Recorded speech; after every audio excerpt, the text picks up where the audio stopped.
Good evening, everybody. This is our virtual meeting on September 1st at 7 p.m.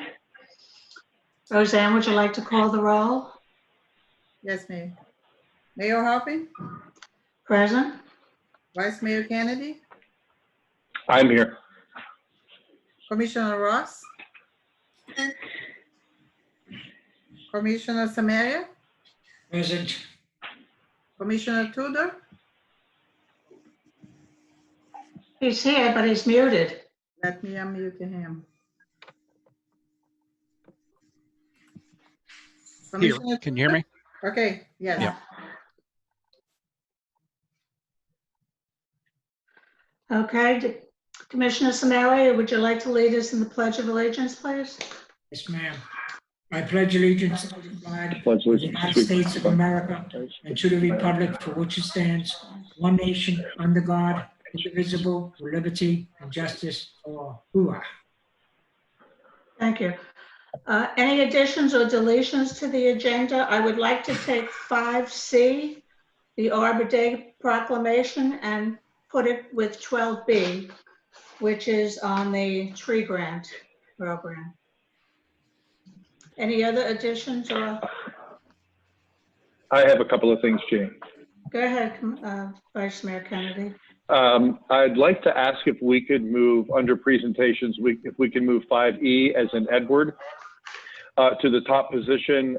Dave Caserta has Senator Pizzo and Representative Joseph with him. I'd like to let them go first so they can move about their evening. I'd like to pull the consent agenda altogether and move it to September 8th. There are a lot of issues there that I would rather not waste time on tonight. I can discuss them with Roseanne and she can bring it back for next week. I would like my Halloween item, I'm hoping the chief is here and he can weigh in on some Halloween topics that we discussed a couple of days ago. And I asked Roseanne to email something to you guys a couple of hours ago about a plant swap that a resident had brought to Parks and Parkways. It's a very quick item I'd like to discuss if we can. I sent you guys some diagrams. Yes, did we put that on the agenda, Roseanne? No, I just sent to the commission, Mayor. Didn't have time to insert them on the agenda. Right. You just want to stick it under new business. It'll be really very quick. Is Vice Mayor Matt Kennedy, is that the one that has need a plant, take a plant? Is that what you're talking about? That's correct, yeah. There was that photograph in the email and then 2 attached diagrams that I included. Yes, okay, yes. Got it. We're gonna, Okay. That's it. you want to add to new business, 12C? Sure. If you want to add it to the other thing I wanted to do is try to combine both of the Parks and Parkways tree grants into one topic if we could. We just did. It's on the agenda twice. Oh, you just did that? Okay. Well, I just if you did wanted that. to stick it right there, it's a Parks and Parkways thing. If you wanted to stick it at the same time, we could cover it very quickly at the end. Yeah, we're doing together, yes. Yeah, we'll put it with the Halloween. Okay.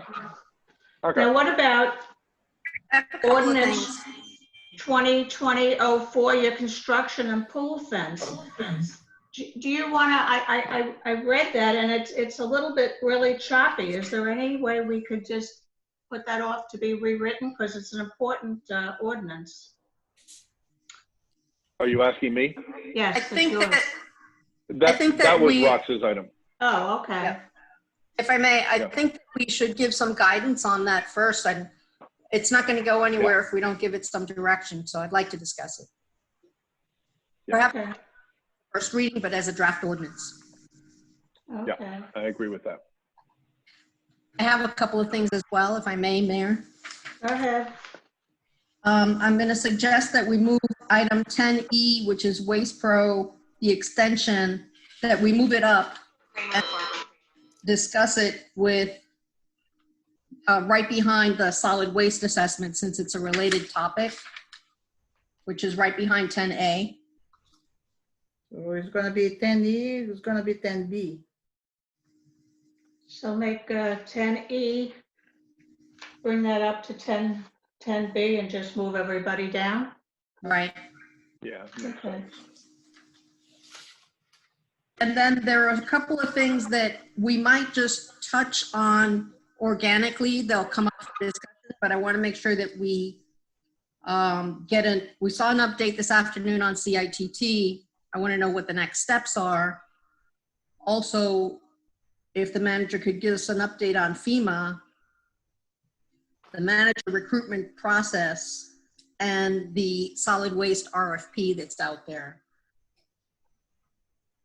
Since we're not getting manager reports, I think we need to, get some kind of a current status on those things.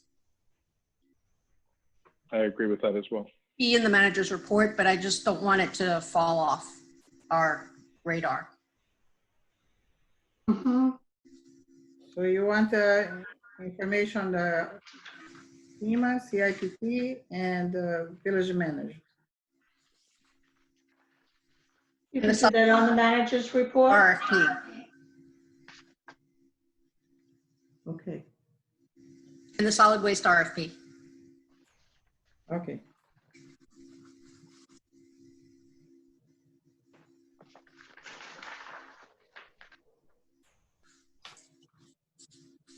Okay, are there any other changes or deletions from the agenda? I have a question for Roseanne. Roseanne, were you planning in your report to update everybody on the manager application process? Yes, Just update residents on what you have that on your report? Okay, good.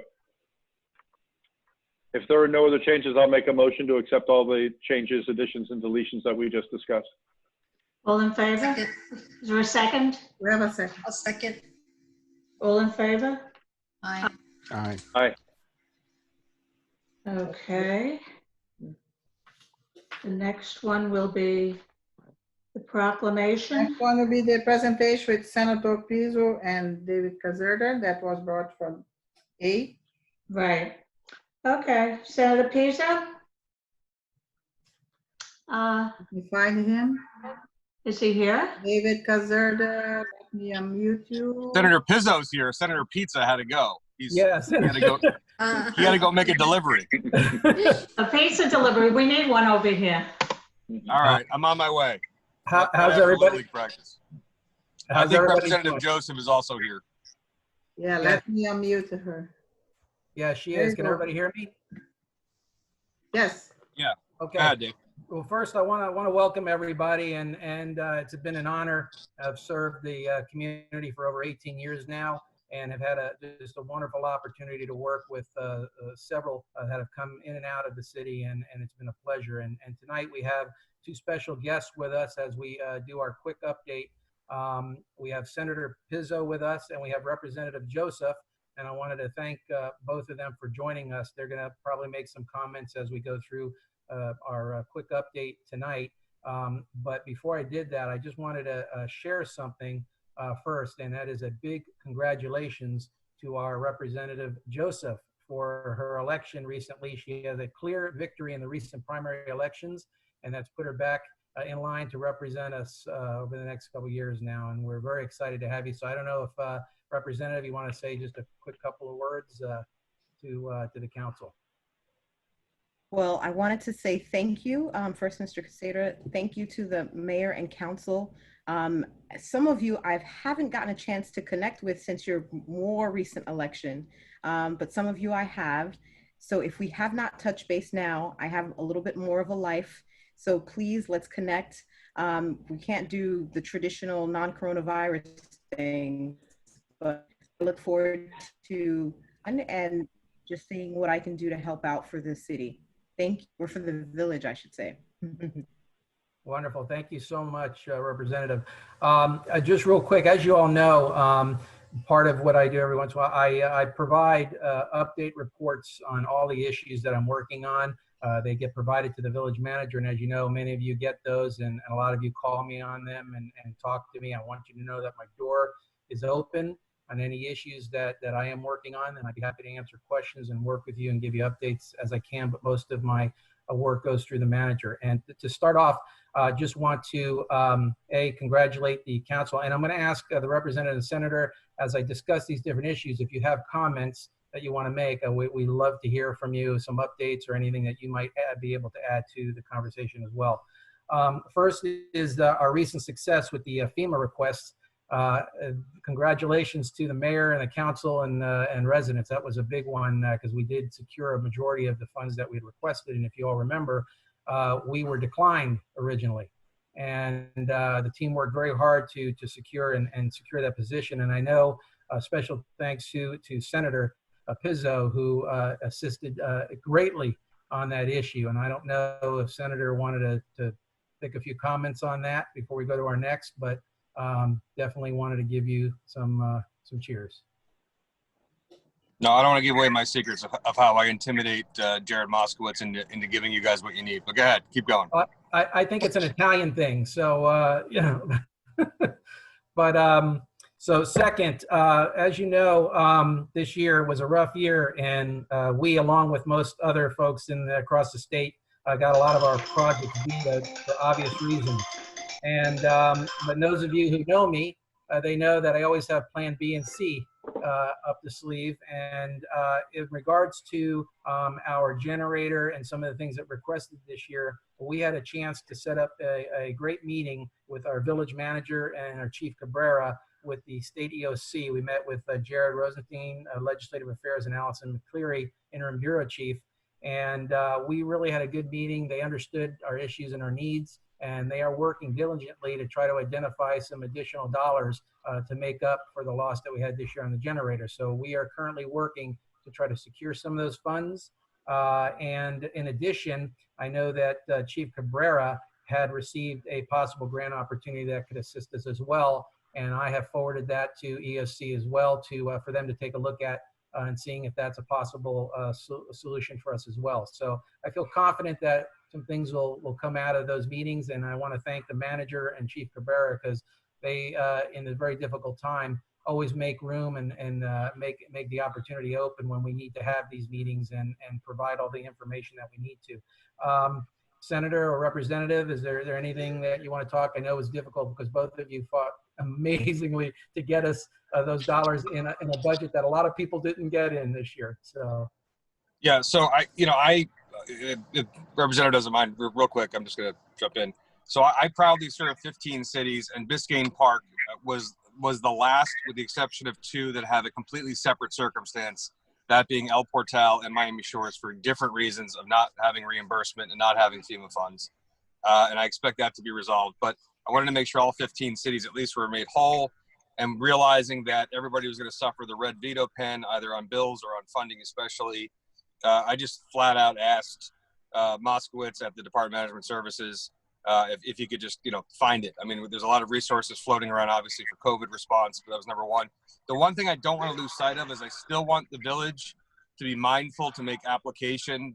Dave, you and I spoke about this, to make application to be considered for that emergency response manager position, which is basically like a training course and a designee, and it also comes with a budget as well. And if that needs to be expanded or amended to make sure that you guys fit into that mold or fit into that category, I want to do it. Really, all it is a glorified, a little additional training from a designee from the village, and they become the emergency operations person, but it comes with a budget. And you could use it for a salary or a salary augmentation, or for actually for goods and services that are necessary in emergency. That's all I wanted to chime in about that. Yeah, absolutely. Good point, Senator. We did have a conversation about the MPG grant that you're talking about. And we are certainly in this coming year going to make application to that in addition to some other options. I would echo what the senator said, and I would just in case people didn't catch it the first time. So we got it in the budget. It just suffered among the veto pin for everything else. All of the cities and villages got something this time for the first time in a long, but unfortunately, with some of the decisions that were made at the end, that's where we're working on Plan B and C. So there you go. Thank you, Representative. As you all know, next issue, we were working on trying to assist with the CARES Act dollars for cities.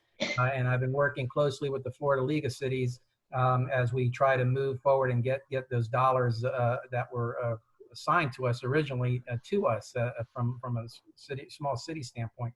And if you recall, way back, I had an opportunity to set up a meeting with all the small community mayors and Senator Rubio, and he gave us a briefing He also, and I think Mayor attended that meeting as well. Thank you for that.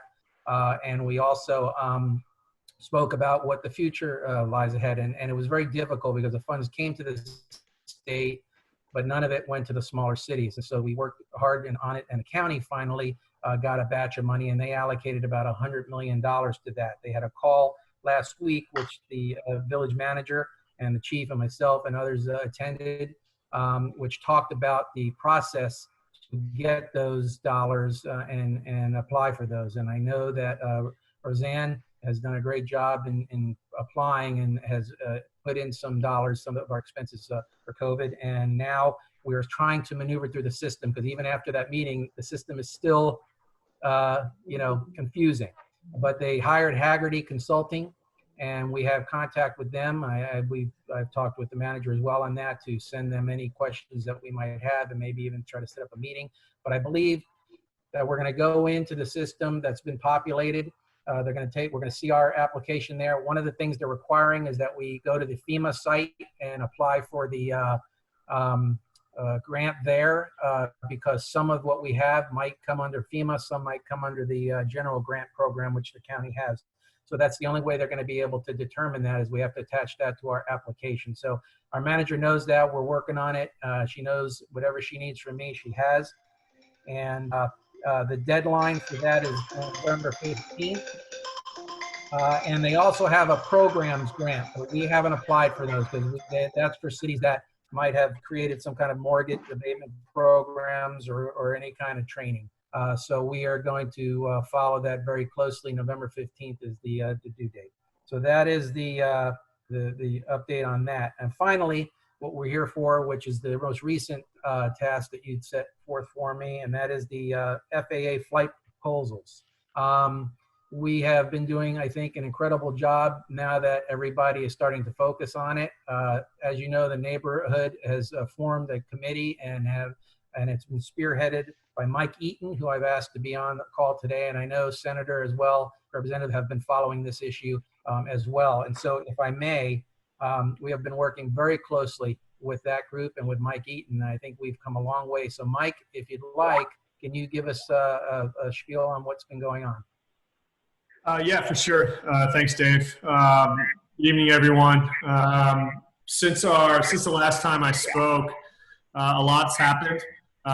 We got through the comment period with the FAA, so we had, I think, a couple thousand comments to them that they're going to have to sift through and respond to. They're saying it's going to take anywhere from 8 to 12 months for them to do so before the flight pass could potentially be enacted officially. In the interim, we have kind of turned our efforts to kind of the political and public education and pressure side, and focusing a lot of our time on reaching out to all of the local level, state level, and federal level politicians to get them up to speed, what's going on, what the issues are, et cetera, et cetera. And so we certainly have been working very closely with Frederica Wilson's office. Dave had set us up with Rubio's office, so we hope that partnership starts flourishing soon. We talked to Wasserman Schultz. Most recently, we've started really having a lot of conversations with the county commissioners, specifically the two running for Miami-Dade mayor, Bovo and Cava. They are both active and getting involved and setting up meetings for us as well, which has been very positive. I'm also speaking to the transportation subcommittee of the county commissioners. That's through Bovo that Dave set me up with, which should be a nice discussion just to the small group that oversees the airport.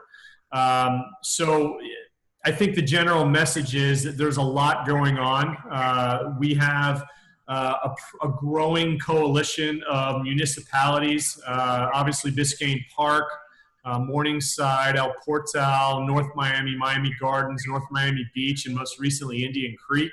We're also supposed to be getting Golden Beach involved very soon. So the voices are starting to get bigger, louder, and also when you start asking Indian Creek, the much more connected as well. So we're hoping that we start kind of chipping away at the story that the FAA is telling, the support that they're giving for the flight routes that just absolutely don't make any sense.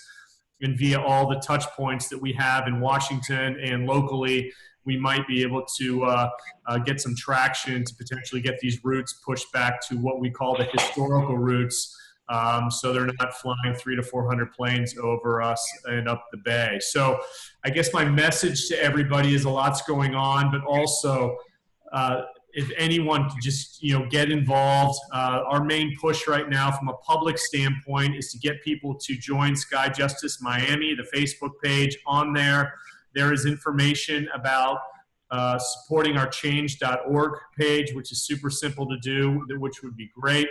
And then also there's information on there how to file noise complaints. This is a really big thing that we need to do, is get people to file complaints with all the people listed on the Facebook page anytime a plane flies over.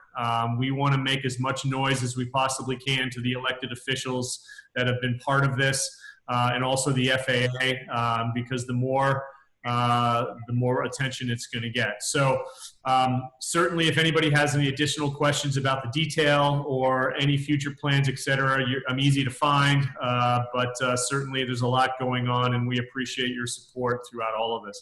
Thank you, Mike. And the noise that he's referring to that we're going to make is going to be a lot nicer noise that the planes are going to make, obviously. Right. So we need to be louder than them. So, but the strategy that we have been working on and we've been implementing has been working. You could see there's a lot more officials getting involved, and so Mike, you've done a great job. Dave, one quick thing. I was just reminded. There's a noise abatement board in Miami that the FAA and Miami International oversee that has a decent voice in all of this. Evidently, Biscayne Park's seat is open. So it may be something to consider, getting somebody to fill that void to get a voice in that discussion as well. So. Great. Thank you, Mike. I appreciate that. Senator, is there anything you'd like to add on this issue? I think your voice is getting a little. Yeah, Dave, I'm hoping it's your. You've at some time talked to Lester Soul, others on the issue. Dave is in slow motion and we can't hear, but can everybody else hear okay? Yes? Yep. Okay. Yeah. Yeah, listen, so Mike's doing great work. I don't feel slighted that we got skipped over from county up to federal. It's the federal, obviously, that has purview over FAA. But I do want to extend the invitation to always reach out to us. Shortly before this meeting, I'm texting with Lester Sola. I forwarded Roseanne, a little late, I apologize. She can circulate it, for Michael O'Hara at FAA. I specifically asked on July 8th in a meeting, because of concerns from North Miami about soot and deposits and debris and all that stuff and exhaust and health concerns. And I really just wanted a public commitment that it would be inspected, observed, tested. There'd be sample sets and there'd be actual empirical data to show what the actual distribution of this stuff was, contaminants, so on and so forth. And so we have that readily available. I mean, I know this is not under the state's purview, but we're very good at getting answers right away. We don't sort of wait in line when it comes to our constituents. So we're able to help and facilitate that. So that's Dave. Are you back on? Can you hear okay? Yeah, I'm back on. I'm sorry about that. I'm having trouble with my. It's still not good. Yeah, still happening. Thank you Okay. very much for that. Thank you very much. Thing I would recommend on this is to get our residents to send to Mike or send it to the village, and then we can forward it to the leaders. We don't want them to take all the email time and time away from a lot of these folks. So that. If he has any questions, we're here to answer. May just- I ask Dave a question?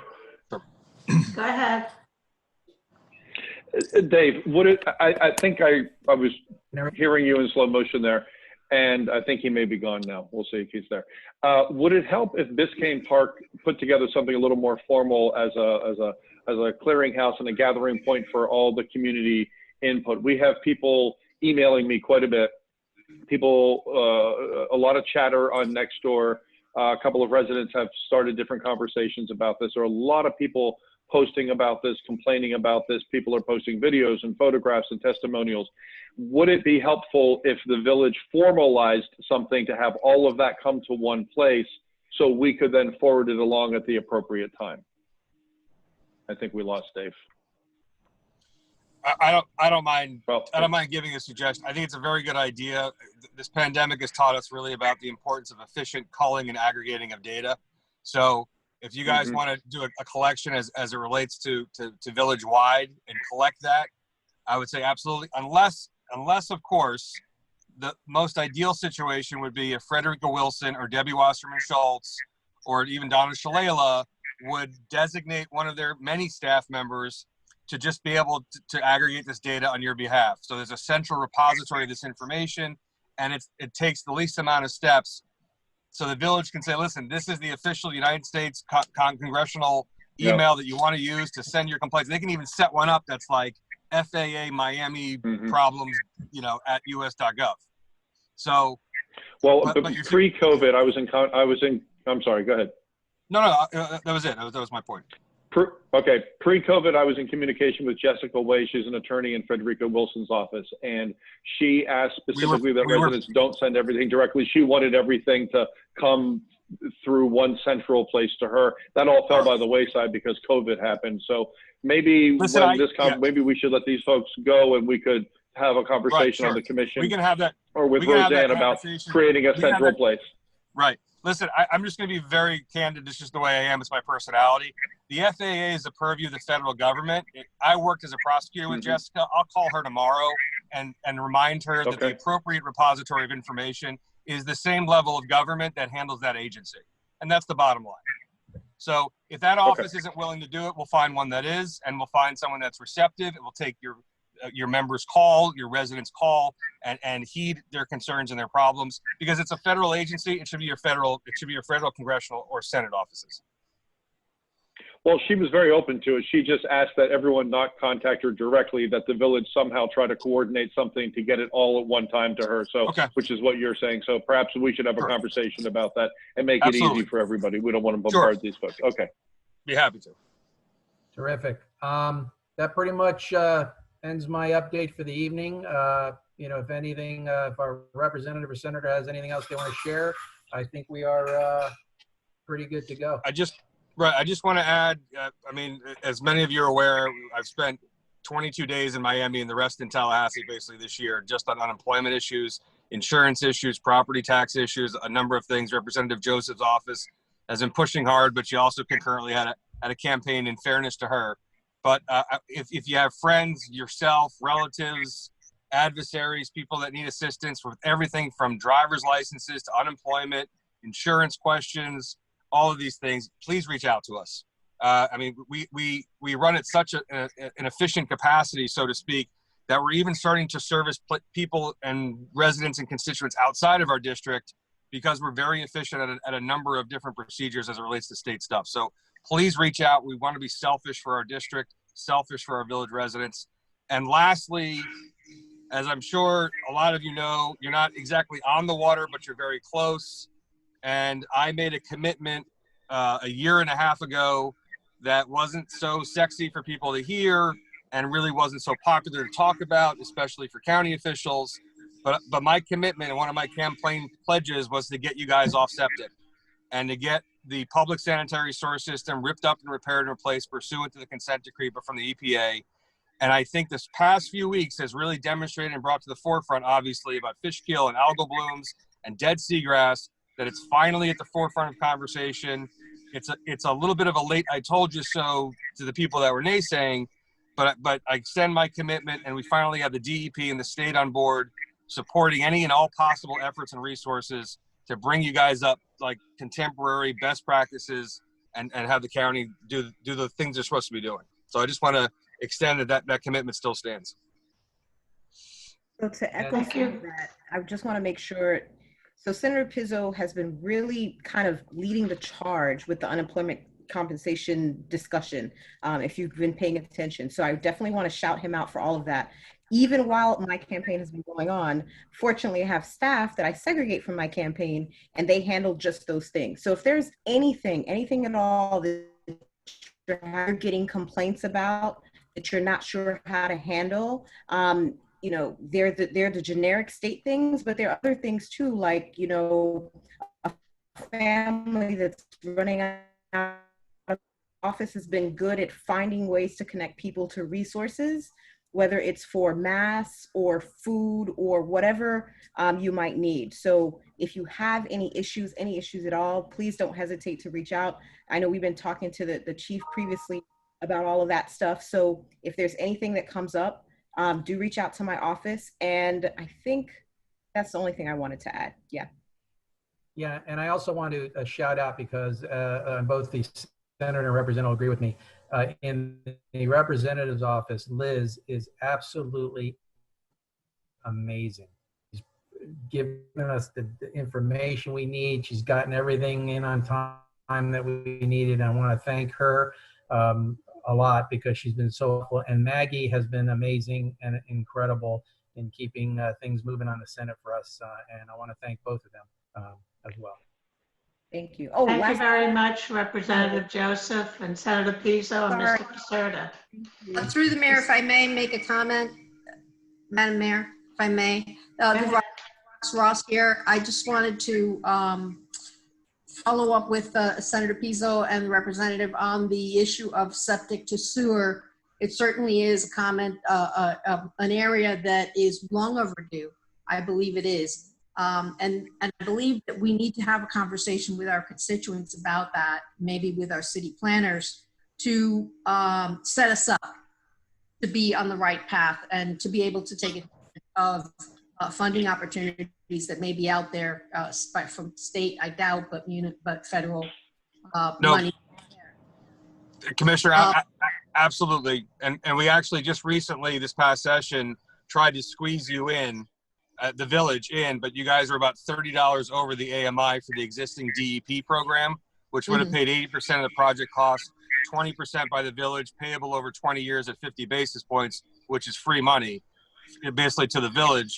But now we're at the situation where you guys kind of have to have the conversation. It's not really an option. It's not a luxury. It's not something as a side dish. You have to have this conversation. Your water table is getting dangerously close to septic drainage fields. We have suspicions that a number of homes don't even have septic tanks. That's a story for later. Right. It's presumed that they do. But I want to be really clear. I intend to do this without having people have to immediately go out of their pocket. So, I mean, that's got to be the starting point. There's a number of ways of financing and a number of provisions to do it. We're talking about the preservation of property taxes and assessed value, about the survival basically of your village. And so I'm happy to start to have the conversation, but I want to be really clear about expectations. We can't get you state help until the county does their job in repairing and replacing the county system. The county was sued by the EPA. They entered a consent decree in 2013. They have not done or assumed the pace that they should have been doing to remedy the situation. They're 5 years out from the termination. And a conversation I've been having with some other local mayors and other state officials is I'd like the county to consider going ahead and accelerating a default.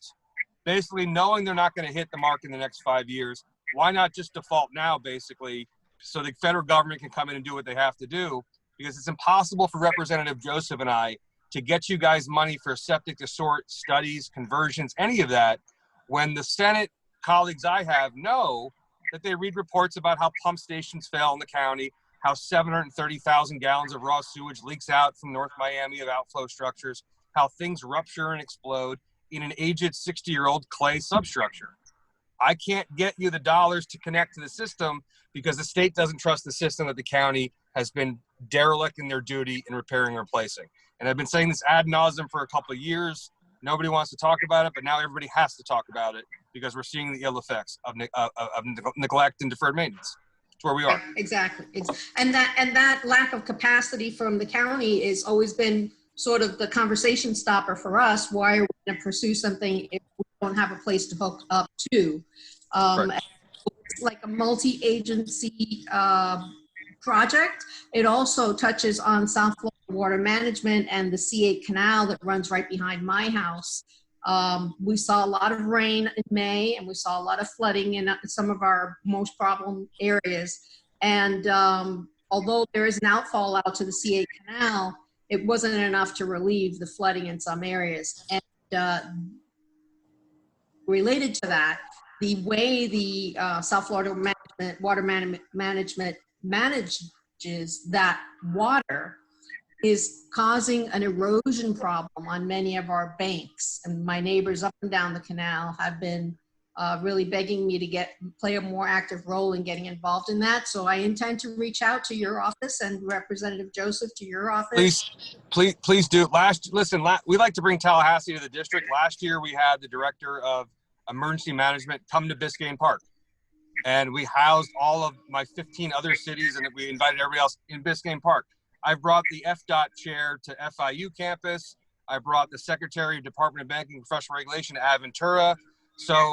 And Noah Valentine, the Secretary of Department of Environmental Protection, FWC, they'd be more than happy to come down. And let's get them in and sit in Biscayne Park and map it out and have public charrettes and comment and get this going. You also know about the FEMA program that's available for the flooding of those 2 days in May, obviously.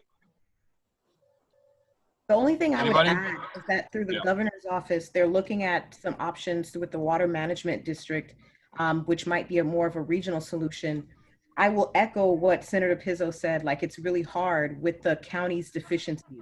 All of that being said, they are looking at some solutions. Problem is, so far, the leadership, mainly the Republican leadership, and it's not a partisan issue, has refused holistic approach, because this is not just an issue in South Florida. It's an issue but it's issues all throughout the state of Florida, and they've insisted on doing it piecemeal as opposed to a holistic solution.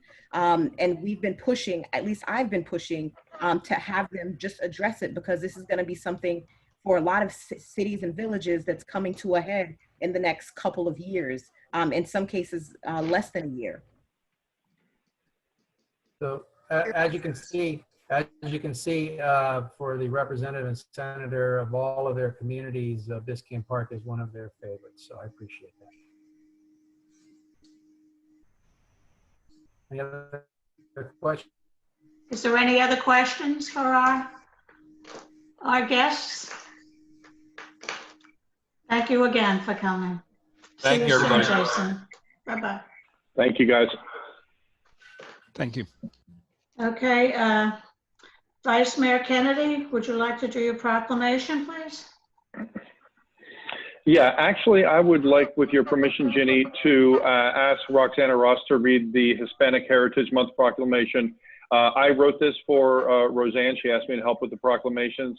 I was very happy to do that, but I was very surprised to find out in the process that we have only ever had one Hispanic elected official in the village of Biscayne Park, and it is Roxana Ross, and she served as commissioner for many years and also as mayor for a number of those years.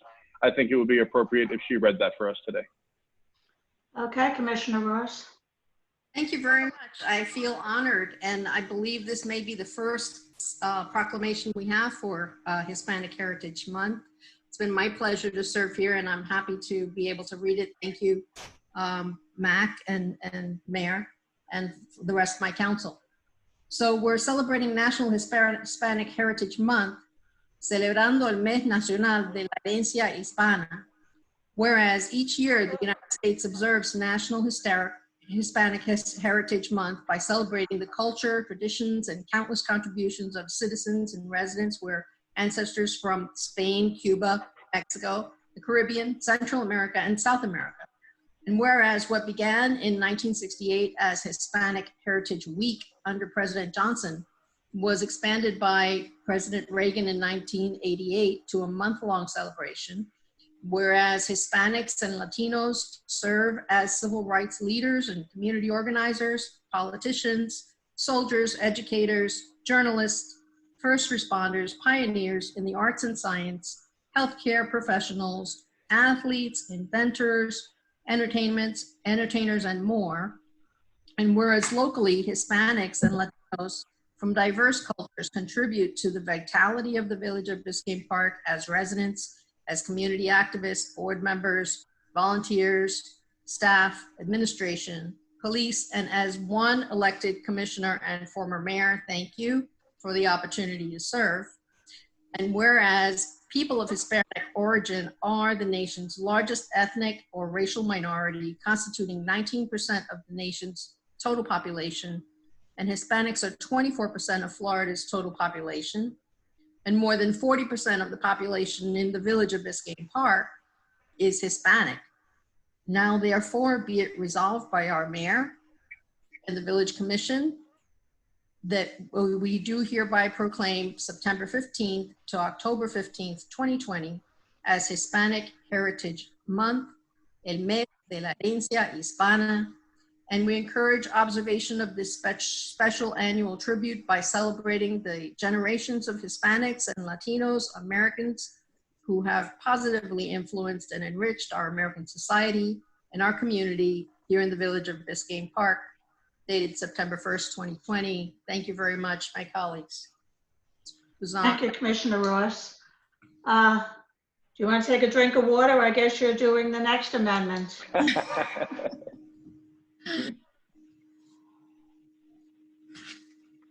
Thank you. This is a resolution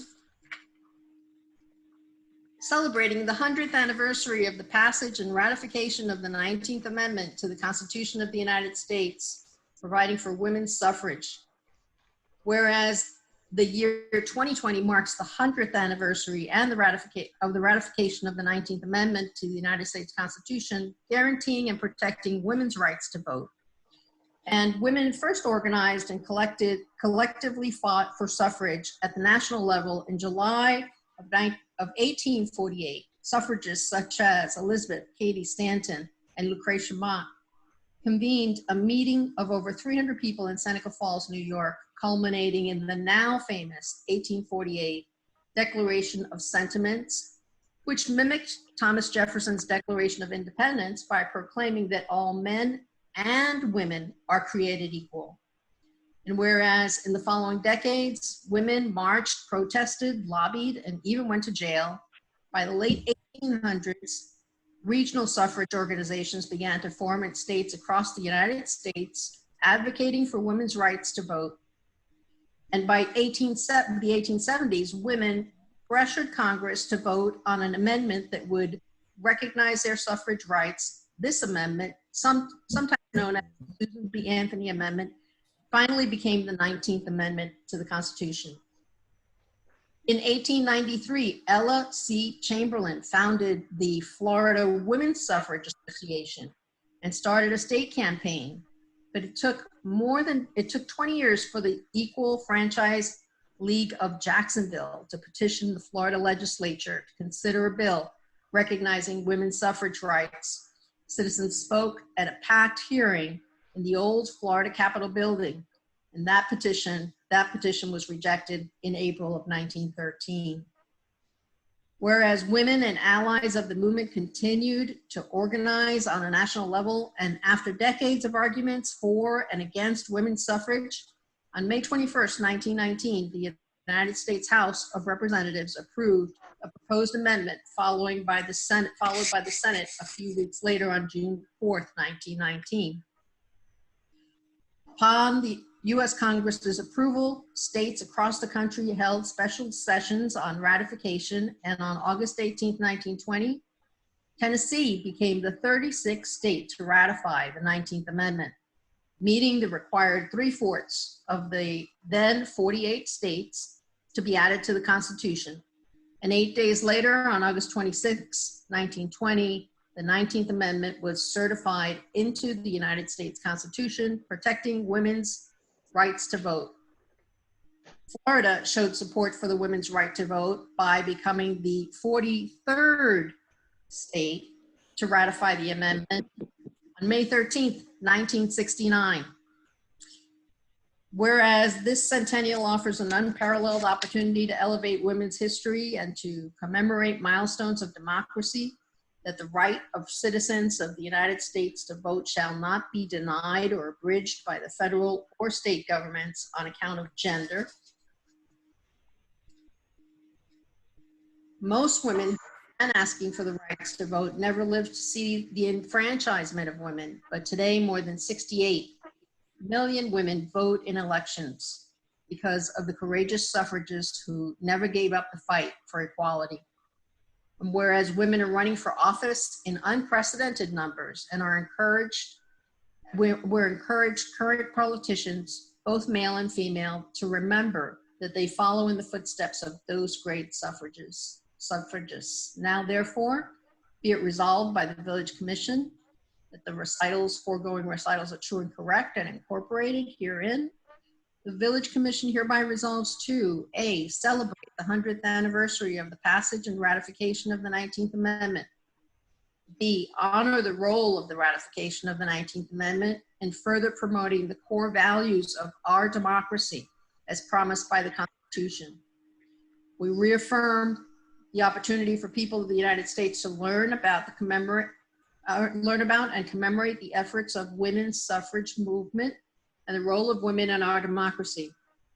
And we reaffirm the Commission's role and urge all government agencies of the state of Florida and these United States to continue to strengthen democratic participation to inspire further generations to cherish and preserve the historic precedent established under the 19th Amendment. We ask the clerk to transmit this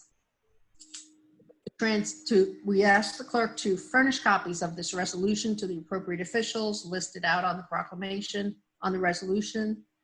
And this is dated September 1st, 2020. Thank you very much, Commissioner Ross. Thank you. Commissioner Samaria, would you like to do the next proclamation? I believe that requires a vote, doesn't it, Ginny? 5B, the resolution she just read? We need a motion to pass the resolution. Oh, thank you. I make a motion that we adopt resolution number 2023. Second? Ginny, do you want to second that? Sure, seconded. All in favor? Aye. Aye. Aye. Okay. Proclamation. Commissioner Samaria, you're muted, okay. Yeah, I was trying to unmute the computer problems. Okay, thank you, commissioners and fellow guests. Proclamation remembers of September 11, 2001. Whereas on the morning of September 11, 2001, terrorists ruthlessly attacked the United States in multiple locations, leading to the immediate death of nearly 3,000 innocent from the United States and the world, more than 90 different countries.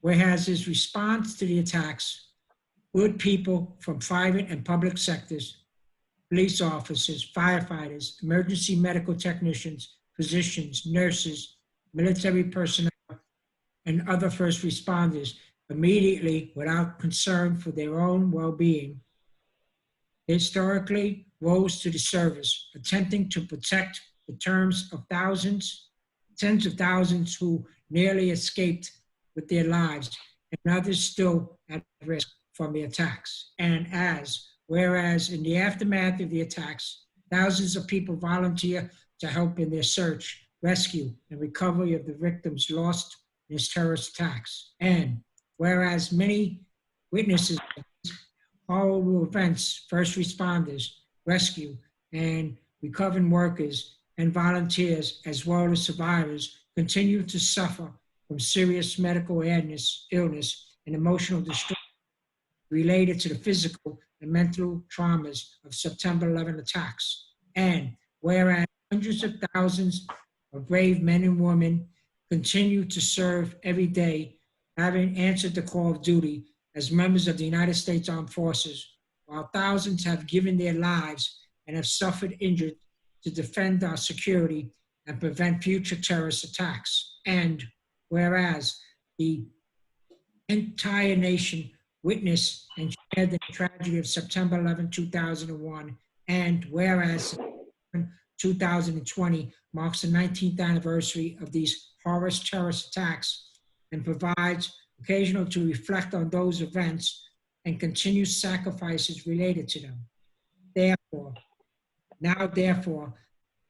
I, Virginia Hara, Mayor of the Village of Biscayne Park, joined with the entire commission to hereby recognize the 19th anniversary of the September 11, 2001 terrorist attack.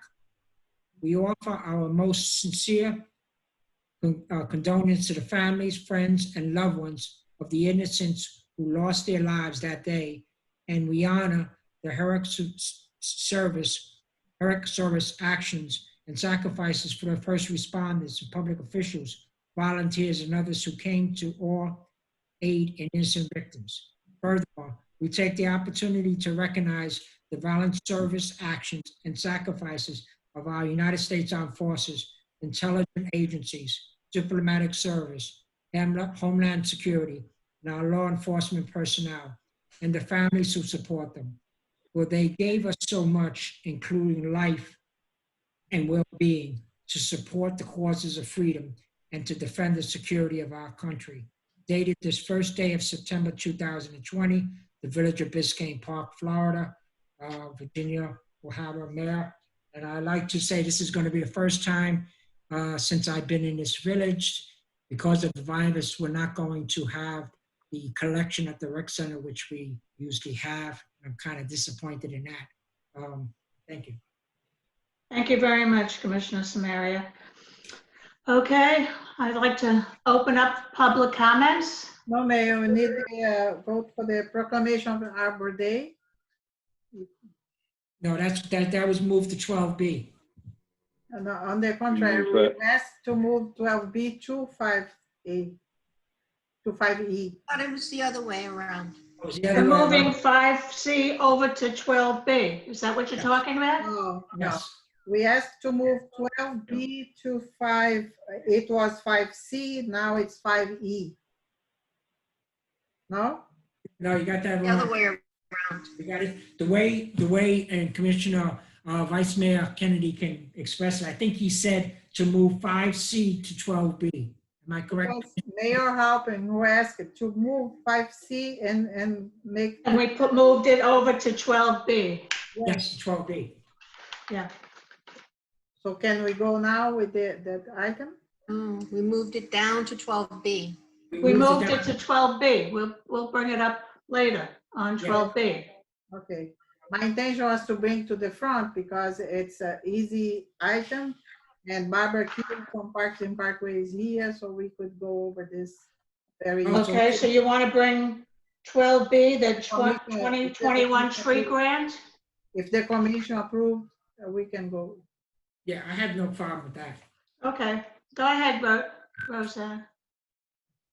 You want to do that and do the, Okay, it's the Arbor Day proclamation. On this item, we also include the message from the Parks and Parkway Chair. And we also had an interlocal agreement to go over with the Miami-Dade County regarding the reporting and continued reporting of the tree planting. We just had this item a minute ago. So the Arbor Day proclamation is whereas in 1872, J. Sterling Morton proposed to the Nebraska Board of Agriculture that a special day be set aside for the planting of trees. And whereas the holiday called Arbor Day was first observed with the planting of more than 1 million trees in Nebraska. And whereas Arbor Day is now observed throughout the nation and the world, and whereas trees can reduce the erosion of our precious topsoil by wind and water, lower our heating and cooling costs, moderate the temperature, clean the air, produce oxygen, and provide habitat for wildlife. And whereas trees are a renewable resource, giving us paper, wood for our homes, fuel for our fires, and countless other wood products. And whereas trees in our village increase property values, enhance the economic vitality of business areas, and beautify our community. And whereas trees, wherever they are planted, are a source of joy and spiritual renewal. Now, therefore, the mayor of the village of Biscayne Park, Virginia Hall, proclaims September 9 to September 11, 2020 as Arbor Days in the village of Biscayne Park, and urge all citizens to celebrate Arbor Day and to support efforts to protect our trees and woodlands. And further, would urge all citizens to plant and care for trees to gladden the heart and promote the well-being of this and future generations. Dated this first day of September in the year 2020. Thank you. You're going to talk on the tree grant, Roseanne? Yes. Mrs. Q sent a email, a message that is on the item 12B regarding the street tree matching grants that we just went through the 2020, and we are in preparation for the 2021 Miami-Dade County Street Tree Matching Grant. We're going to provide the Arbor Day was one of the procedures that we're going to do it. And we're going to prepare all the documentations, all the interlocal agreements and grants applications regarding the 2021. The interlocal agreement that we want to present now to the commission is in regard to the Need Streets Miami for periodic reports of tree plantings. Starting with this program that Parks and Parkway are just finalizing, planting the trees. And we have the interlocal agreement that I submit to the commission to approve for the to be executed and follow up with the program. Barbara Q, do you want to say anything? No, that's good. So you just have to approve the interlocal agreement. You just have to provide information once a year. So it's not that cumbersome. Mm-hmm. Yes. Thank you, Barbara. So we just need a motion to approve the interlocal, Mayor, please. Okay. I'll make a motion that we accept that. Is there a second? I'll second that. All in I'd like to make a favor? comment. I'd like to make a comment. Sure. So for the last 10 years or so, we have been trying to have all agreements that are entered into be approved under a cover of a resolution, because that way the resolution gets posted onto the website and we have a public record of these things happening. Not only does it advise the public, but it also might inspire more participation, especially in a program like this. And it reminds us that it's there, and so that we can refer back to it and continue moving forward with more tree plantings. So rather than just approve an agreement that's going to go into a file somewhere, I would like us to have a motion to draft and adopt the resolution approving the agreement. And I understand this came to us just yesterday, so there probably wasn't enough time to do the resolution, but I think that we can clean it up at the back end, and we can, Mayor, if you would amend your motion to draft a resolution to approve the agreement, then we could have a public record of it. Okay, I'll amend my motion to draft the resolution. Is there a second on that? I'll second it. Okay, all in favor? Say aye. Aye. Aye. Fine. Aye. Okay. Public So comments. that was a motion for the resolution, but now do we still have an open motion for the item itself? No, it's a motion to draft and approve a resolution. And All right. It was all in one, okay. Yes. Barbara? Go Yes. ahead. Barbara. Okay, the other part would be approving next year's grant for us to go forward with it, because it's due on October 2nd, and you're probably not going to have a regular commission meeting before then. So the Park and Parkways Board went over the information from that they're got for the new grant.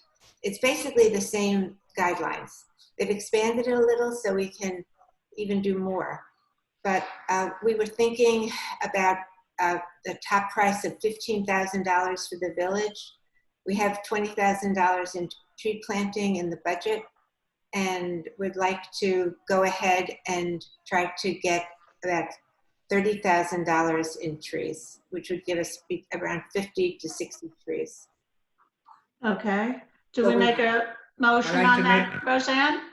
Yeah, I'd like to Yes, make a please. motion. Yes, I'd like To to make a approve. motion. I'd like to make a motion to approve our 2021 tree grant program. Okay, I'll second it. All in favor? Aye. Aye. Aye. Aye. Okay. Thank you, Barbara. Thank you. Before we let Barbara go, may I ask a couple of quick questions that I think she might want to chime in on here? There's a marketing requirement for this year, but for each year, Barbara. Has all of that been addressed for this year?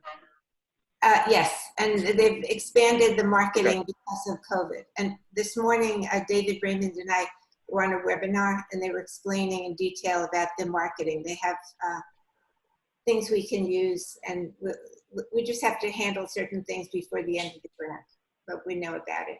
Okay, because I know that's part of the agreement, so you have that under control. Thank you very much. And these administrative tasks, I guess this is really a question for Roseanne, or just a comment to Roseanne. There are a lot of moving parts in this, and Parks and Parkways, by the way, it's worth repeating this every time the tree grant comes up in a conversation, that they, Barbara, you and your team really killed it as a group. I was in some of your meetings, and I know it was very much a group effort. You guys did a great job. There are a lot of moving parts, and I hope next year the administration can make this easier by helping them get a lot of these things organized in advance, and that a lot of the learnings from this year will carry over to next year as well. Because, Barbara, if I'm correct, next year's deadlines are earlier because we actually got several extensions on this, right? Well, it's the deadline to submit the grant is October 2nd. And then we'll find out, I think, around December 19th if we get the grant. And then we have until, I think, June to plant the trees. We'll have plenty of time. But this year, into the ground. Okay, very good. yeah, we just had a lot of issues with COVID and delays, and it really was just, everybody had the same thing. Most of the. But it sounds like you're happy with your vendor now, so that's a good thing. Yes, very happy. Okay, good. Very good. Okay. Thank you again, Barbara. You're welcome. Okay, are we finished Okay, are with we going to that? tag on the other little part? While Barbara's here, we were going to tag on that one other small Parks and Parkways item. Which The is one what? that Roseanne forwarded to you guys. It's the plant swap that I emailed to you guys. So we can do this really fast.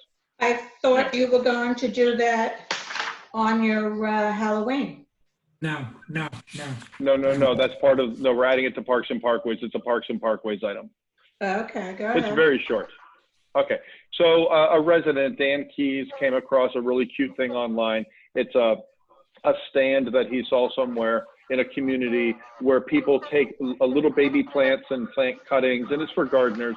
It's a plant swap, and people leave plants there for other neighbors to take, and it's like a book swap, but it's a plant swap. So he showed it to Barbara and Parks and Parkways. They liked it and thought it would be something nice for the village.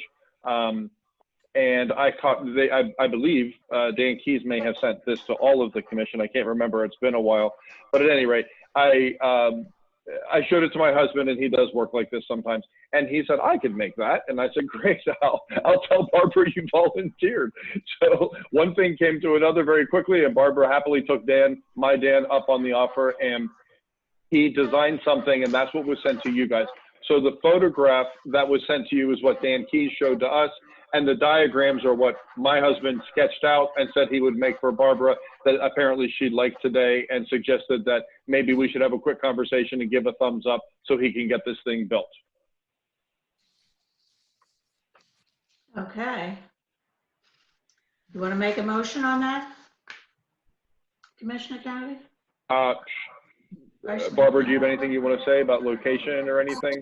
Wanted to add one thing. I spoke with Isa at the recreation center, and because they have irrigation, we were talking about locating it there. And Isa was fine with it. He thought it was a great idea, that it would bring residents over and children. So if the recreation area is good, we could find a location there, working with Isa. Okay. So I will make a motion that we allow Dan Schneiger to build the plant swap and donate it to the village. He's going to pay for the materials and labor and donate it to the village, and he can install it with the assistance of Public Works at a location that Barbara and the rec center and anyone else appropriate agree on. Okay, I'll second that motion. All in favor, say aye. Aye. Aye. Aye. Aye. Okay. Wonderful. Thank you, Barbara. Thanks again. Okay, we're now up to public comments. I'd like to open up public comments. Do you have a list, Roseanne? Let me see who is raising hands.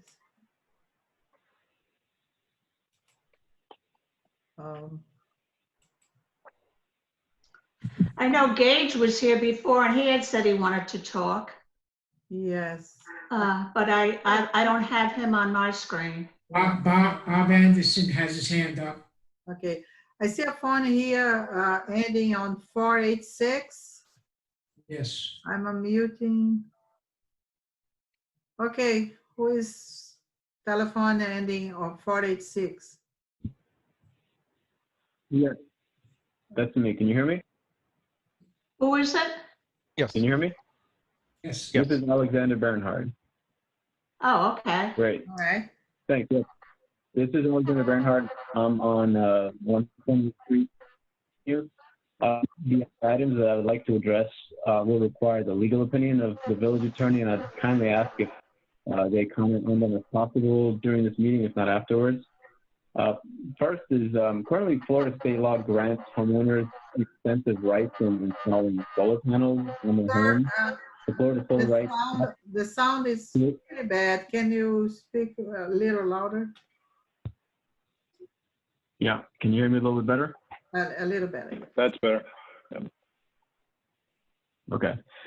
So currently Florida state law grants homeowners extensive rights in installing solar panels on their homes. The Florida Solar Rights Act clearly limits the ability of municipalities for preventing or hindering such installations if a burden is placed such that the efficiency of the system is affected. In short, the village can't place a burden on homeowners to install a system so that it meets any sort of aesthetic standard if that standard affects the efficiency of the system. For example, panels facing or not facing the street. I was recently present in a P&Z meeting where a permit was not granted for a solar installation on the basis of an aesthetic standard, and the homeowner was instructed to obtain a variance from the commission. This appears to be in conflict with the state law. And additionally, there are 2 sections on our own official comprehensive plan that specifically mention the active promotion of solar installations. I would like to ask the village attorney to give his opinion on how to give our fellow residents on the P&Z board the proper direction and tools to make permitting decisions easier for both board members and residents and in compliance with this law. The second is in relation to accessory structures. Do I have a little more time? Yes, you have 1 minute, sir. Okay. You have The one second more is in minute. relation to accessory structures. Currently, there's an entire chapter of our code that addresses accessory structures, but to many, this code is unclear. The code does say that the structure can't be a place of abode, but it is unknown to me and many residences what the legal definition of that is. I would like for the village attorney to give his opinion on what our code legally allows so that P&Z can have clear direction on permitting in regards to accessory structures. There are many residents that would like to build pool cabanas, studios, and guest houses on their properties, host visiting guests, or take care of special needs family members. And it would be great to know what can and can't be done in this respect. Thank you. Thank you. Okay, I see Bob's iPad. Is Bobby Anderson? He's muted. I unmuted him. Okay. I was just unmuting myself. I'm sorry. Okay. You caught me off guard. I'm sorry, Roseanne, before we have Bob start, can we address the sound problem? There is someone who has a lot of feedback coming through or something, and I'm having a hard time hearing everybody. Well, we are having problem with the sound in general. I believe it's Zoom today is not in a good, but I see. It sounds like someone has something open that's feeding the sound back through.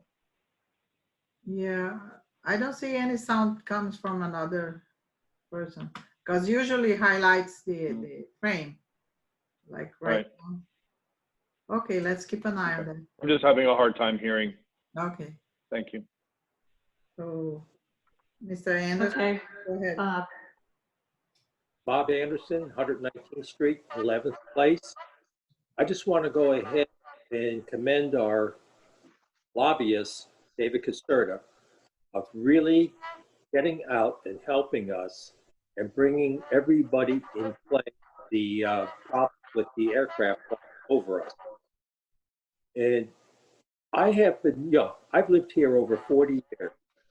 And over 40 years, I've been noticing more and more noise and fine soot that has been coming down. In my patio, that I have been cleaning up more and more over a period of time. Air conditioning filters are getting dirtier, cooler, with some black fine soot. What's being proposed is go ahead and have all of these airplanes flying overhead, coming closer and dropping more of this onto Biscayne Park, along with the noise, which is a major problem. But we all breathe air. This is going to be all falling on the residents of Biscayne Park, and it's going to be extremely unhealthy, especially for the younger people that are here and the children. To me, this is almost like the federal government isn't paying attention to what is actually happening over a heavy, densely populated area. It's almost like it's comical, or it could be criminal, because it is our well-beings of citizens that live here. Thank you. All right. Oh, Thank you. next one I see is Nick Gunter. You're muted, sir.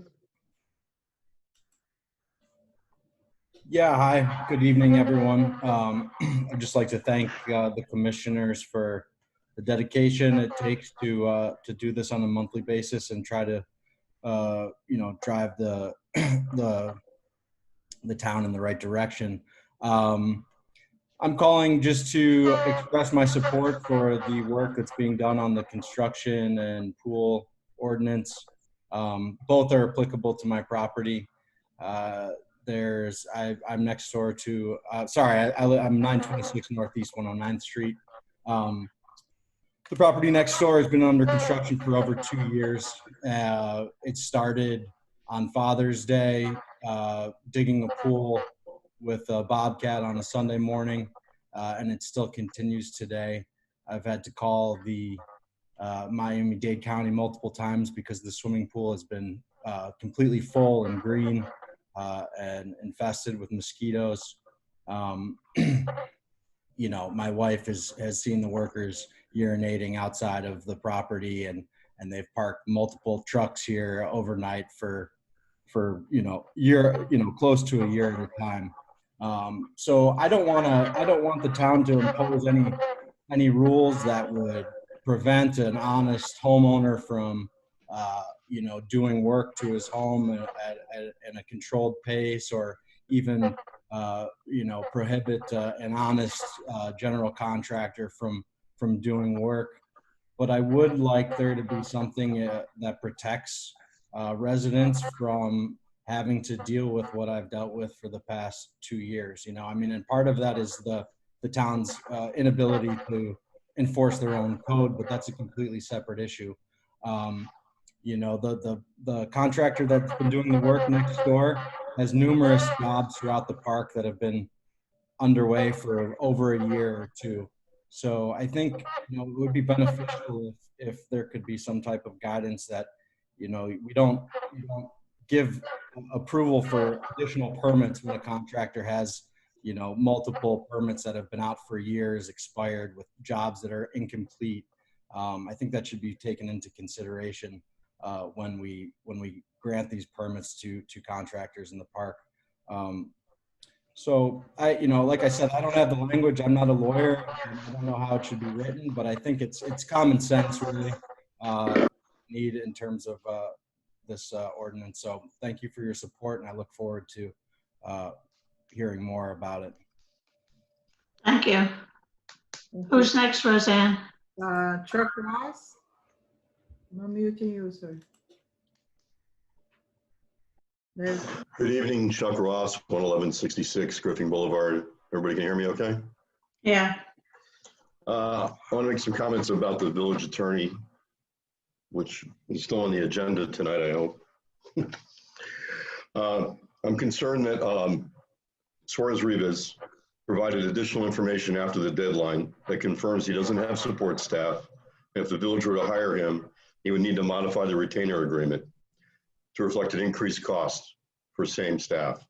Further, indicated he has no backup during the interview, and if he is not available to attend the meeting, goes on vacation, is ill, we don't have someone, he doesn't have someone standing by. So that's strike one.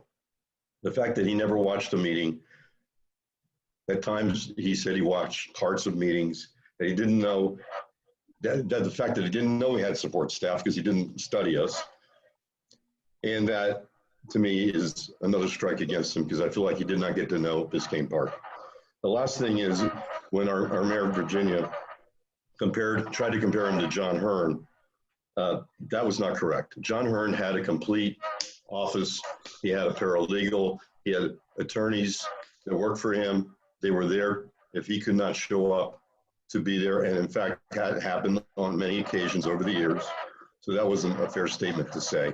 You can't compare Suarez Rivas to John Hearn. That's strike three. So as far as I'm concerned, I don't think he should even be considered at this point. That leaves John Heron of Fox Rothschild and Neighbors Giblin Nickerson, both full service quality law firms. But I recall that Mac asked the senior attorney, Ed, from Neighbors Giblin, if he would agree to exceed our budget, if he would agree not to exceed our budget the first year for general matters.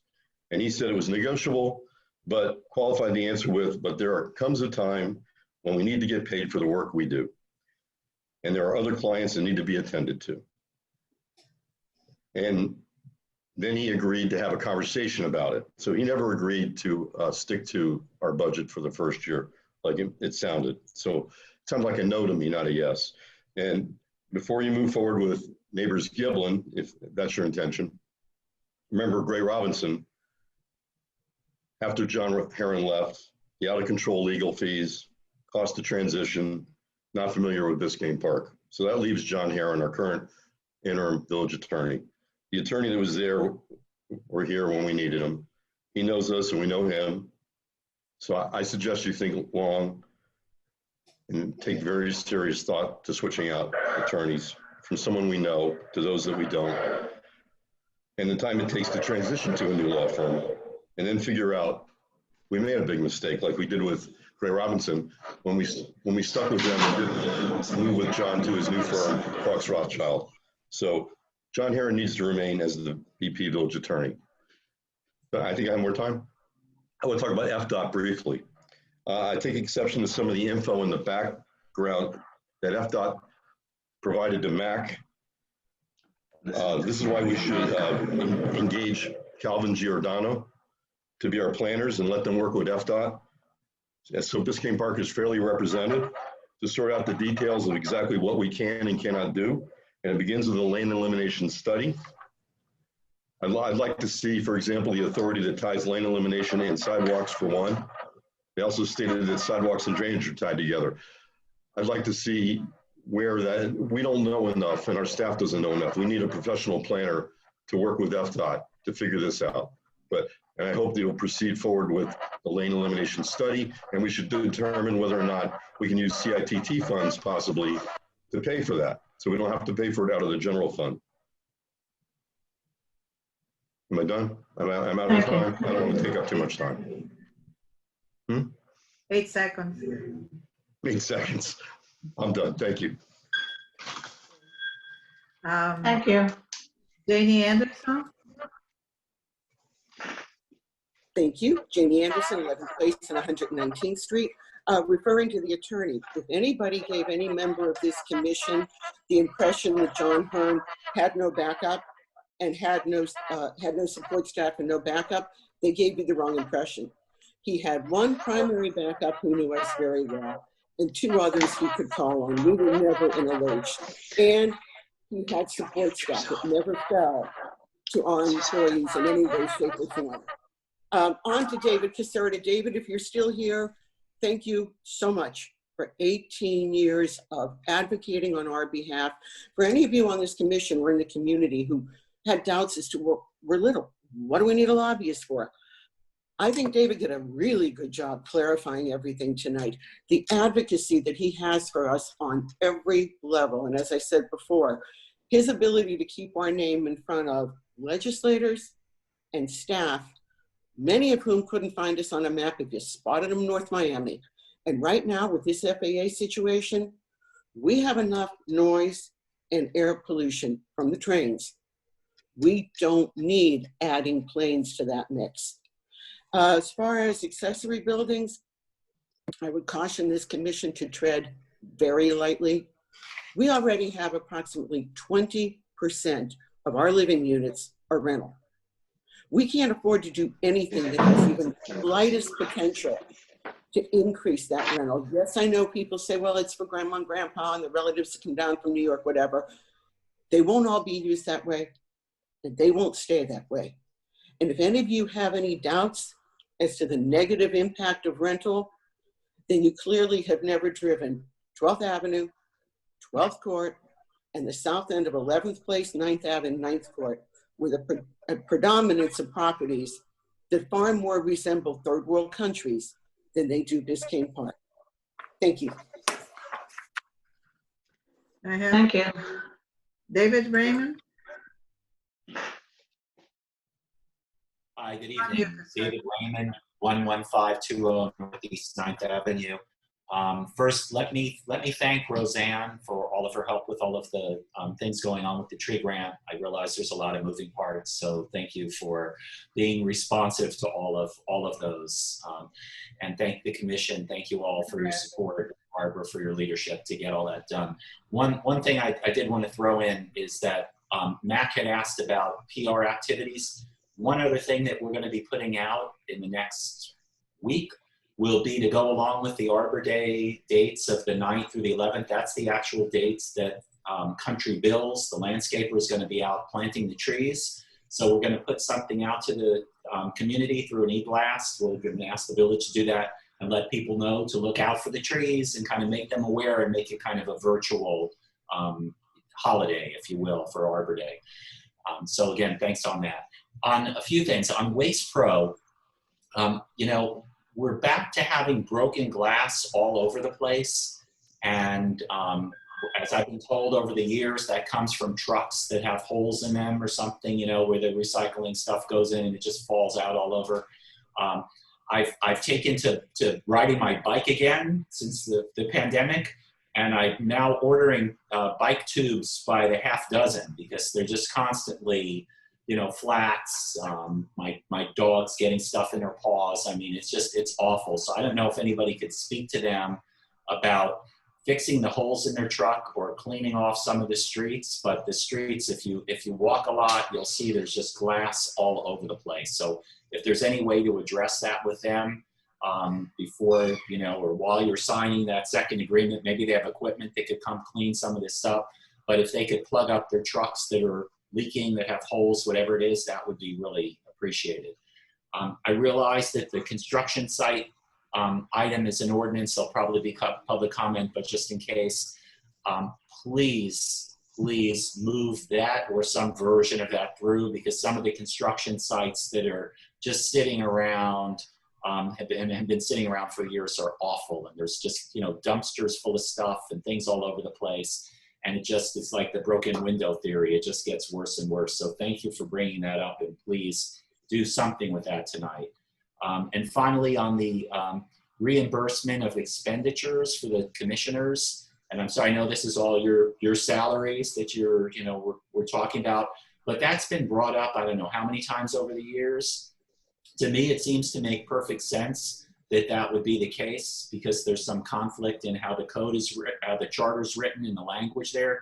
So either change that or fix the language so that it says what it's supposed to say, because the two don't jive. Anyway, thank you. Thank you, sir. We have Jerome Cherky. Did I pronounce your name correct, sir? There, I'm unmuted.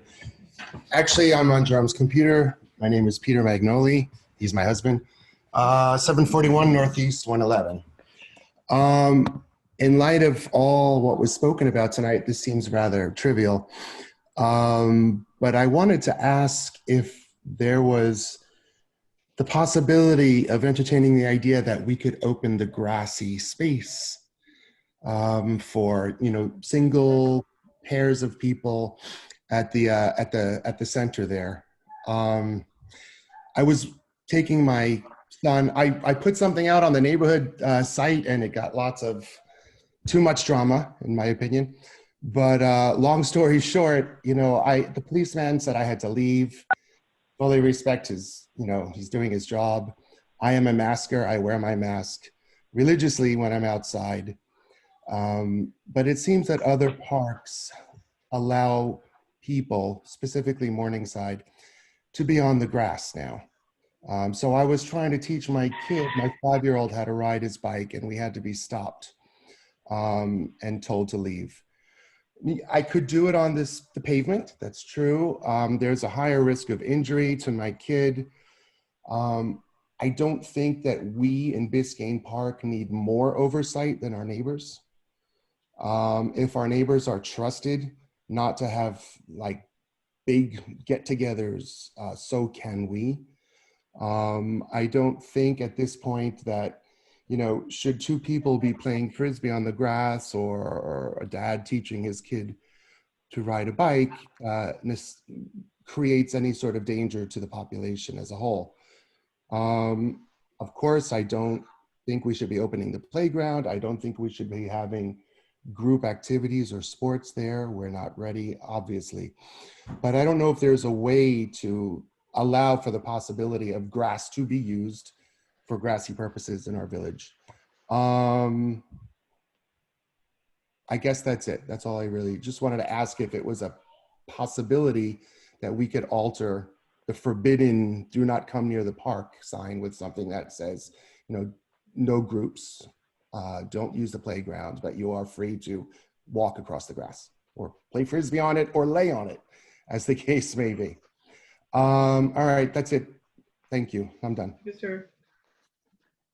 We have Gage Hartung. Oh, sorry. Okay. Hi, good evening, everyone. Gage Hartung, 114th Street. Just a couple things. I would love to, it was nice to have Jason Pizzo and Dodie Joseph on the call or the meeting tonight. And it was nice to hear them expressing some concern for us and our predicament with the flight paths. But I still have a grudge on the fact is, where's Sally Heyman? And I would love to see her come and talk to us about what she's doing to help us on this issue. I want to speak to you about the construction fence, pool fence ordinance. That's up for first reading tonight. I would hope that we could pull it from first reading and make it a discussion, a draft ordinance. I'm not against it. I think it's really it's what we need. We need protection for construction sites and pools. But I unfortunately think what has been written and what is proposed today is very poorly written. There's a lot of items being proposed and for sections of the code that it's not, really should not be in. There's items in the construction fence that are duplicate. I'm concerned about the issue of, in a number of places, we're leaving it up to the building official to make these decisions, and we're leaving it upon him to use his aesthetic judgment on certain items. The pool we actually currently have a pretty much what's been proposed is almost a duplicate of what we have currently for our pool ordinance, except it has a lot more words and it's a little more confusing. I do think that we need to add something about it regarding the maintenance of pools and maintenance of pool fences. Again, I encourage you to look at this and send it back for a little rethought on the wording and clean it up and then bring it back as an ordinance at a later time. And I believe that's all I had. And as far as the solar permits go, I think that's a good idea. You know, encouraging people to go to solar energy by not having fees for the. I have no objection to that either. So thank you. Thank you, sir.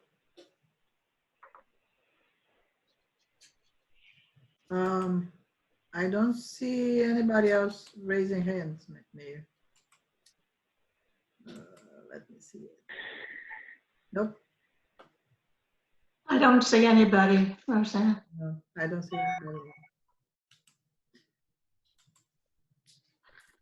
Okay. We'll close public comments. Ginny, may I ask a question about, or make a comment about public comments before we proceed, please? There were a couple of things there that I wonder if we could possibly squeeze a response in from the appropriate person at the village, because these items are elsewhere on the agenda. For example,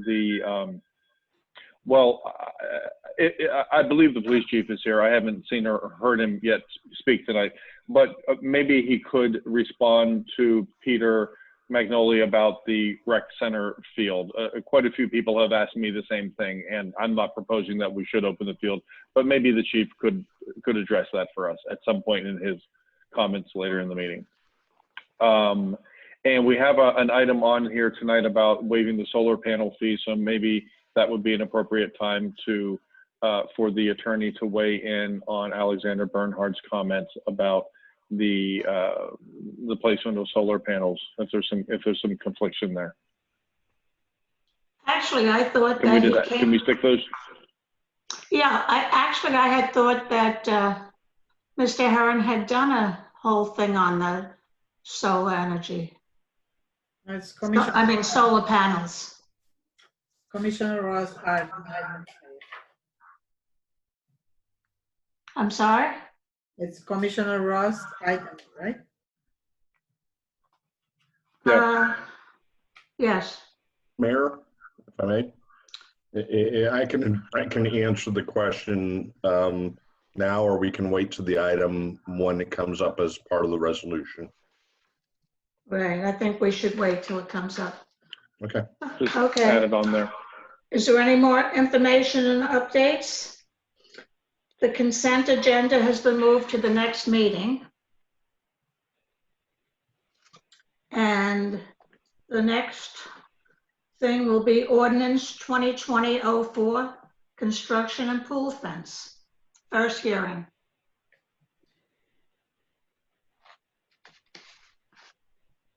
John, do you want to read that? Yeah, I was trying to unmute myself. Let me get to the. Oh, okay.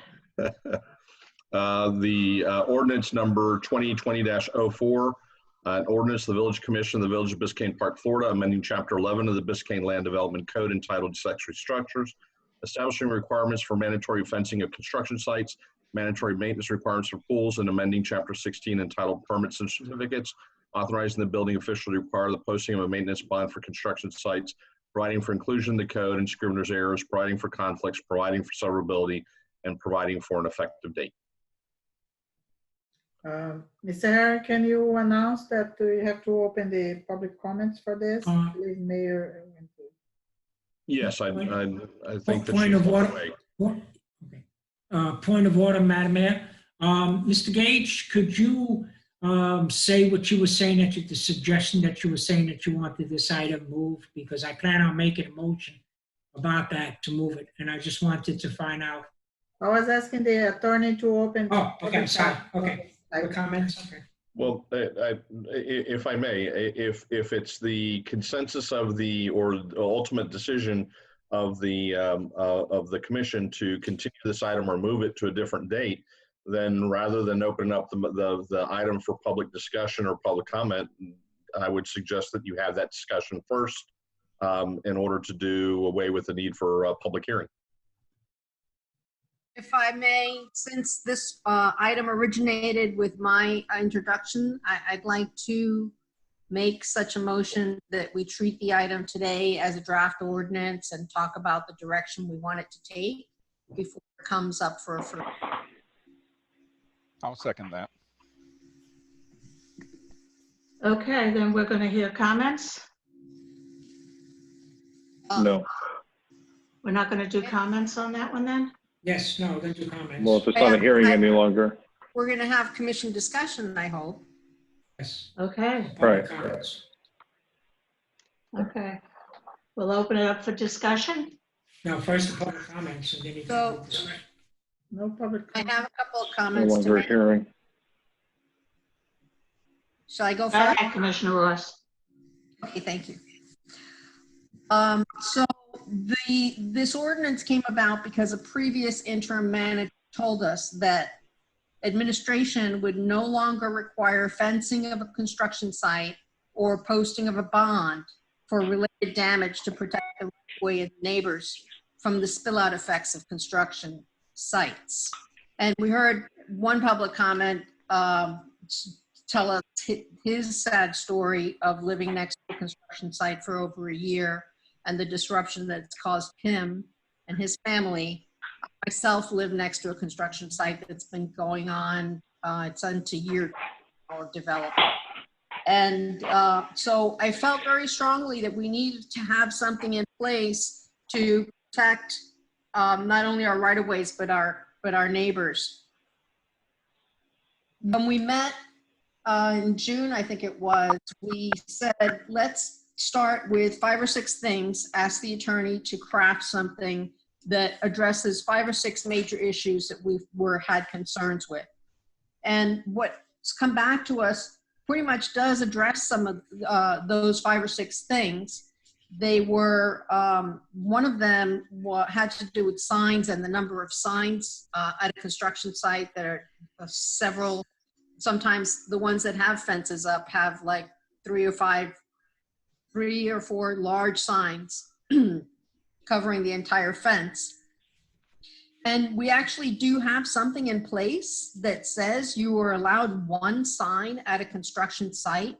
I have no idea why our code department isn't enforcing that. But the provision is there under 12.2.3b, which is the sign ordinance. The other things that we asked them to look at was the construction fence, the pools, maintaining the pool even while it's under construction, so that it's doesn't become a nuisance and a mosquito breeding ground. And then there was an issue with houses that are demolished and you have a big empty lot, and then there's a contractor who decides that he wants to store all of his equipment back there. Those sites do have a fence, thank you very much, but we should not be the storage facility for contractors working in the area. So I'm glad that we're moving forward with this. I have a couple of specific comments that if we want to move to the actual specifics of it, let me bring it before me. There is the first paragraph that says all construction sites shall be enclosed with a temporary 6-foot fence. I believe that we need to refine that a little bit, because I don't think that we were, I don't think we want to require a construction site, say for a roof replacement or for window replacements, or for installation of shutters, that kind of construction, and certainly nothing inside, would need a fence ordinarily. But we really want to protect the spill out effect from areas where there's a major demolition or a major addition, and it's a project that's going to take an extensive amount of time rather than be completed in 1 week. I'm not sure exactly how we phrase that, but I don't think that we intended all construction to have a fence. Do you want to see how everyone else feels about that, or should I just continue with my comments? Continue with your comments. Okay. So the next two to 5 paragraphs address site maintenance and the posting of bonds. And I think that those sections should move away from accessory structure, which is where that first fencing requirement is. I think maintenance and the posting of a bond probably is more appropriate in under section 16.3, which has to do with building permits, sort of the administrative part of it. And in those sections, when they talk about the bond, while it's the building official that has discretion on the construction sites, I think that the bond needs to be posted with, and the receipt for the bond given by the village, not the building official. And those are my comments. I did notice that the pool section, it struck out what we had in the pool and then just basically rephrased some of those things, but there were some important points that were added to the pool section that we did not have before, and we should keep them. And I'm referring to, let's see, this is page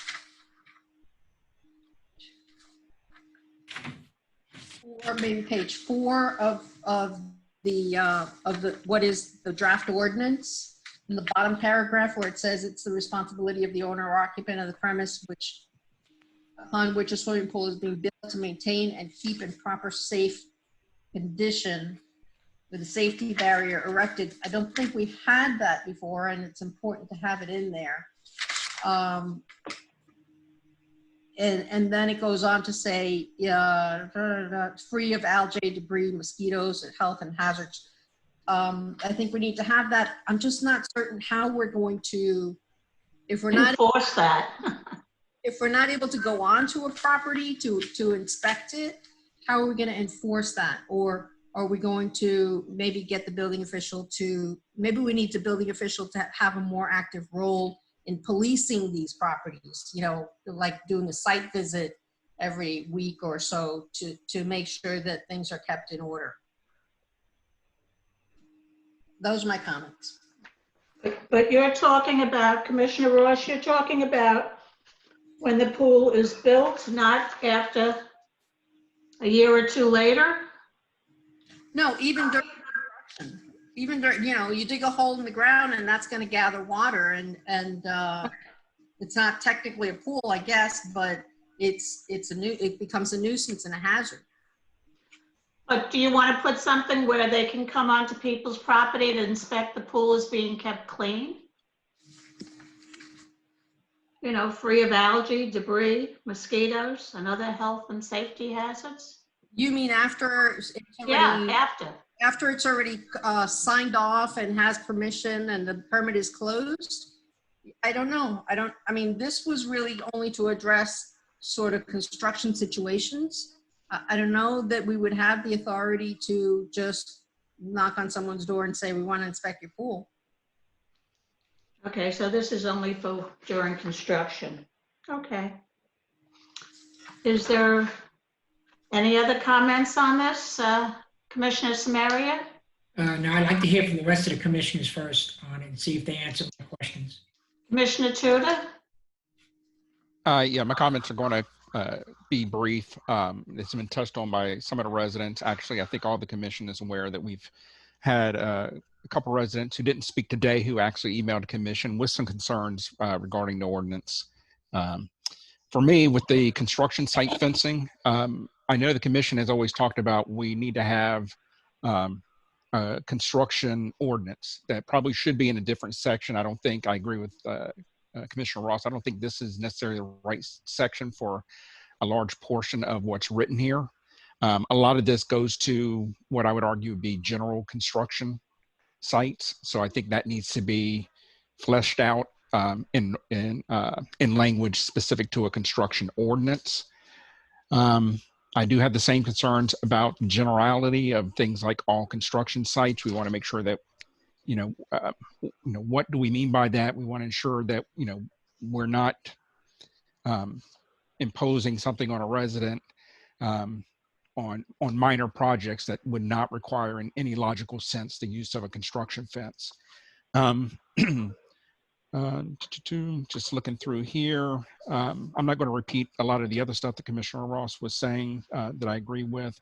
Going to the swimming pools, I think what we had before was, the language we had before was concise. I think it was good language. I think we could expand on some of that. I think what we have here is a little bit,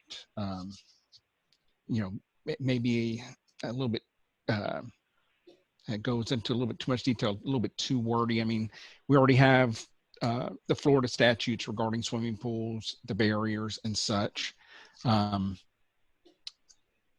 And let me see here. And then the one thing that also stuck out with me was it's on, when you look at the swimming pools, it's on that second page. It's that second paragraph from the bottom. It says, shall be within the discretion of the building official to refuse approval of a barrier, which in his opinion does not furnish the safety requirements of this section. I have a little concern about that. I think the Florida laws are pretty clear on what's required and what those barriers need to be and should be. I have a little bit concern about the language that's in here. I would like it tied more to the actual Florida statutes, Florida laws regarding that. And that's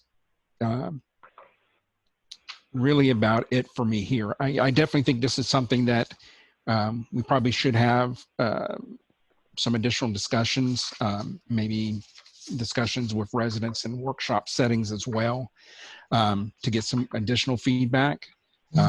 But I'm happy to see that we're starting to move forward on working on some of these ordinances. I think there's quite a few of our codes that need to be rewritten, but this is a start.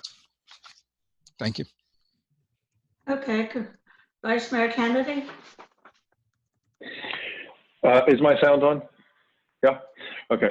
Am I on? Yeah. Okay. So I have a number of things here, and before I start, I'm not. Some of them will be repeats, so I won't repeat anything. But I'm wondering if, when we're done here, if it might help John to work on the actual ordinance, if we each emailed our thoughts to him, so he could have them. And I have mine all, bullet pointed, and I'm going to send mine to John afterwards. So it might be helpful to him if we all did that as well, because a lot of them are going to be duplicates. So I'm going to pick out a couple of things that are important to me regarding the construction fences. I'm thinking specific problems that we have and what the ordinance might say to address that specific problem. We have issues where where people are getting fence permits, construction fence permits, and they're putting them up, and then no work is being done on the property, and it becomes a storage facility for heavy equipment. There's one over on Fifth Avenue right now. And actually a house was torn down there. A house was demolished. So really what we have now is a very large property. The building has been demolished and removed. A big fence is up, and stuff is just being stored in there. And I understand I spoke with Gage outside of this meeting, and there are no approved plans for that property. So all that's been approved so far is demolition and a fence. And now that's what we have sitting over there, is a big gaping wound on the village with a big ugly fence around it and grass 2 feet tall in front of it on a regular basis. I'm wondering if maybe we don't approve construction fences until there are approved plans for the property. So in other words, nothing can, until there's a plans are approved and ready to go, nothing can be torn down, and big ugly construction fences can't go up. And the property has to be maintained per our regular code, grass cut. It means no one's living in it, but it's got to look right from the street. So don't let them get so far as to have a big ugly fence there. So that's one thought that I have. Another, I think someone has their mic open. It might be you, Dan Samaria. Another thought I had regarding fences is that those permits should expire. If I understand correctly, those construction fence permits don't expire. If they expired after 6 months and they had to go back in and get them renewed, that might be an opportunity to address whatever else is going on in the property. Regarding pools, so again, here's a specific problem we have, and this has happened a couple of times. I can picture right now 3 in the village where there is a property, the building is torn down, and there is a construction fence, but there's a pool that was already on the property.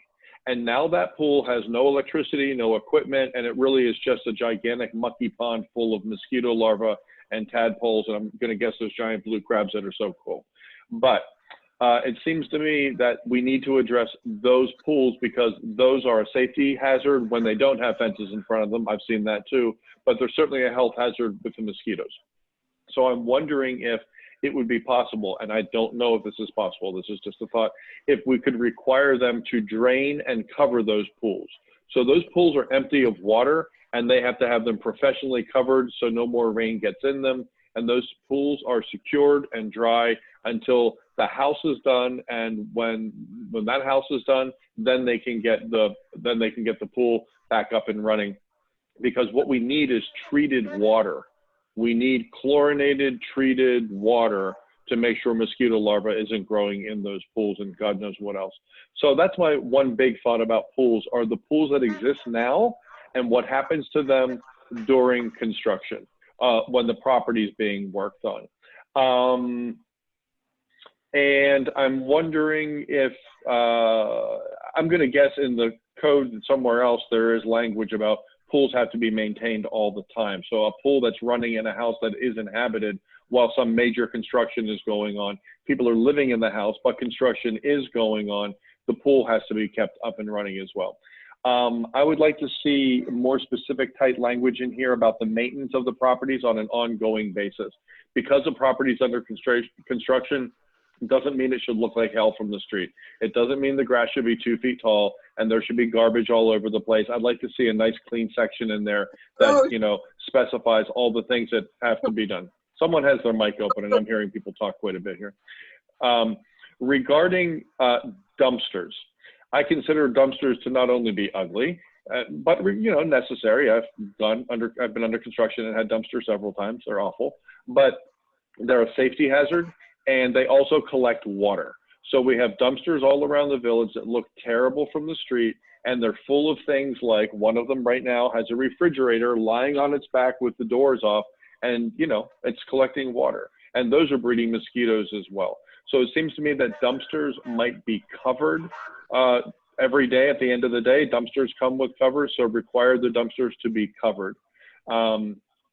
And I'm going to guess that elsewhere in here in the code, it discusses, maybe it doesn't, but it's worth mentioning, hurricane preparation language for construction sites if it's not clearly specified somewhere else. Because when Irma came around, I was on Nextdoor gathering up volunteers to meet me at construction sites that had been abandoned or no one had been to for months, that had construction material all over the yards, and that stuff was going to become projectiles, and people gathered together and gather that stuff up and put it in open garages and anywhere we could find to put stuff so something didn't fly around and damage someone else's property. I'd like hurricane language in there. I'd also like very tight days and times that construction is allowed to take place, language about not storing vehicles on site that aren't being used.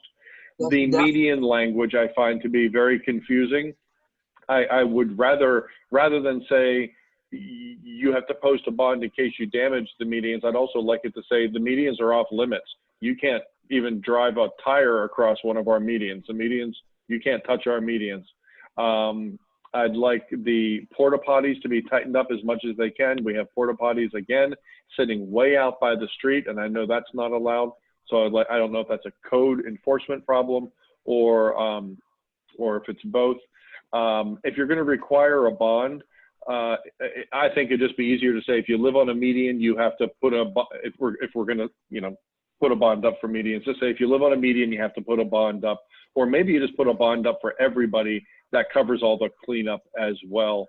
And if it's possible, this I kind of doubt is possible, John will chime in on this.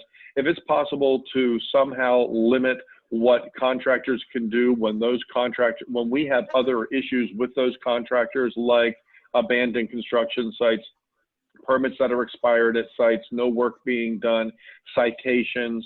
If someone's not a contractor in good standing with the village, I would like there to be language that contractor cannot get any more permits to do any more work until they are in good standing with the village, however that would be worded.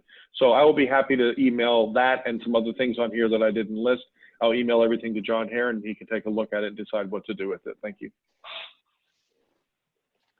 Okay, Commissioner Samaria, did you want to give any comments? Yes, I did. Yes, I do. Thank you. I am in complete support with the idea. We definitely need this, and I want to thank Commissioner Walsh for bringing it to us. We definitely need this. I think this item should be withdrawn from first reading into a draft ordinance, sent back to the attorney for revisions and clean it up. As Vice Mayor Kennedy says, he has ideas that he wants to send to the attorney. I think we just need to clean it up better before we bring it back to first reading. Because if we approve it now, this goes into second reading. Am I correct, Commissioner Ross? We've already decided not to do that. Not right. So, but it could between first and second reading go to P&Z and others for comment, but I think it needed our comments tonight. I also, on the other side of it, don't want to get too much because I think we need to have this in place sooner rather than later. No, I agree with you, but I think it just needs to be cleaned up. So I don't want to have it to go automatically. If we tonight to second reading, I like to have it pulled, have it cleaned up, and then bring it back for first reading again. We already decided that. Decided what? This is just for discussion. This is no longer first reading. We're not. That's okay. Yeah. Okay. Thank you, Vice Mayor Kennedy. Are there any other comments on this from the commissioners? We have public comments. The only comment I'd like to say is I'd like to thank Commissioner Ross for bringing this to our attention because we definitely need something about it. I just want it done to be, and I think she does too, to be completely right. Thank you. Okay. Mayor, if I could suggest, Commissioner Ross. At the time that we had public comment in general, there could have been people in the audience that expected to speak first reading and then they didn't get their comments in. So if we could just open it up for. Yes, I agree with that, Commissioner. Okay, public comments on 2020-04. Linda Dillon. Linda Dillon, I can see your hand. I tried to do whatever it said to raise my hand on this computer, and it kept doing it. Nothing was happening, so I just figured I'd just do it this way. We could see the hand. I'm one of those people that had a lot to say about this particular ordinance, but I saved my comments until this part, and then found out that we weren't going to be able to speak. So I appreciate the opportunity. I'm very glad that you are not going to put it through now, and that we could maybe all of us send some of our suggestions back to Mr. Herron and address some of those things that I think are really critical that are missing from this ordinance. And also that there is a lot of repetition where some of the paragraphs could have been combined and put certain suggestions of putting them together rather than having them in a separate paragraph, because they are all very tightly related to each other. And some of the language again, it's my personal preference. I like to be able to read something and understand it very clearly. So when something says, for example, it said the minimum height of the safety barrier shall not be less than blah, blah, blah. For me, it would make more sense and be clearer if it just said the minimum height shall be at least 4 feet. I'm finished. Okay, thank you. Any other comments? Yeah, Bob's pad. I have Anderson. Mr. Bobby Anderson. You are muted, sir. I'm sorry. I just finally unmuted myself. I'm glad we're having this discussion because there is a major problem of what's going on here, because all construction has exploded within the last few years, and we weren't available and did not have anything in place to bring it back again. That's going on with our ordinances. Glad we finally are having this discussion, and desperately we need to go ahead and keep things under control here, because like it's been pointed out, we are becoming a construction site holding place for their equipment and just leaving it there. This goes back to why we actually end up with the trailer boat ordinance, because more and more cities were stopping having people parking their boats all over their yards. We became a place for people to put their boats, whether they paid the resident to have it, and have multiple boats. We're doing the same thing now we see with construction, that we became a storage place for all this equipment. And also too, we have a major problem of construction gets started and stopped, and places become overgrown. So I support all of the commissioners that have put forth their suggestions to go ahead and clean this mess up. And thank you very much. Okay, I got Gage Hack.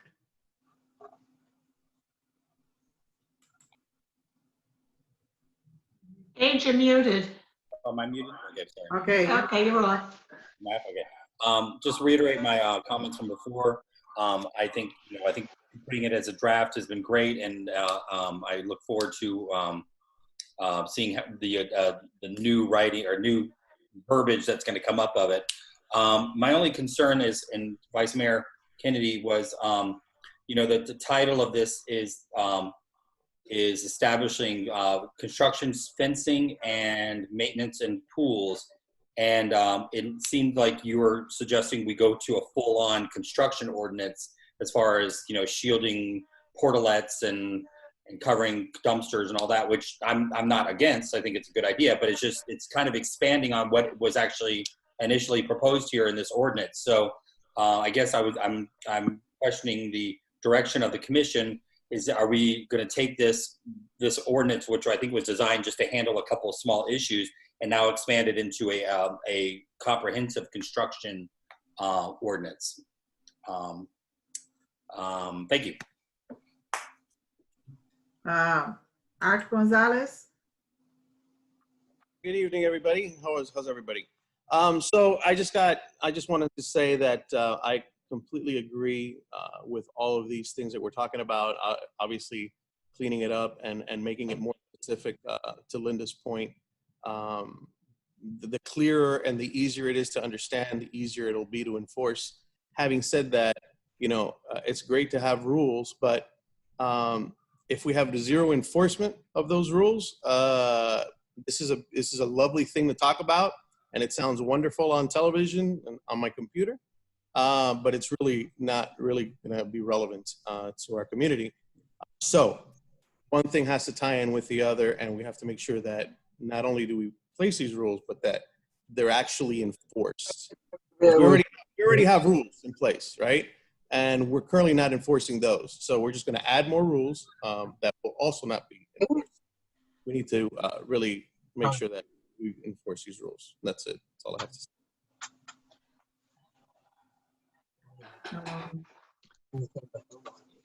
All right, the sign out of this now. I don't see anybody raising their hand, Mayor. You have Mr. Zaka unmuted? I'm sorry, who? Winston Zaka. Do I get in there no more? They're calling me. Yeah, he's unmuted. He's muted again. Winston, did you want to speak?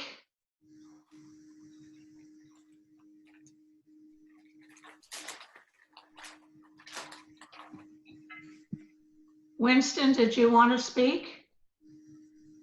He's muted. Yeah, I'm trying to unmute him. It's not coming.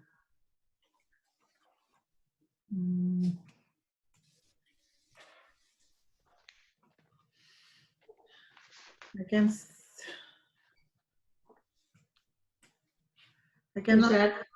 Yeah, I cannot unmute him. That's weird.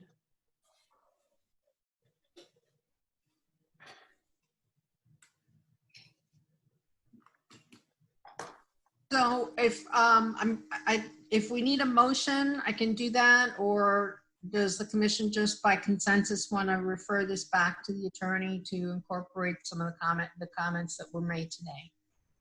Yeah, that's a good idea. It's very, very necessary. We need this very badly. I think a consensus would be good. Hey, all in favor, sending this back to the attorney, say aye. Aye. Aye, aye. Aye. Aye. Aye. Okay. John, do you feel with the input that you got today and whatever we sent you, it could help craft what the commission's intention is? I will try. Thank you. Okay, public comments are closed.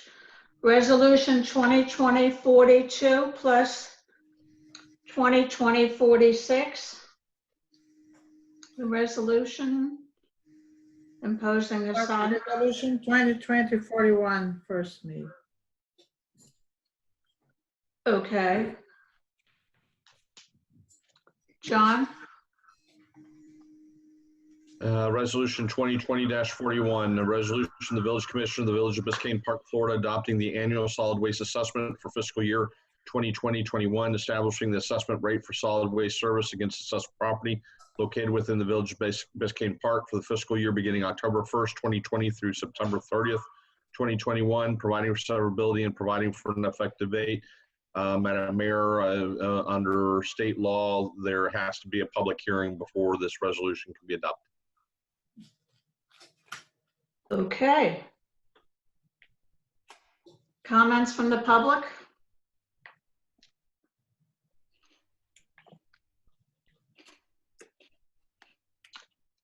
Anybody want to speak on this? Okay, I have Bob Anderson.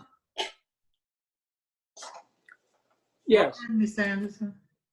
I just wish we had this conversation before we're down to where we got to go ahead and have no choice to go ahead and go forward with whomever for a particular price.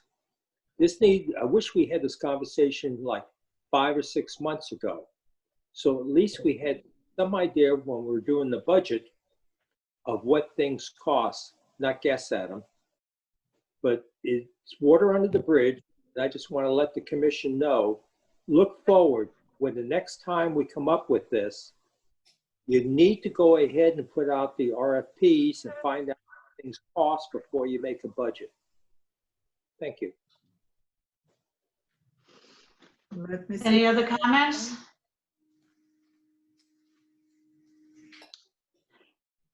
I don't see any. Roseanne, do you? Me neither. I don't see anybody else. Okay, we'll close public comments and go on to 2020-46. I'd like to make a motion that we approve this resolution. Oh, okay. 2020-30. which establishes an estimated assessment rate for solid waste services. We need a Is it second. 2020, 30? No, 2020, 2021. 41. Yeah, 41. Okay, is there, Yeah, you're correct. 41, 2020, 41. We need a Right. second. I'll second it. Okay, all in favor? Say aye. No, we're gonna take a roll call. No commission comments? We're gonna commission comments first. This is for discussion, then we have commission comments. Okay, discussion? Commissioner Ross, since you. Commissioner Ross, go ahead. Commissioner Samaria? I want to hear from Commissioner Ross first. Well, we basically approved the fee already when we sent it over to the county a couple of months ago. So this is just a formality in my mind and gives an opportunity for public comment. Yep. I agree with you. So Any there's other no- commissioners want to speak on this? Commissioner Tudor? No, there's really not much I think at this point to discuss. You know, I agree with one of the comments that Mr. Anderson had made. It would have been nice to have had some of these numbers in, especially for the possibility of in-house, to have the numbers in regarding if we're going to still outsource and such, to be able to actually, you know, when we're working on this process, to be able to have a more concrete number. But the situation is the situation. And so this is, you know, more of a formality to approve this. Okay, Vice Mayor Kennedy? You muted? You're muted. Mac?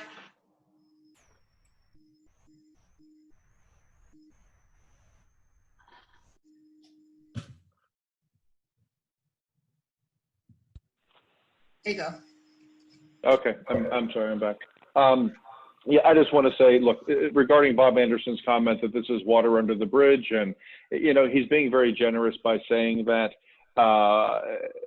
everyone needs to be clear, and this is not a matter of pointing fingers, it's a matter of looking forward and learning from the things that have gone wrong around here. This is not, you know, the fact that we took a stab at some number and threw it out there, and now we're moving forward with it when we have no idea what's going to happen with our solid waste in the future. We're just now finally starting that process. That very much is a responsibility of the administration of this village, and quite frankly, the commission, to hold them responsible for this to have happened about a year ago.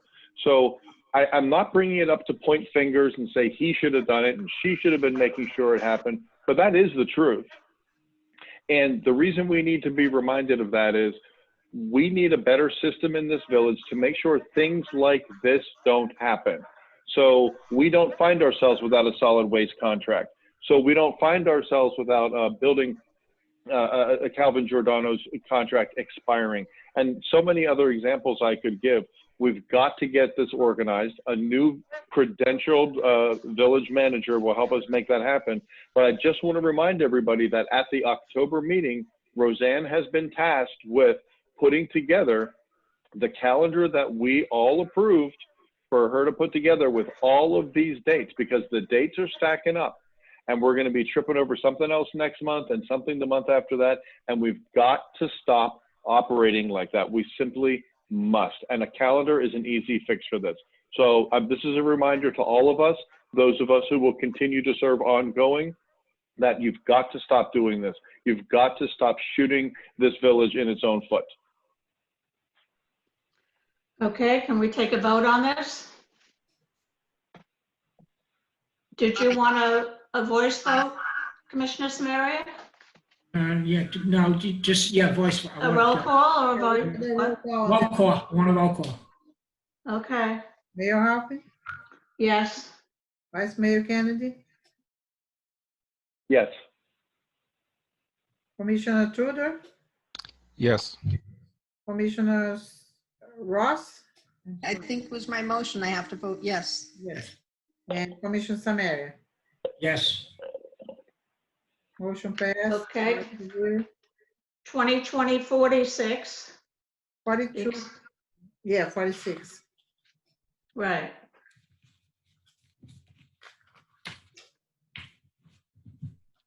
Then E, Mr. Herring.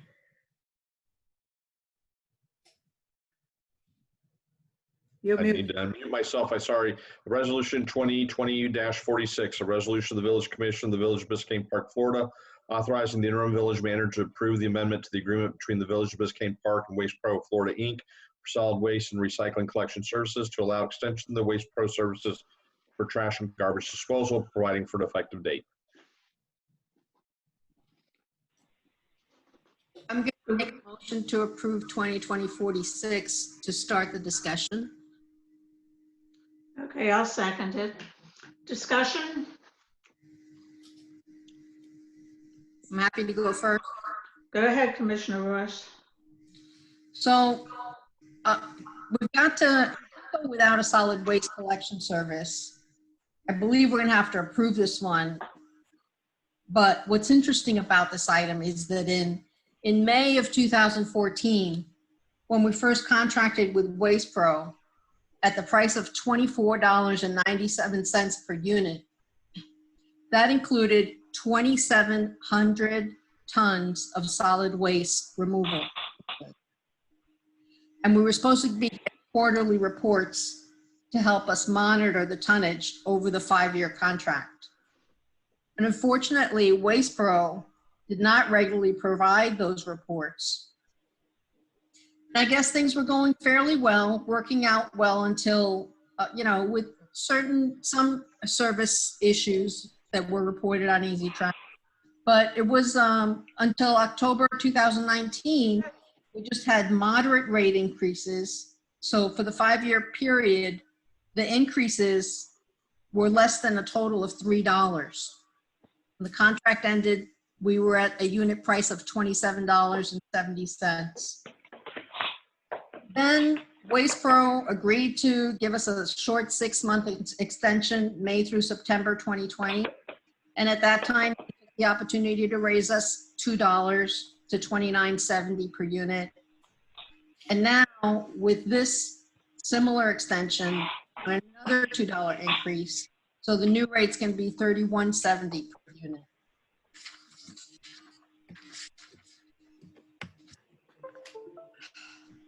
To my knowledge, there was no negotiating these rates. Waste Pro said, this is what it's going to cost. They didn't provide the quarterly reports or justify the cost. I suppose the increases were small enough initially, so no one in the village administration reviewed the tonnage consumed. And when we recently looked at the raw data, when we were preparing the RFP for the new service, which by the way, we had to extrapolate because there were gaps and it was incomplete what they provided.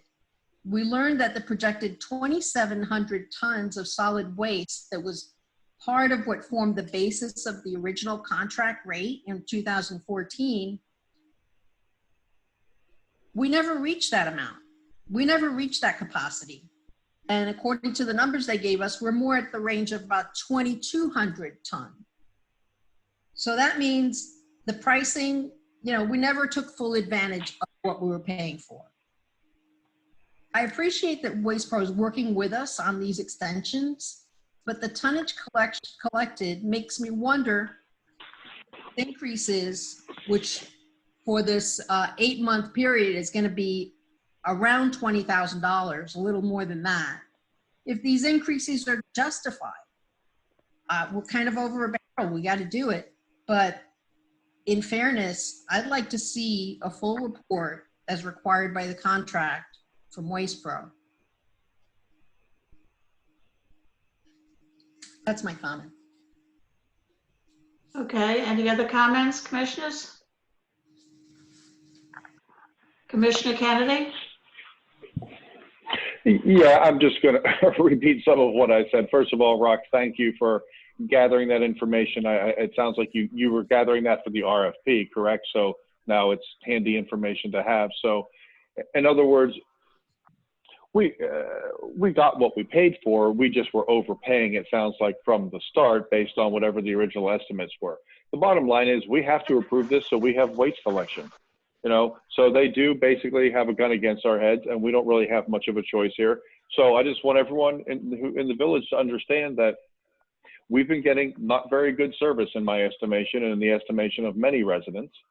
And a couple of months ago, when we needed an extension because the then interim manager needed time to get his information together and come back to us, they increased our rates because he needed that time to do the job that he said he could do, and then he didn't do it, and now he's gone, then he quit.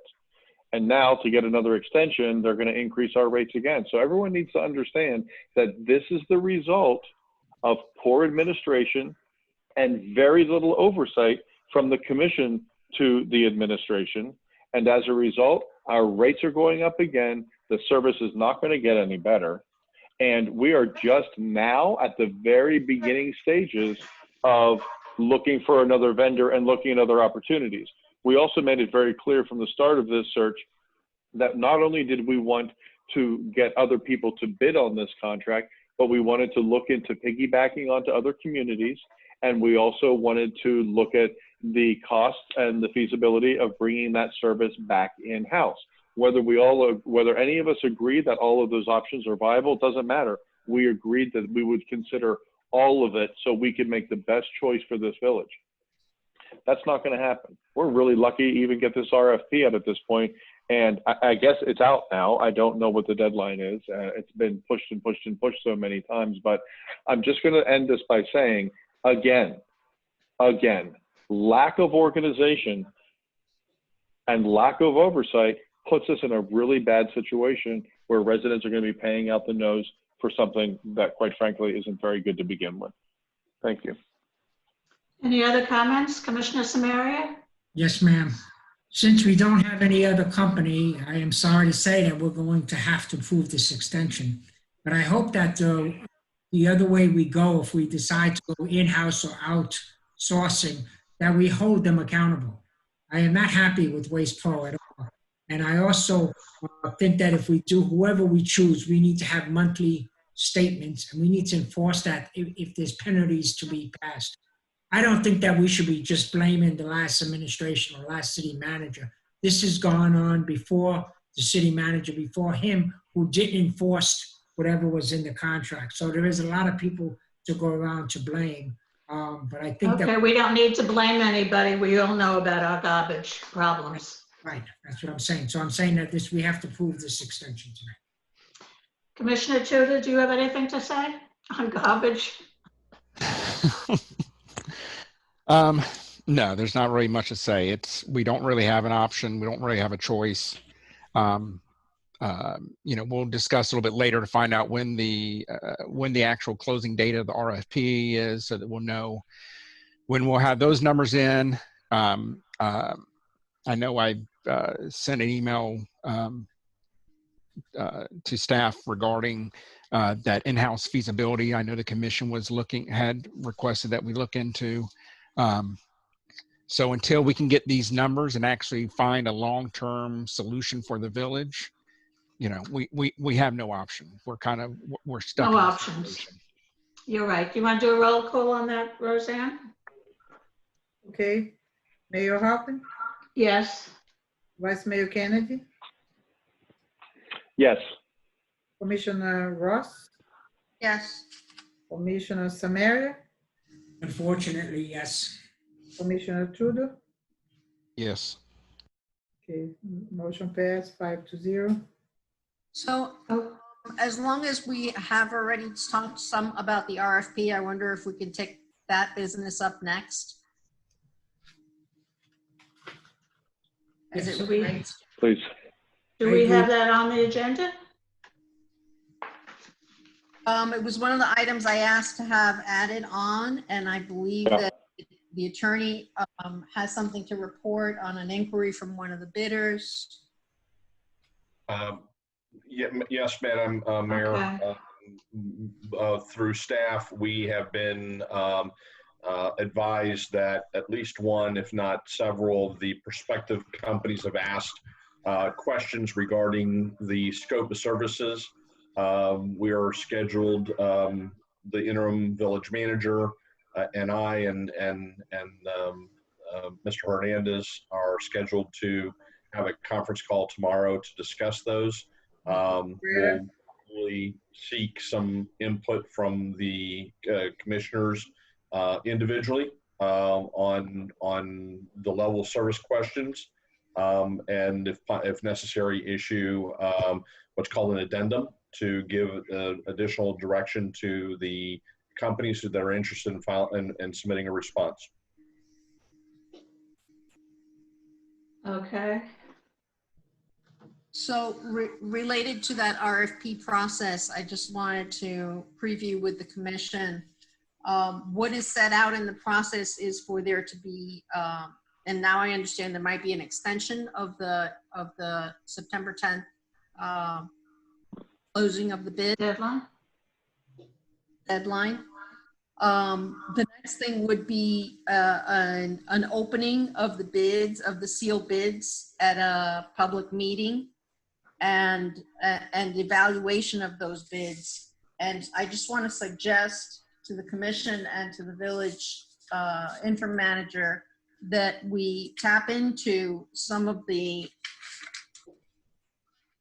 professional help that we have, or actually talent we have available in the village to help with that evaluation process. We're lucky to have the retired Public Works Director from Coral Gables as a resident, Dan Keys, and I'd like for him to be included on the committee to evaluate the bids, as we don't really have that many bodies left on staff, and we don't really have people who have experience in the field of public works and sanitation in particular. Did you ask them if they were willing to be on a committee to evaluate? I spoke to Mr. Keys about it, and he was very willing to participate and lend his experience to our process. Okay. Okay. So I think that's a good idea. To invite Mr. Keys to a panel. Right, and I was also going to suggest that we include our finance director as one of the people on the committee to evaluate the bids, because he also has experience in government procurement processes, and I believe the interim managers have a pretty heavy workload, so this is a way to alleviate some of that for her as well. Any other comments on this? Who was the gentleman that you mentioned before, Dan Keys, that's retired in the village? Dan Keys. Dan Keys is retired public That works is Dan director. Keys. You said someone else. No, Dan Keys is the public retired. Oh, I thought there was another name before him. No. Okay. Dan Keys, Paul Winklejohn, or two people I suggest we tap into. I did not preview that with Paul. Okay. Any comments on that, commissioners? No. Commissioner Samari? No, I agree with Commissioner Ross. I would like to hear from Dan Keys, yes. Commissioner Tudor? Is that Yeah, good with you? Yeah, that's fine with me. Commissioner Kennedy? Vice Mayor Kennedy? Oh, makes sense to me. Okay. Makes sense to me. Okay. Is that it, Commissioner Ross? On this topic? I'm sorry? Yes, on this topic, that's it. Okay. Next thing is 2020-42.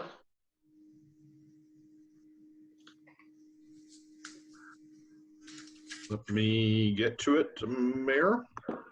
Okay. 42.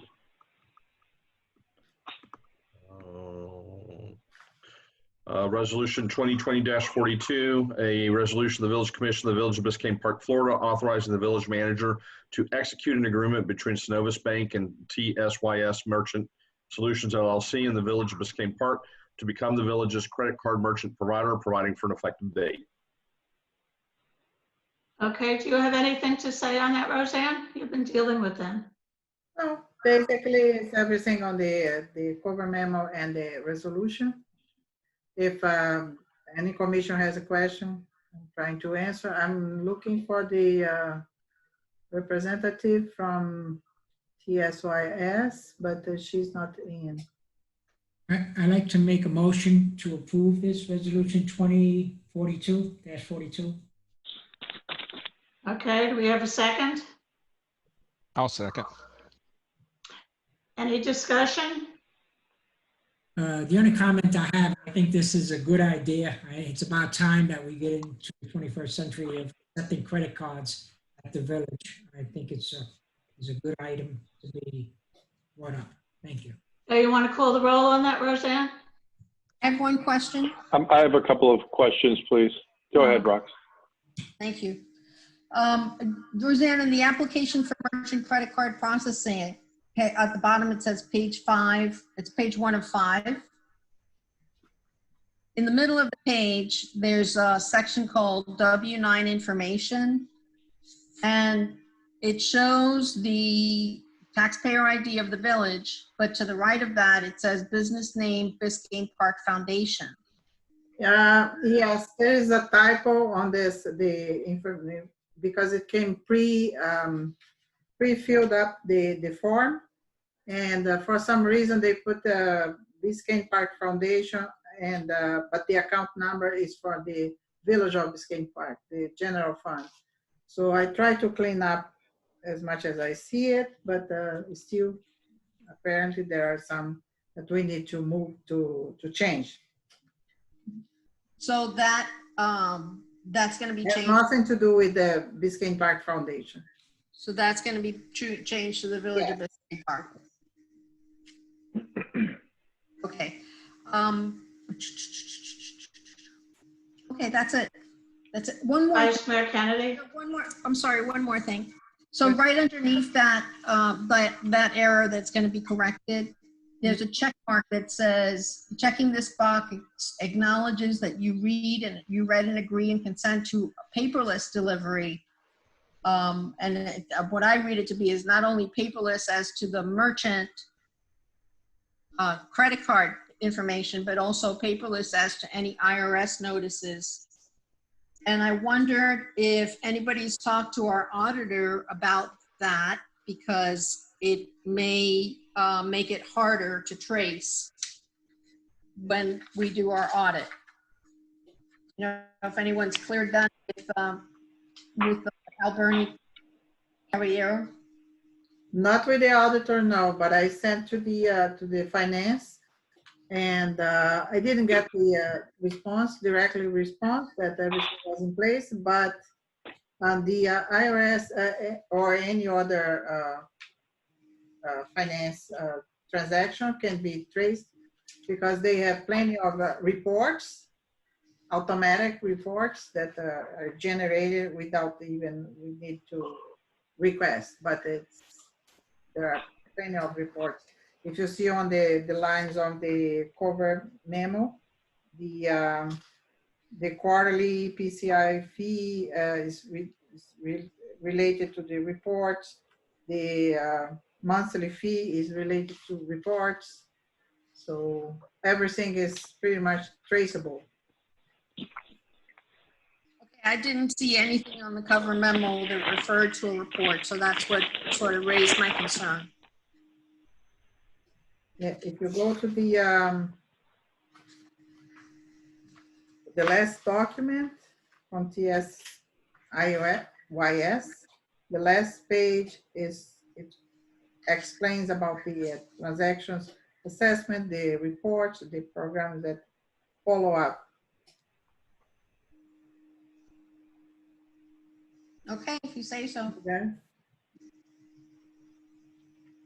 Okay. A year from now, when we have our audit, need someone to raise that we didn't follow a proper process. I could follow up right then. Vice Mayor Kennedy. Yeah, I have two quick things. Roseanne, do you know if this will, if this can be used on our website? We're talking about getting a website done in fiscal 21. It's in the budget. And I would hope that that would include people being able to pay online for permits and other things that they, citations, whatever they owe the village. Do you know if this has the capability of being used for e-commerce, I could say? Yes. And the reason I asked this is my company went through this recently, and it was a big mess, and we had to change merchants for that reason. Yeah, definitely. With our website, the way it works now, it's not compatible. And right. I'm not worried about now being compatible with the website, because this is the first step. Just to have the credit card payments here at the Village Hall. And I believe this is I understand that. a good first step. But yes, that's the point. Right, I understand that. Update the website. We definitely has to move on that direction. To have the. I'm just wondering if you're aware that if this, what we're paying for now, would be able to translate over onto a website.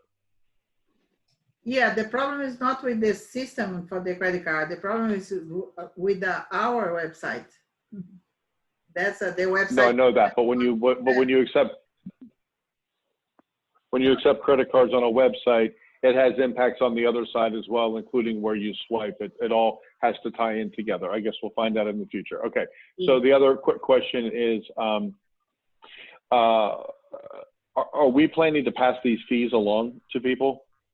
Well, on the village master fee schedule, we have a fee schedule already for credit card convenience fee, which is 2.29%.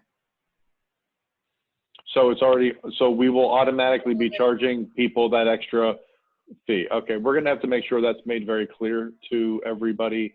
And so will it always be a separate charge that people will see? I have no answer for that exactly, but I assume, and I'm when I ask for to be something very clear. It's okay, not, I think we better make sure that's abundantly clear to residents, because if I understand what you're telling me on the master fee schedule, we have it there, we just don't use it now because we don't accept credit cards, but we have the ability to charge it. Yes.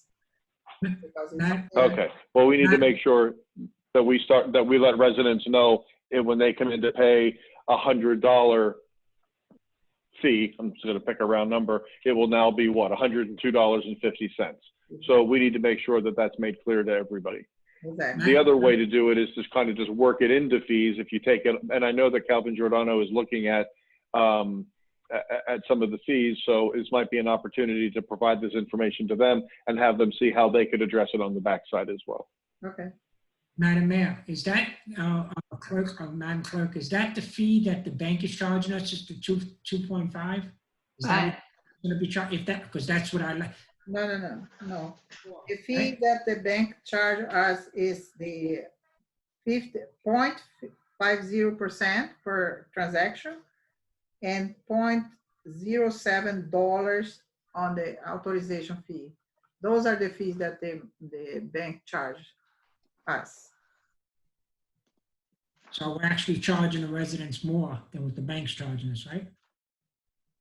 Yeah, that fee, the convenience, the credit card convenience fee was already on our master schedule fee. Okay.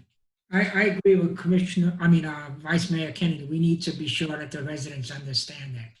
Because as I do in my business, if I don't accept credit cards, but when I do accept credit cards, I charge the resident what I'm charged by the bank. I don't charge any more than that because I don't think that the resident should be paying. I shouldn't be able to make more money off it. So I charge whatever the bank charges me is what I charge for credit cards.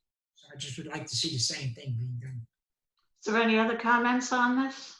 Yeah, but because the fee is already on the master fee schedule, we cannot go and change automatically. It has to go through the study and go to the commission, everything. So definitely that fee will be on the study that Calvin Jordan is gonna do with all the fees that we have in the system. Commissioner Tudor? No comments. I see we have two, this has to be open for public comments, and I see we have two residents. I think Hans Miller and Linda Dillon is wanting to talk. We need public comments on this? What resolutions we do? No, No, we don't? Okay. No, that's not for for a ordinance. resolution. The resolution. Okay, you want to call the roll, Roseanne? Okay, Mayor Halpin, Yes. Vice Mayor Kennedy, Yes. Commissioner Ross, Yes. Commissioner Samari, Yes. Commissioner Tudor, Yes. motion passed 5-0. Thank you. Okay, resolution 2020-44. Waiving the permit fee for solar photo, I don't know how to say that, by Commissioner Ross.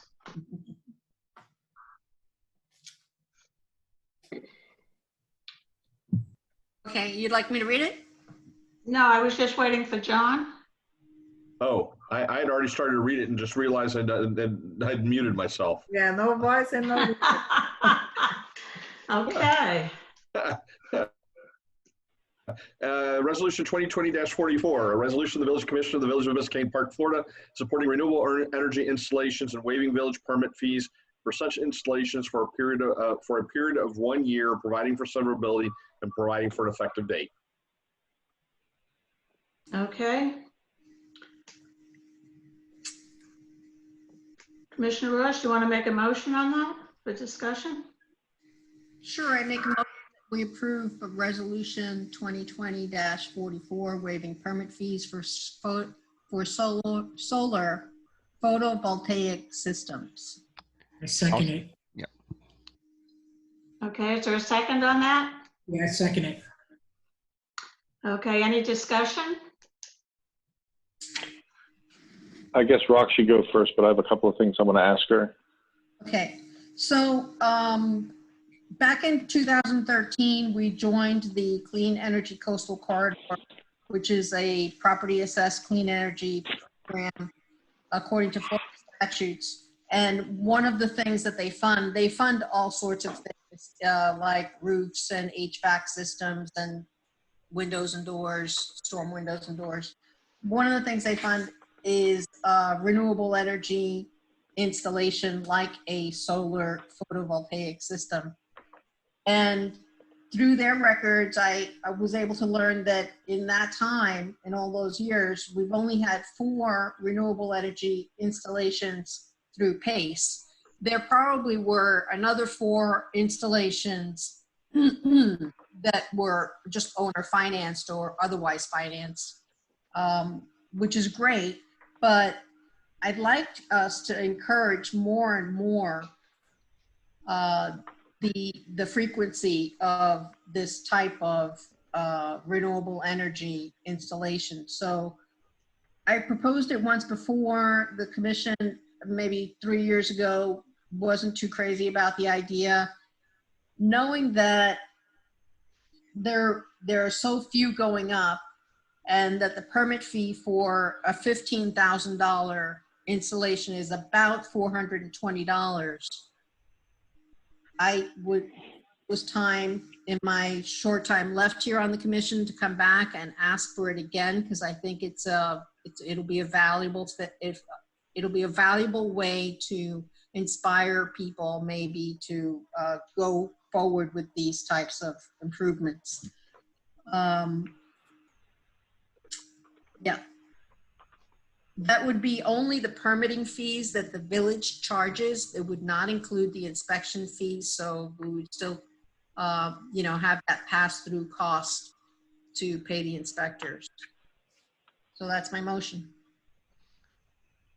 Okay. Vice Mayor Kennedy, you wanted to speak on this? Yeah, I think this is a very interesting thing to do, and I'm going to support it. But two things, it has to be renewed every year. So someone here in the village has to remember to do that. And I'm always pointing out that we forget more than we remember. So I'm hoping that someone, Roseanne, that we can make sure this is noted somewhere so we remember to renew this. And it's only good if people take advantage of it, right? So we have very few people doing this. So unless we promote this, really all we're doing is losing a small amount of fees, right? We're not really, there's no greater gain unless we get this message out to residents that we support this, we would like you to do it, and here's what we're going to do to help you do it. So I would love there to be some messaging on this to the community in a formal way from the village. And then I would also very much like the new manager when she or he is hired to look into very seriously getting solar for the village facilities, so we lead by example on this as well. That's a conversation the commission at the time can have with the new manager, but in the meantime, I would like to see this messaged very well, and I'd like to know who's going to do that, how they will do it, and when they will do it. If we're going to approve this tonight, that needs to happen right away. Look, guys, we did something great, and here's what it means to you. So I think you should do that, Rox. I make a motion that you do that. Because really, it's not worth anything if nobody knows about it. Any other Those are my comments? comments, Jenny. Yeah, I only have one comment. It says here 420 to the village. Excuse me. Does the county still get their $67 or no? They wouldn't get anything. Yeah, we can't waive the county's fees. We'd still have to collect the fee for them and pass it on. That means the $67 is we would still collect for that. Yeah. Commissioner Tudor, do you have anything to say on this? No, I'm fine. I'm in support of it. I know a resident had a question earlier talking about solar panels and about basically what the village can and cannot do in regards to improving solar panels. I know Attorney Heron has sent some guidance to the commission regarding that. And I didn't know if he wanted to touch on that so that may answer that resident's question regarding solar panels. I don't know. I remember reading that, John. You had a whole thing on that. If the council or the commission wishes, I can reread it again. I don't think we need it read again. Okay. Okay. Well, I think it might be good for the resident because he had a specific question about that, and I've heard it from a couple of different residents wanting to know to get some guidance from the commission on it. Okay, John, you're on.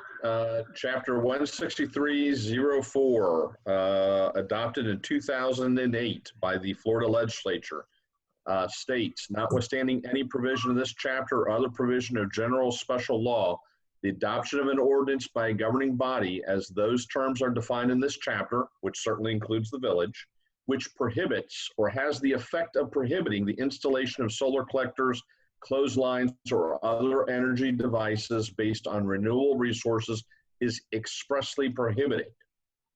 The only, I don't even want to say it's an exception, because the language in the statute it certainly is subject to interpretation, and it only applies to homeowners association, but there is a provision that says the entity may determine the specific location where solar collectors may be installed on the roof within an orientation to the south or within 45 degrees east or west of due south, if such determination does not impair the effective operation of the solar collectors. That's the only limitation at all that arguably may be imposed, is where the solar panels can actually be located on the roof based upon their orientation. Okay, thank you. But we can't limit their function. We can't limit their functionality, John. We can't prohibit them or otherwise implement a regulation that has the effect of prohibiting them. Right. Okay. Or having them not function properly. We have to allow them to face the right direction.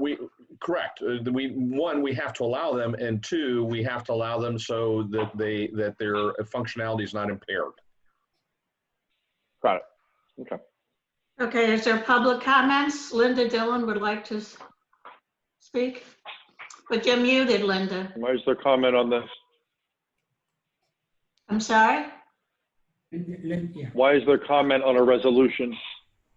I just have a question, if I may. I ask your indulgence. It's not actually a question, it's more of a statement. We had our building inspector in the village hall, which most of you know that I have been doing some time there. And a resident came in with the goal of putting the solar panels on his roof. And this inspector, who is very knowledgeable, made a very clear distinction that he had to move the panels on the roof because it did not follow the county guidelines in terms of having an access area to be able to walk around those panels on the roof. So there's some specific things that we got to make sure that that is included. Thank you. Yeah, Mayor, the comment's well taken. Obviously, they have the installation of the solar panels have to comply with the Florida Building Code, and there's a whole section on like for roofs, including solar panels. So, but as a local government, we cannot prohibit them. Okay, you want to do a roll call, Roseanne? Just before we do the roll call, is any restriction to extend the period of the resolution for more than 1 year, Mr. Herring? Commissioner Ross? No, I think that the motion is to approve the resolution. Okay. Yes. And can that the period of 1 year be extended for 2 or 3 years? Because this is a long-term. No, it can be done for any length of time, but as it's currently written, unless the commission says no for 2 years or 3 years, it is for 1 year. Okay, so I'm just asking the commission, can we extend from 1 year to 3 years? You made the motion. Why would you want to? Commissioner Ross, do you want to change that? I left it at 1 year to make it more palatable. I don't know how many installations. I mean, if we suddenly get 25 installations, that may be really a lost revenue for us. So I was really sort of like a bait to get people inspired, but I don't want the village to have to absorb the cost of an abundance, you know. Okay, I suggest we leave it 1 year for the first year and we can see how it goes. Madam Mayor, I agree. I like to leave it 1 year because I don't want the village to lose income. All of a sudden we get, like Commissioner Ross says, a whole bunch of people do it. And we extended it already past 1 year, 2 years. So let's try for 1 year and see how that works. We can always come back again. Okay, roll call. Mayor Hopper? Yes. Vice Mayor Kennedy? Yes. Commissioner Tudor? I don't know, I have a. Yes. Commissioner Ross? Yes. Commissioner Samari? Yes. Motion passed 5-0. And Vice Mayor Kennedy, I'm gonna draft up some messaging that I could send to Roseanne. Maybe we could do an email blast about it. Okay. That'd be awesome. Resolution 2020-45. John? Yes, ma'am. A resolution 2020-45, a resolution of the Village Commission, the Village of Biscayne Park, Florida, directing staff to develop for adoption an ordinance establishing an accountable expense reimbursement plan in lieu of commission compensation, providing for severability and providing for an effective date. Okay, Commissioner Ross, do you want to make a motion on that? Yeah, I make a motion that we approve resolution 2020-45, adopting an expense reimbursement plan. Is there a second I'll on second that. Okay. Any discussion? I'd like to introduce it by saying that our code already establishes that this flat rate that is paid to reimburse the mayor and the commission for expenses while acting in his or her official capacity as a mayor or commissioner. That's at section 2-17, compensation to mayor and commissioners. Over time, and I suspect it's because of the IRS code, that compensation took the form of a payroll distribution. So when we receive our compensation, it is like a paycheck. It gets payroll deductions from it, Social Security, even Medicare, and we pay a tax on it. And I suspect that came about because the IRS requires you to account for your business expenses, not just draw a flat amount of money. So what happened in that transition is that it's costing the village and costing us. And we can have a substantial savings of $3,800. But more than the savings, it reorients your thinking, our thinking, a commission's thinking about what that compensation is for. And it's really intended to help support a commissioner's job as a commissioner. It occurs to me that our manager and commission form of government is now only 14 years old, having been adopted in 2016. So we're still kind of a teenage form of commission, manager commission, and we still have a lot of growing to do. The Florida League helps aid in that growing, and it describes the roles, the 6 major roles of what a municipal body should do. They use the acronym CLEATS, C-L-E-A-T-S.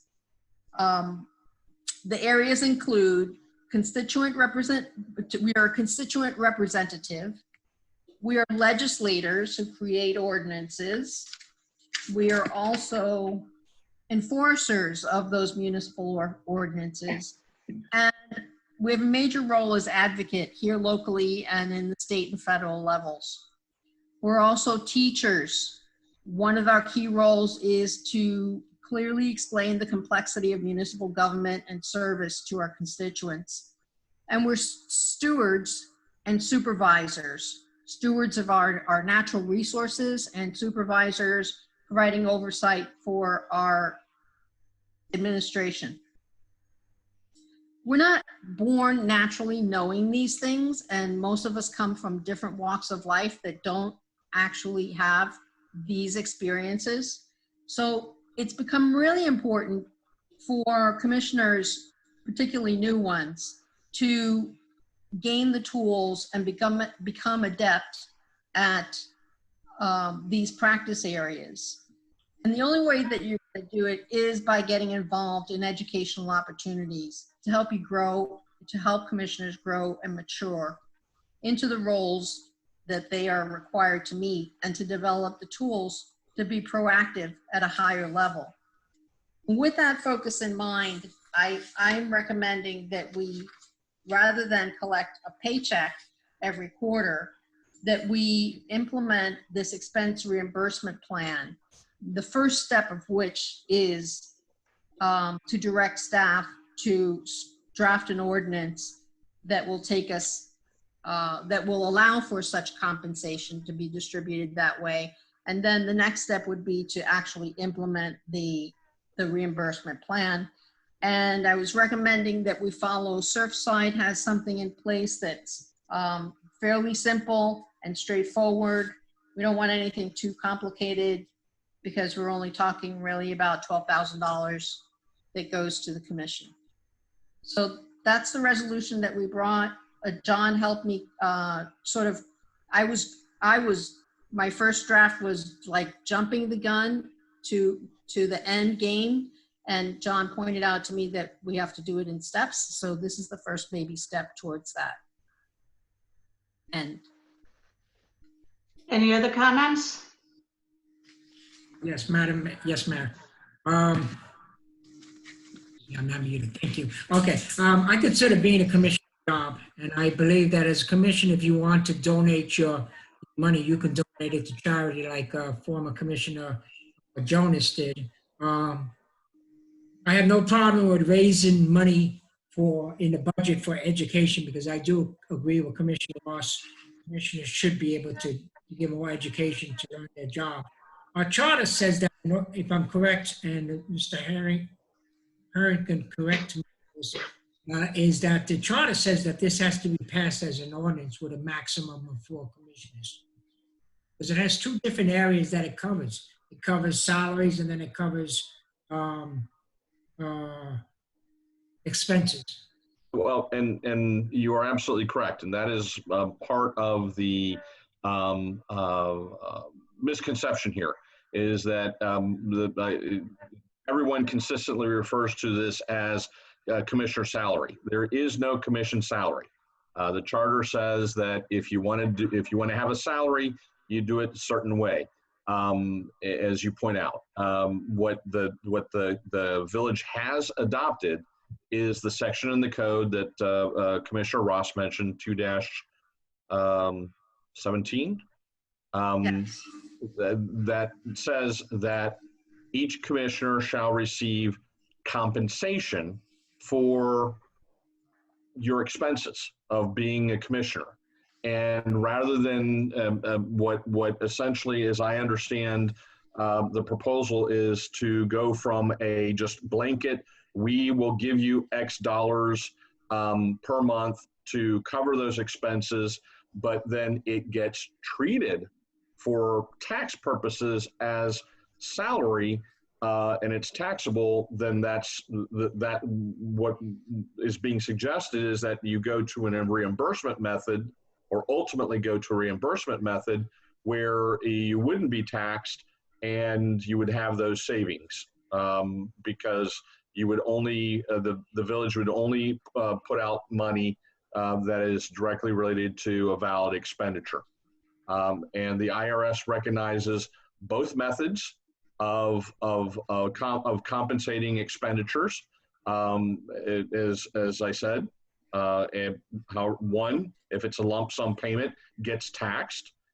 If it's a straight reimbursement based upon submission of invoices, et cetera, then you get reimbursed for those expenses, and there's no tax consequences to each of you or to the village. That's it. Any other comments? I'll make a quick comment. I think and Commissioner Samaria touched on this. I believe a resident during public comments also touched on the same issue as well. I think the one hurdle that I don't think is being overcome is the village charter, and it can just be the fact that our charter and our ordinance, our code, don't quite match up the way one is written or the other is written. But if we have to fall back on the charter, the way it's written, it seems to identify 2 types. It clearly states that members of the commission shall receive annual compensation as set by ordinance and 4/5 majority vote, period. And then members of the commission shall receive reimbursement in accordance with applicable law.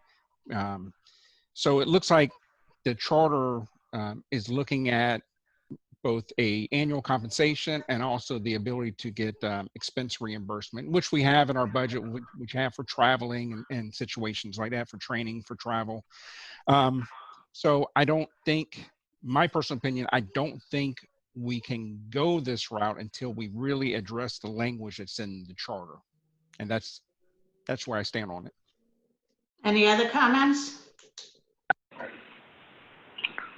Yes, I'd like to say some things. I'm not sure that I understand it the same way you do, Will, because if we reduce the salary to $1 a year, then we meet the requirement of the charter to pay an annual salary or an annual amount, and then you have expenses in addition to that. So I think what Rox is proposing actually does meet the charter. Maybe John can weigh in on that. But I just want to say a couple of things. First of all, everyone knows I'm going to support this because I was proposing something more aggressive than this, actually. And be clear about a couple of things. First of all, this is not a job. This is public service. So this is not a job that you get compensated for. And our code very clearly says we are not paid a salary. We do not get paid to do this job. And I think most people do not understand that. We do not get paid to do this job. It says we get reimbursed in advance for expenses directly related to fulfilling the obligations of this position. It says we don't get paid a salary. It says we do get reimbursed. All Rox is suggesting is saying, rather than giving us an amount and saying, hey, we're reimbursing you for stuff and we're not going to make you prove it. She's simply saying, show us a receipt and then we'll pay you. It really is that simple, and I think it makes perfect sense. Look, guys, let's just be very real about this. Commissioners are paid $167 a month before taxes for this thing that is not really a job. And that is not fair compensation for any kind of job, quite frankly. So let's not kid ourselves that this is any kind of real compensation. So I see all gain for the village. There is no loss here for anybody at $167 a month before taxes are taken out. That is not enough for the vast majority of people to worry about. And if it were, then, you know, maybe that person should be doing something else, because you can certainly get a job that pays more money for the time we put into it than $167 a month. So I'm in full support of this. I would like to do something that's even more aggressive, but I wholeheartedly support this, and I think it should move forward. Madam Mayor, if I may, but just add something to that. Commissioner. I'd like to know how we're going to audit the commissioners as to the expenditures. I don't believe this is a good thing for the village. So if you can answer that question, how are we going to audit the commissioners on their expenditures? Roseanne, you want to call the roll? If I could answer that, Commissioner Samaria? Yes, Go ma'am. ahead, Commissioner Ross. Yeah, I don't know that you need to audit. What we will need is, and they do it at the county, they do it at other cities, they do it, which is a city of about our size, a little bit larger. Every quarter, you submit your receipts in a memo. You know, it could be put on the consent agenda and get approved just automatically. Just send in your, you know, I went to a Florida League event for this education. I went to this seminar and I had to drive there so many miles. In a little memo, one-page format, it gets submitted and gets approved automatically, and we get our checks and we don't have to pay taxes on it. And not only that, but now the people know that the money that is being paid to a commissioner, it has a direct tie to your job as a commissioner. It has a direct tie to the service that you provide for this village. It's not just, you know, money thrown at people. Okay, Madam Mayor, it's another way to measure. No. It's another way to measure what's happening. Okay, is there a cap on the expenses? Is there a cap on the expenses that we can have? Right now, what we have budgeted is $12,000, so that would be the cap. I mean, whatever is set by the budget when everyone votes on that. All right, Roseanne, you want to call the roll? Okay. Mayor Hopping? No. Vice Mayor Kennedy? Yes. Commissioner Ross? Yes. Commissioner Samaria? No. Commissioner Trudeau? No. Motion failed 3-2. Madam Mayor, could we take a 5-minute break before we discuss the village attorney's section? Sure, 5 minutes. Good idea. Thank you. Everybody's back. Yeah, Madam Mayor, Is it possible, and I know we've done this from the beginning, since I believe 11B and 12A would be short, could we put those ahead? I know I should have done that from the beginning, but I didn't think it would be that short. Ahead of the village attorney and have the village attorney be done last? No, I don't see that we need to change the agenda. Okay. Is there?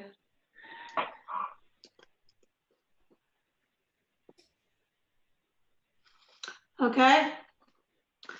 Resume our meeting. The village attorney selection by commission. We're gonna take Comments? roll call. We're gonna take roll call first? A roll call, we're not voting yet. No, I'm roll call, going then to we're open back up to to you. comments. What? I thought we have to take roll call when we come back on. No, we don't need it. Okay, that's just asking a question. Everybody's here. Okay, village attorney selection. Who would like to speak first? Vice Mayor Kennedy, you look like you're ready to talk. I wasn't really wanting to jump in first, but I'll go first because I can be kind of brief. I'm just going to repeat some of what I said last time. I thought about the three candidates some more, tried to have a very much an open mind about this. We did receive an additional communication from Rafael Suarez Rivas, and I was kind of concerned about that. I wasn't sure if he should be communicating with us because we were waiting for a ruling from ethics about whether we could be in communication with them, and ethics said no, but Rafael sent something to us, so that kind of worried me a little bit. I didn't know if he should have done that. Look, I'll be very plain about this. I liked all the candidates. They all seemed like fine people and accomplished attorneys, and I don't have like a big problem with any of them, except that for me, it's very easy to eliminate Rafael from the mix because he very clearly said he is completely a sole practitioner. He has no one supporting him. He has no staff. He has no partners. He works on his own. He does not work in a firm. If there was ever a reason that he could not attend a meeting, he would call a friend or have someone from the county pro bono come and fill in. He was very clear about that. So make no mistake that he's really on his own. He also said that he was expecting that our staff would fill in an administrative role with them. I have heard commissioners in the past say with very good reason that we need to not overburden our staff. Well, someone has their microphone open, expecting our staff to step in and be his administrative assistant, his paralegal, his PA, whatever these different roles are that lawyers traditionally have, I think is really an enormous burden on our staff. And in his communication to the village, he then said, now that he understands it better, I guess apparently having listened to our conversation at the end of the last meeting, he said he would have to readdress his proposal based on the fact that he would have to hire someone. So quite frankly, you know, I'm kind of going on the Goldilocks principle here. Wow, someone's really making a lot of noise. Is everyone hearing that? I believe that the echo No. comes from your point, Commissioner, Vice Mayor Kennedy. No, nothing else is on here. I'm hearing a woman talk. At any rate, I'm kind of working on the Goldilocks principle, trying to find the one that's just right. And the porridge is too cold for me with Rafael Suarez Rivas. Seems like a very nice gentleman, but unfortunately, I don't think his business is sophisticated enough to support ours. I am very much in favor of having John Herring continue as our attorney for a number of reasons. I am satisfied with his work. And I know John's in the meeting. It's a little awkward to talk about someone when they're in a meeting because I'm going to say something that may not be completely flattering. Is he perfect? No. Does he make mistakes? Of course he does. Everybody does. Goodness knows I have my faults as a commissioner, and I'd like to see John tighten up some of the things that he does for us. But I can tell you this. As a new commissioner, he has been extremely helpful to me. He has been extremely available to me. He is patient when he explains things to me. He makes himself available to me 24/7 practically. I have spent many long drives across Alligator Alley when he's going to see another client, and he'll spend 2 hours with me on the phone going over things for meetings because we don't have a manager to help me with some stuff. So I have found John to be great to work with. I have a great working relationship with him. And here's where I end up every time I think about this. We have no manager in this village. We have no public works director in this village. We have 0 code employees in this village. We have a building department that, quite frankly, is in disarray. We have a police department that functions at a very high level. We're very lucky to have that working just fine. And Roseanne and her office staff do the best they can do, spinning all these plates and trying to keep this village afloat while we have all these empty positions. In addition to that, in November, there will be as many as 3 brand new commissioners. Will and I are running for re-election. If the 2 of us don't get elected, you're going to have 3 people who quite possibly will never have served in a position like this at all. There is too much instability in this village right now. There is too much unknown going on in this village right now that we don't need to proactively introduce more instability into our little dysfunctional family. So the one piece of something that feels really solid to me is John Herron acting as our attorney. And I also go back to something I said at the last meeting. When this village needed someone, John Herron stepped up and did us a real solid. He did right by this village. He showed us what kind of a person he is that night when he did that for us. After he had been kicked to the curb by this village once before, he could have given us all the proverbial finger and said, "Are you kidding me? I'll never come back there again." But he didn't. He showed up and he helped us when we needed someone desperately. And we did. We really did. And since then, he has been a wonderful person to work with, and he's done a fine job on our behalf. So I am very much in support of John Herron being our attorney on an ongoing basis. And let's all keep in mind that this is not something that we contract for and we're stuck with someone forever. This is kind of an at-will position. We can make a change if we ever needed to. But right now, considering what's happening in the village of Biscayne Park right this very minute as we sit here with an election coming up and key positions in this village being empty, the last thing we need is to introduce any more instability or uncertainty to this village. So I very much support John Herron. That's all I have to say.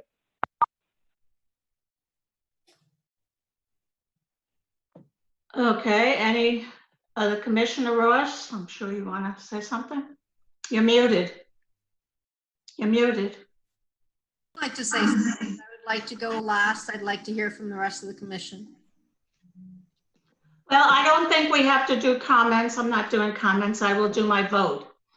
If there's no more comments, we'll do a vote. The comments? I would think it would be appropriate for everyone to say what they feel they need to say to substantiate the decision they're making.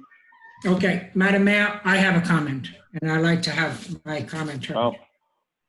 Okay. Wow. I have done a lot of research regarding the questions that were raised about Rafael Suarez.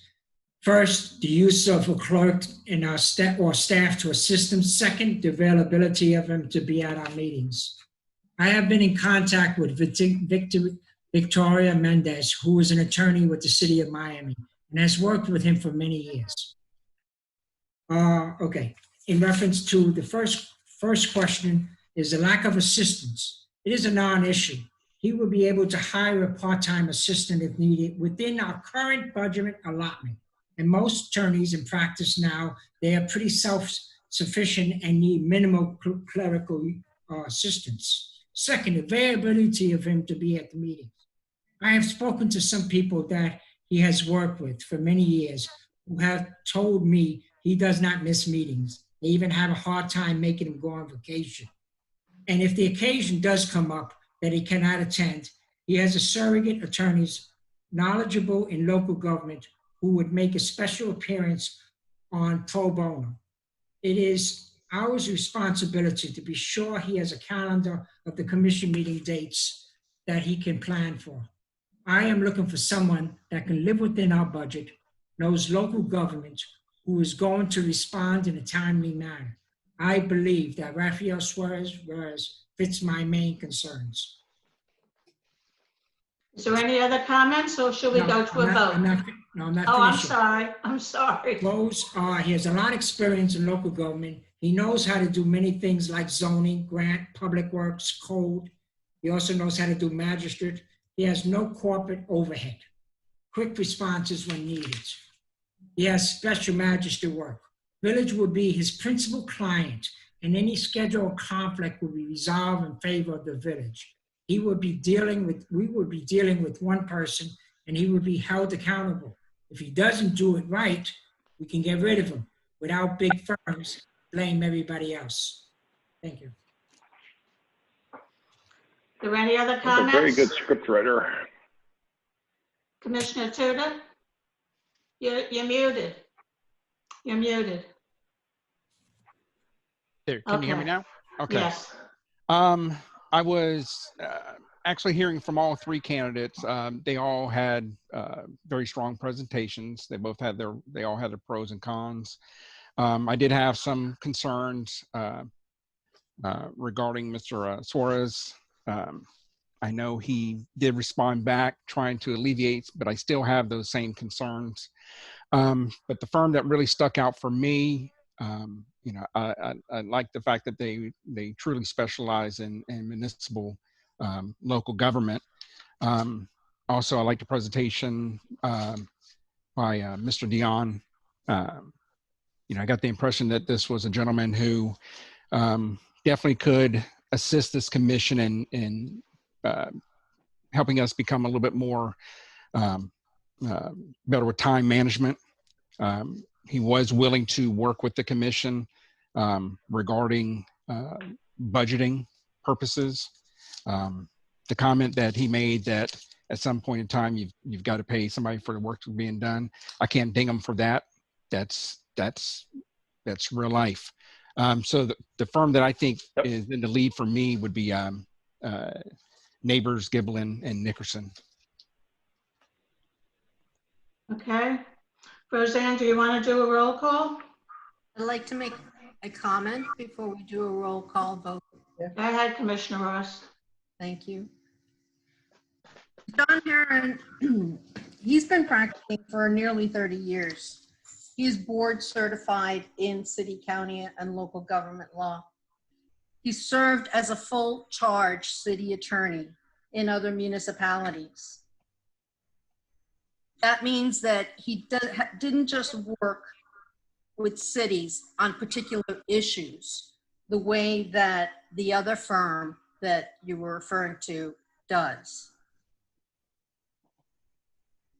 He's taken the time to know our code. He's taken the time to know our staff, our community. He makes himself available by phone, and he doesn't charge the village for most of the time that he spends on the phone.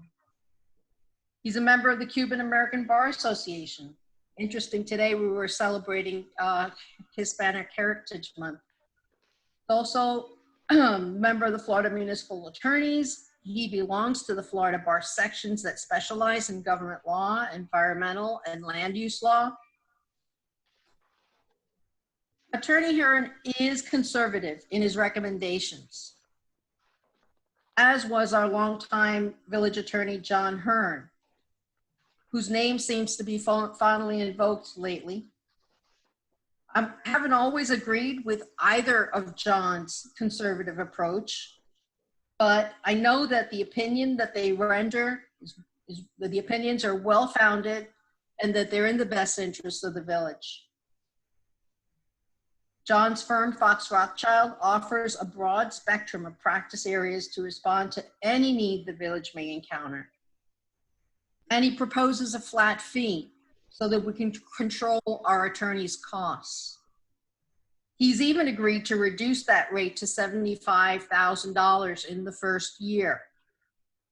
You'll remember months ago, he offered to represent the village for what was the balance of our budget. And instead, the prior commission chose the other firm, and our fees went wild. So having that control and that commitment is of tremendous value for us. I don't want to see our tax dollars go toward another experiment with this firm that is attempting to break ground in becoming a full-fledged city attorney and offering those services. That's not what they do right now. And they're just looking to expand into that area using us as an experiment. I don't want to see us pay another law firm so that they can develop that practice. We also can't afford to engage a sole practitioner who would look to village staff for support and coordinate pro bono assistance in when he's unable to meet our village attorney obligations.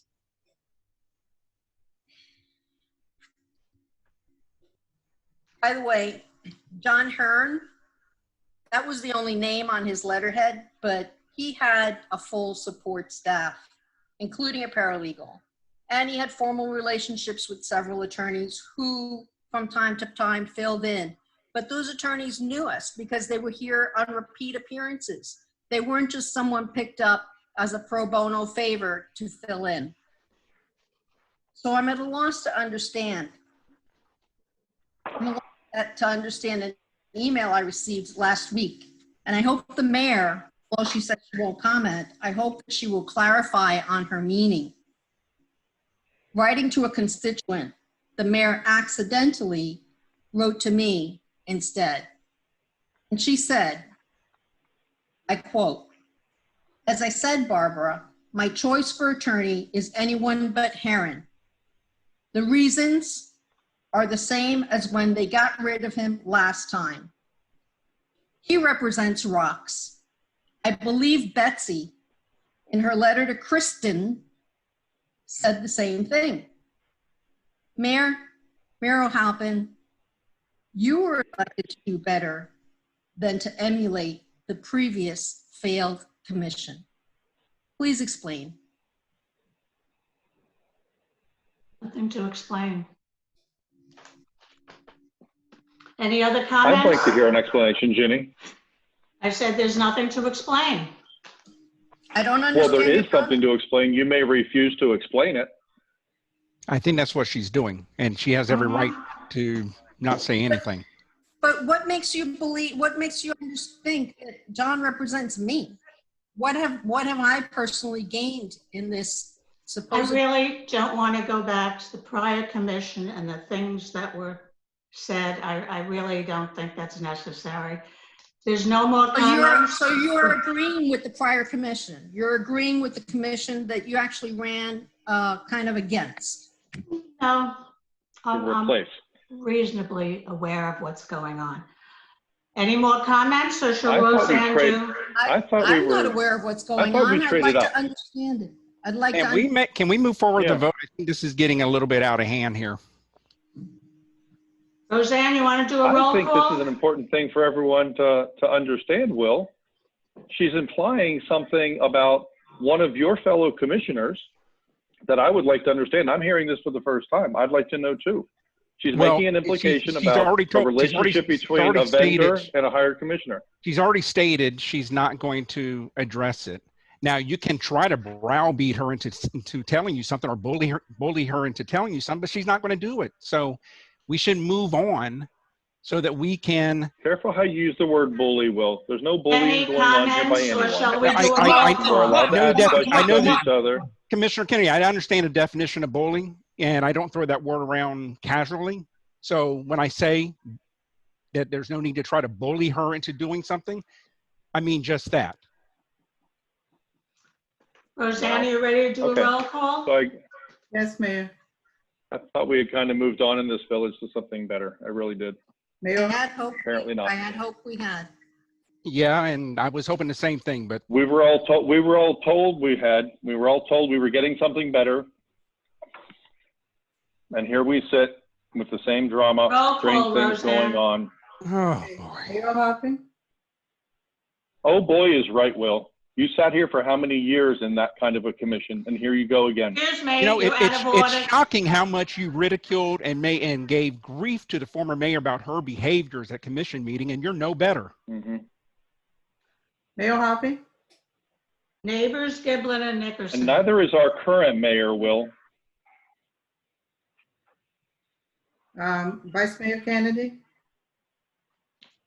Fox, Rothschild. Commissioner Tudor, Neighbors, Giblin, and Nickerson. Commissioner Ross, Fox Rothschild. Commissioner Samari. You're muted, Commissioner. You're muted. I still, before I cast my vote, I still believe that Raphael is the best for this village. And since it looks like we have a 2-2 tie, so I regretfully have to choose one of the balance of the two attorneys.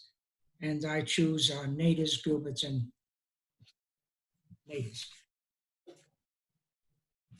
Okay, we have 3-2. Vote for whomever you want to, Dan. I'm sorry. We have 3-2 for. I don't understand his comment about being forced to vote for one or the other. You're allowed to vote for whomever you want to, Dan. I can't hear you. Okay, It doesn't matter. Roseanne, you want to Not report listen that? anyway.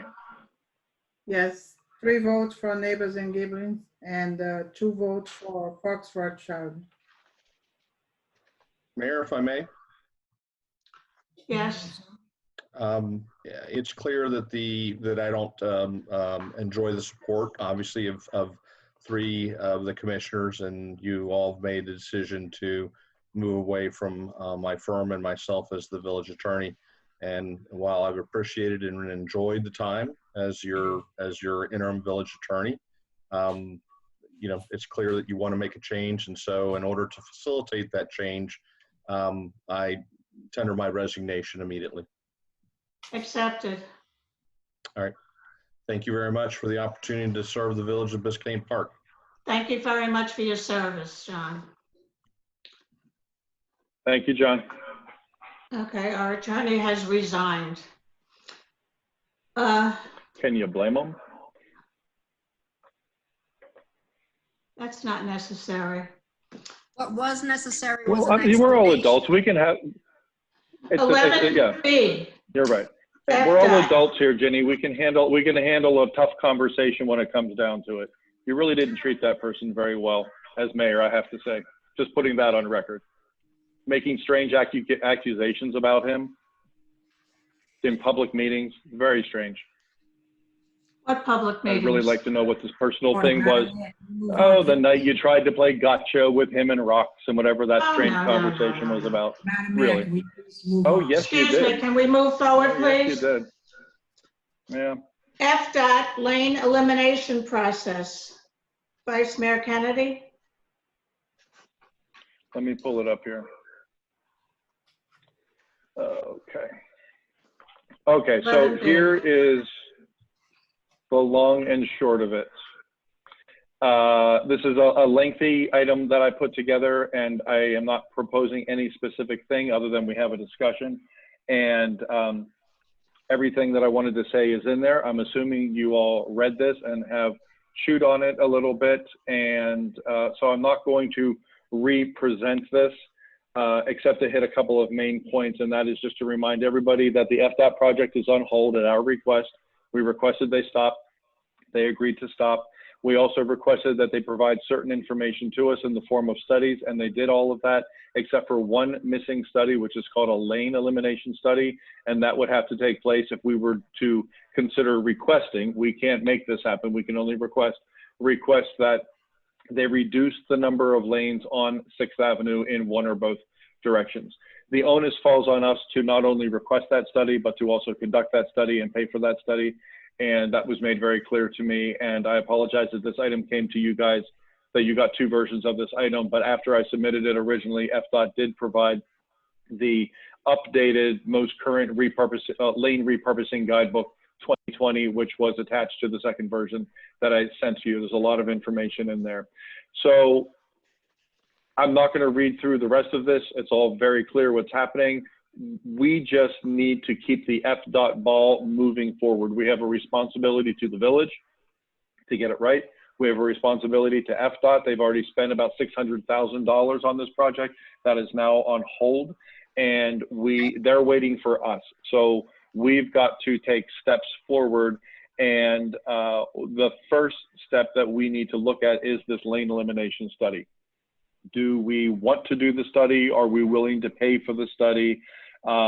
So with that, I'm going to let you guys respond to this, because again, I'm not proposing anything here tonight. I'm not proposing one way or the other. I just think we need to have a conversation and make some kind of a decision. And that decision may be simply to go get some more information as I detailed in here. So I'm all ears.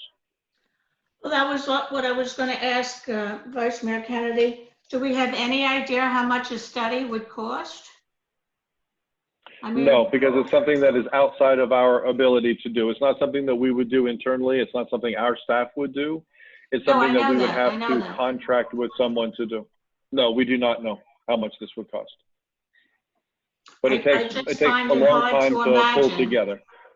I find it hard to believe that FDOT would ever do a one lane each way with all the traffic before Biscayne Park and after, with a school up in Miami Shores. I just can't imagine that they would go along with it. And what you're referring to is the section about the service, is it called the service level? We are currently a level D, and our comprehensive plan requires us to be a minimum of a level D, and anything that we do to change that would be the reason they would say no. So that's the reason. It's one of the things the lane elimination study would do. It also looks into how it would affect traffic on the side streets within the village and other surrounding areas.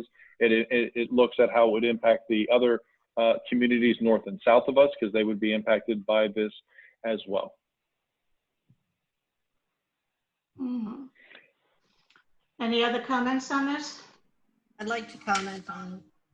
Go ahead, Commissioner Ross. I used to find it hard to believe that the state would give us $1 million to restore the log cabin and build a village hall. A lot of people said that's impossible, it would never happen. But lo and behold, we stuck to it. We stuck to what we wanted, and we got there. So if we just defeat ourselves at the get-go, then sure, nothing can happen. Why risk it? I think our first smart move would be to engage Calvin Giordano, or I mean, we already had a relationship with them. Waste a lot of time on an RFP, I think, trying to find someone else to be a city planner for us. These are people with the discipline, tools, and the experience to work on city issues just like this one. We don't have that level of experience. We also can use them to engage our community and to see what our taxpayers want to have. How do they want their money spent on this project? It's an opportunity to use state money to bring an improvement to our section of 6th Avenue, Biscayne Parkway. And I don't want to foul it up, but I want to make sure that it's reflective of who our community is. So I think the first step would be to engage a city planner and let them tell us, they do work on studies all the time. Let them find for us, ballpark for us, what could it cost, develop a plan, and make sure that we have the community input before we move forward. Right now, we don't have enough information. Correct. So you're saying, I think you were there, Rox, when they did the median and that. Didn't they do a traffic study at all on that when they changed the roadway and put the median in? The median has been there for a very, very long time. I may not even have been born when it was first put in. Oh, God. Just enhance it. And what they did was put more landscaping in, and they put some end cap curving. I don't think they needed a traffic study to do that. I was going by that, I guess that's not our place, the picture they had here. Okay. Any other So comments on Rex, this?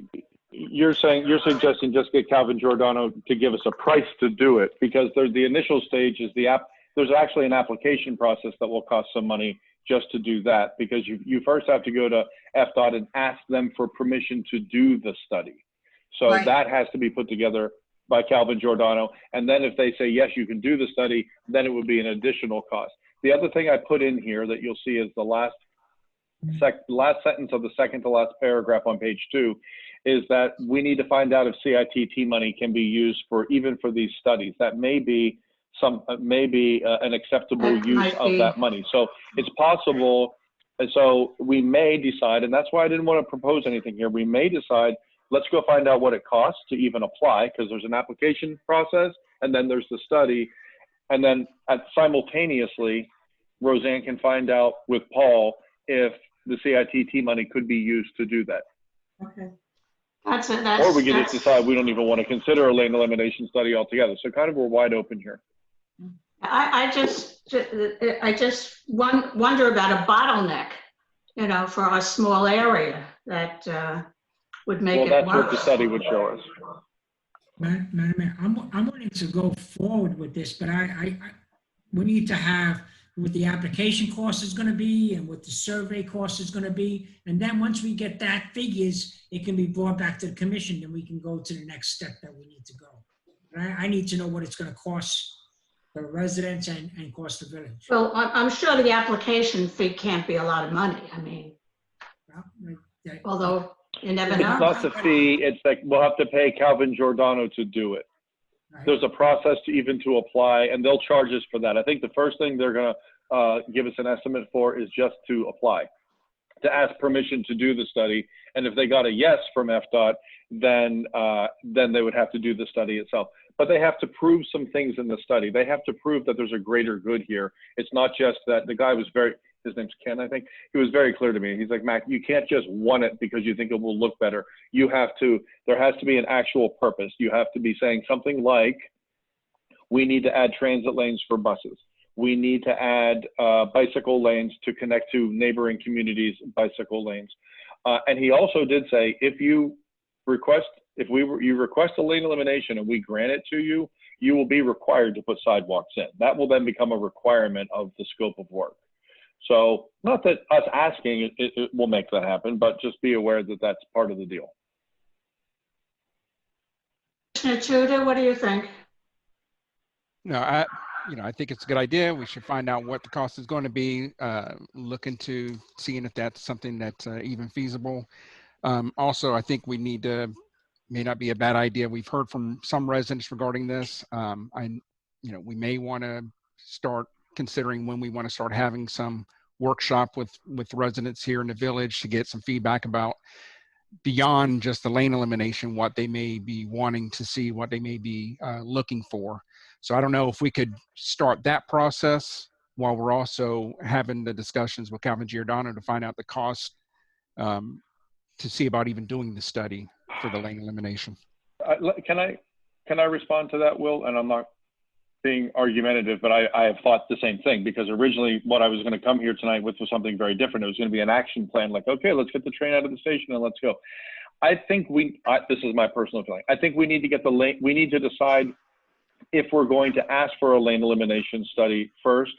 And then if we decide we're going to go forward with it using CITT money or our own money, we need to get that information, because if it comes back and there's no way, the answer is no, we can't eliminate lanes, then I don't even want to have a conversation with residents and have them asking for things that we can't get. We've already kind of gone down that road. I think we need to know, is lane elimination possible or not? If it is possible, then we can say, hey, residents, we want feedback. It's going to be a questionnaire. It's going to be workshops. We can decide all of that.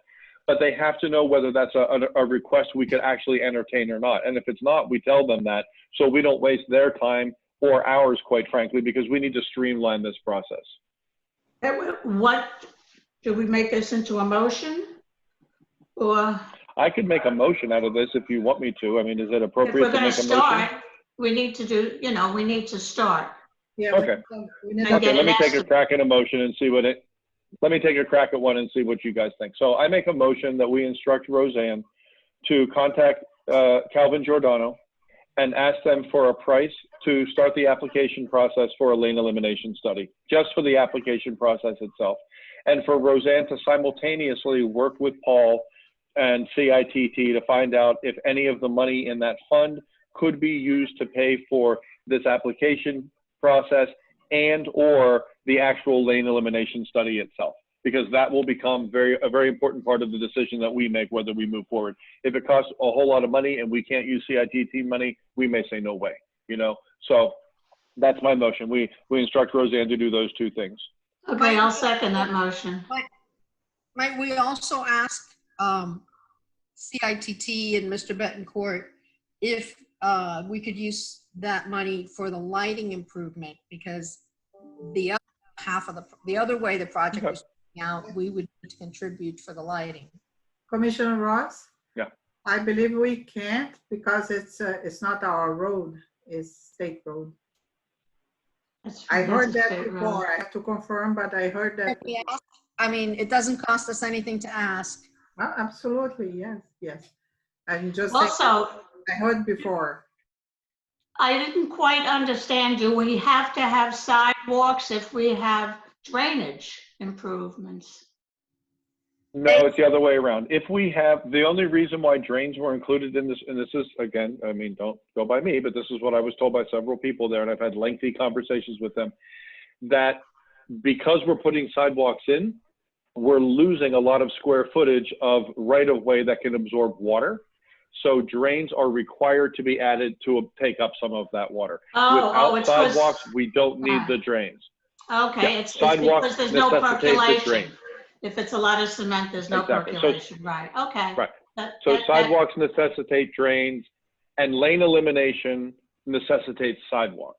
That's the other thing. And well, there's more to it, but I won't get into that. So that's my motion. So anybody else want to comment on that? Well, I just have a quick comment about the drain situation. We've had several residents reach out, and I'm sure to all the commission, that even in our current situation, there's issues with standing water. And so some of the residents on 6th Avenue have requested some type of drainage. So, you know, I think that's why the sidewalk, I think sidewalks kept coming in. I know sidewalks were being discussed back in 2013 when the commission was discussing 6th Avenue projects.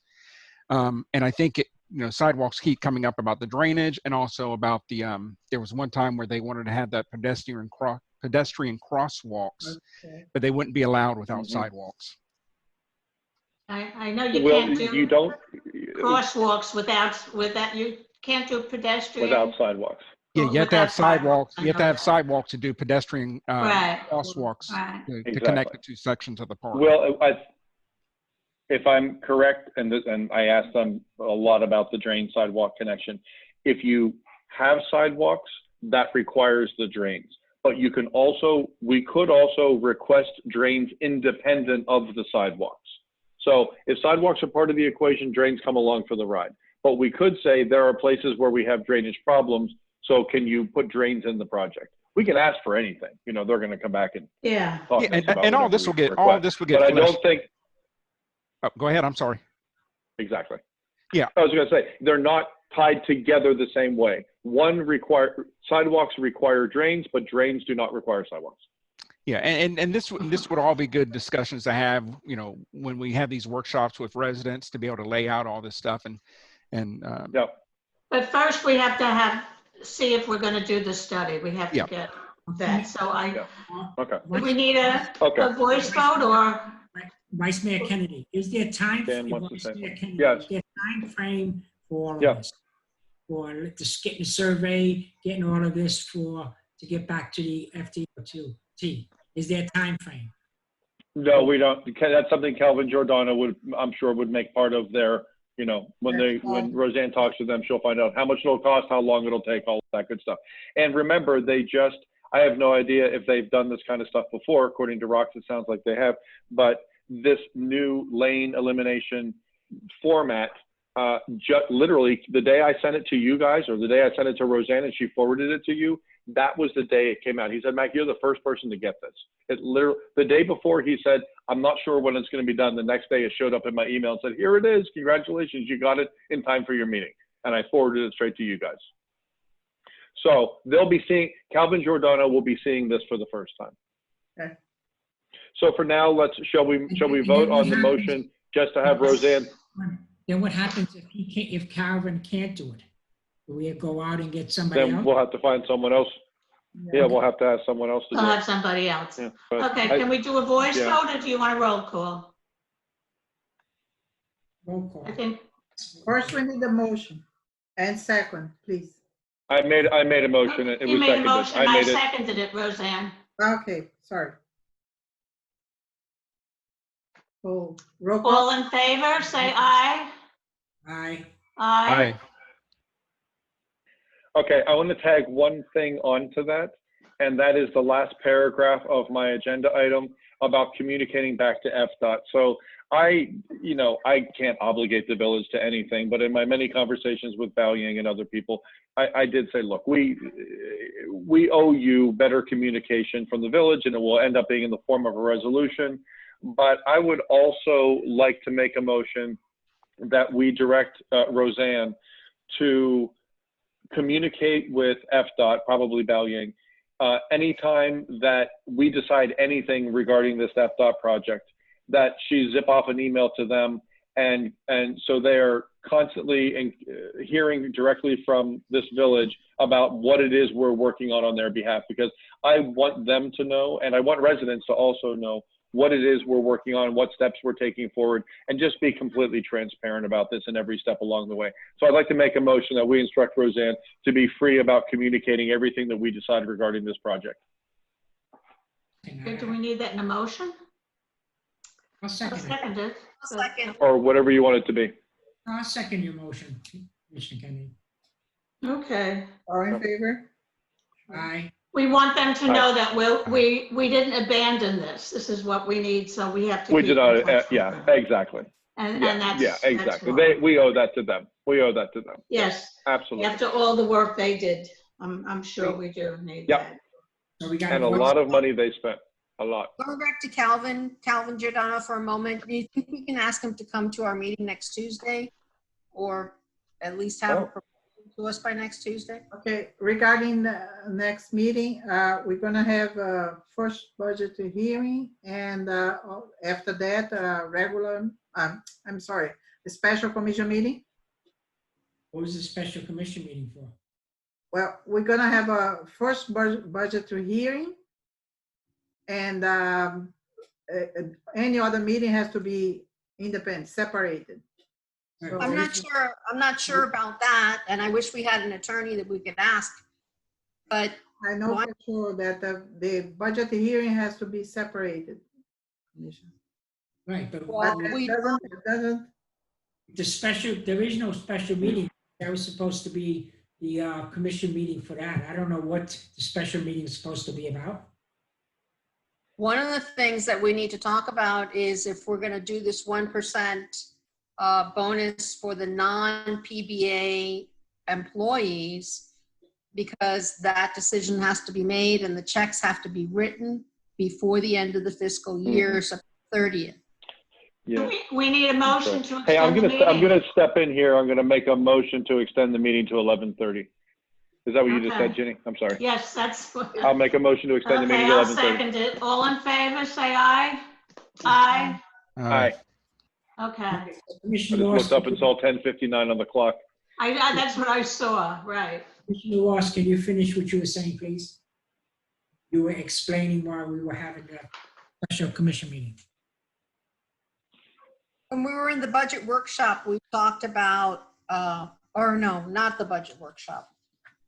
Either the budget workshop or our last meeting, we saw that there is some capacity. We have extra unexpended funds that we might be able to use in this fiscal year in order to give the employees who would not be getting the 1% PBA bonus pay, in order to give those employees some kind of recognition, particularly because next year the budget is tighter and we won't be able to give them what the increase that Roseanne was asking to give them 5% across the board. Okay, okay. We froze 2% in the budget process, if you remember. Yes, ma'am. And since we have capacity this year, we could say thank you in another way. So we would need to decide that and the checks cut before September 30th. Okay. We're So waiting that- for a number to come back from Paul Winklejohn, I believe, and Roseanne, and then we could discuss it at the next week. So that's the only thing that's going to be on the special commission meeting? Will be the first, 6:30 would be the workshop, and then the special commission meeting. It's not gonna be a workshop, it's gonna be a first budget. First reading, excuse me, right, the first reading. And then at 6 o'clock is just. The hearing. Hearing. I mean, we may as well use the time if there are other things that we need to discuss, like follow up with the manager recruitment process or follow up with the CITT, the report that was just given to them. You know, there might be something else that Why comes don't up. we- in the overall meeting. I thought well, why don't we finish the Why don't we push through and see how far we get tonight and then Right, decide 'cause what we need to shove over there. I'm in agreement with Rox on this. But let's try to get some more stuff done first. Right, the next order of business is the Halloween decorations. Okay, so let's lighten the mood here in this little Zoom room and talk about Halloween very quickly. So I'm proposing that we formalize a fun Halloween house decorating contest for the community, and it can be a lot of fun. You guys read my fun. I had fun writing that. I lifted some lyrics from Michael Jackson's Thriller, included them in there. And no offense when I call all of you my fellow zombies. I threw myself in the mix. We're all zombies this Halloween season. But Halloween is a trip here in the village. Really, people do turn it out. It's an awful lot of fun. And I'm proposing that, you know, right now we need something fun more than ever, given all the things happening in the world. So I'm asking you guys to formalize a Halloween decorating contest for the month of October. And if it's successful, this is something that we could do every year. It could also morph into a holiday decorating contest for the end of the year as well. I'm proposing Halloween decorating awards in 3 categories: one for the scariest house, one best decorations for kids, and the other best hand-carved old-fashioned jack-o'-lantern. I put together a proposed action plan by date that shows what the responsibilities would be for the date, and it includes some announcements and getting nominations in. I'm not going to read through all that. It's very detailed there.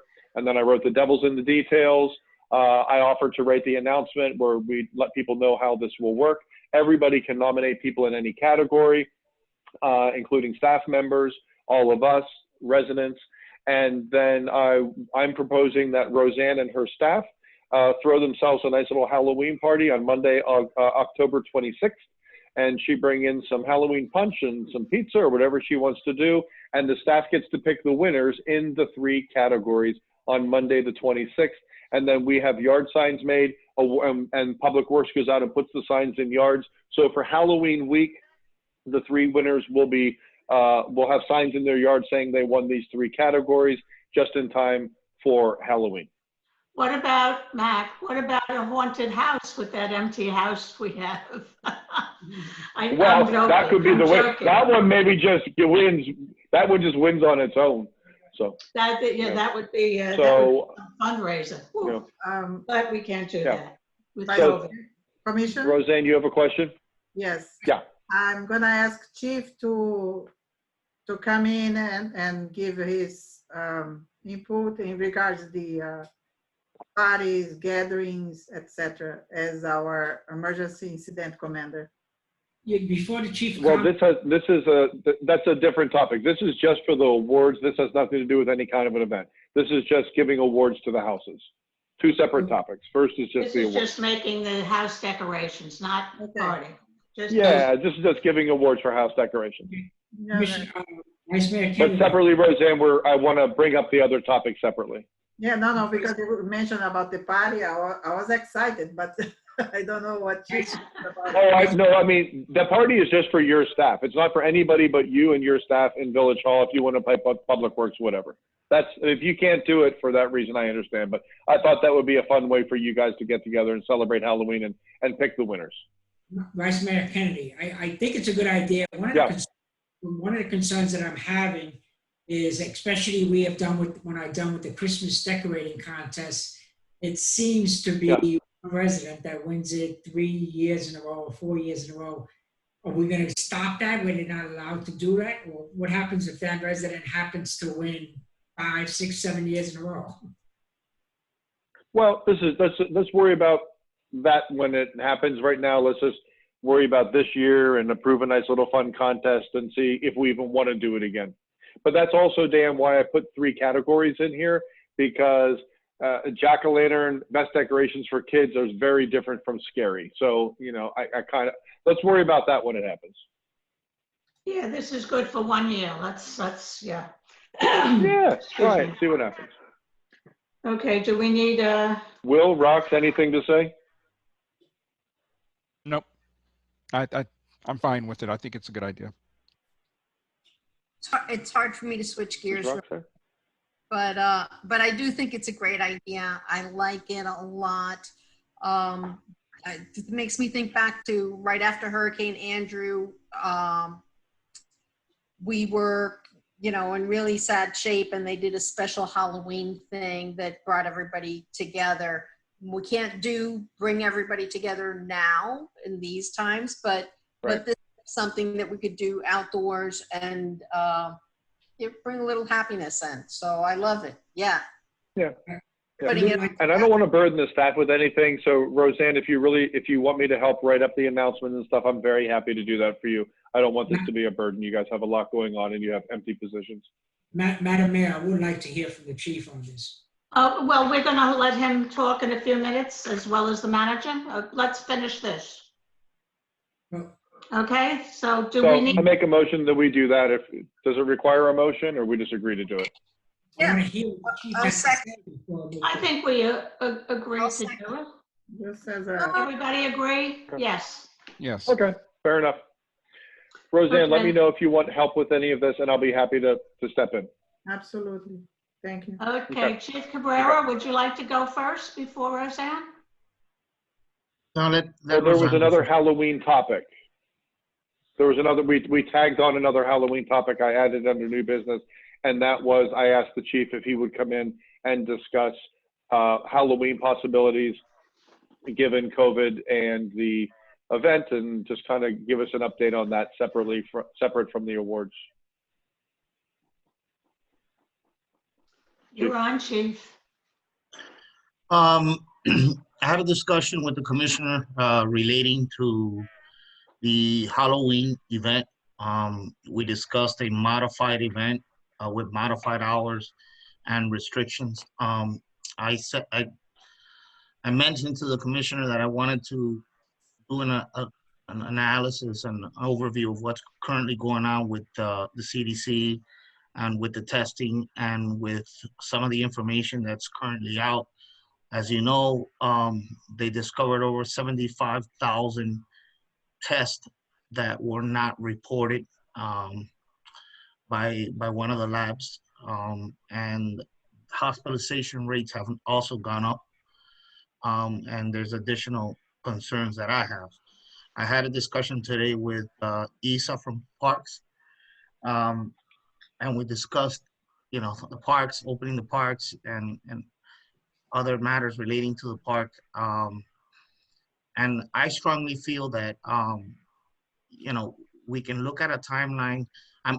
Conservatively, I think a good timeline is, you know, for having public events or anything like that would be possibly the beginning of November. I'm very concerned that there's a lot of information that has not publicly come out yet. And there's a lot of information that is somewhat distorted.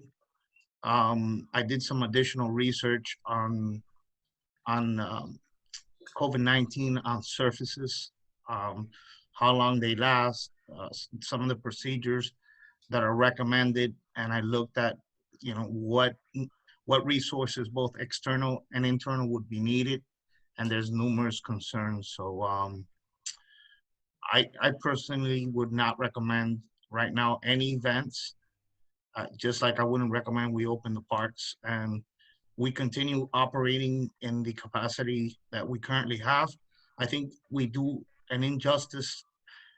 Even though we mean our intentions are well, I think it would be an injustice to compromise children, the elderly, and even some of the residents by, you know, opening up events. We have to be really, really cautious. I'm going to monitor this weekend. It's a long weekend. I think the data that comes out after this weekend is going to be very important, and it'll give us more of a better picture of how this is really working out. I just read an article a couple of minutes ago by Dr. Fauci, who's saying they're optimistic that by the end of the year they'll have this vaccine, which probably goes around the time that I'm discussing, you know, November 1st, conservatively beginning to open up in phases. So I would not recommend we have any events. The kids, I stick in their hands in the bowls. The parents, let's say if you have a 2 or 3 year old, now they're putting their hands in the bowl, they're touching the candy that other people touched. Unfortunately, it'll be very difficult for the officers to monitor the crowds, who's wearing masks. Then the police becomes not what the role we want them to be, but, you know, they become a police, right? You know, and then finally, I have one officer that just went out a day ago. So this is for real. This hasn't gone away. Yeah. And I think that we must limit all exposure as much as possible, the exposure to employees, to residents, to the elderly, to children, and to yourselves, because it's a trickle down effect.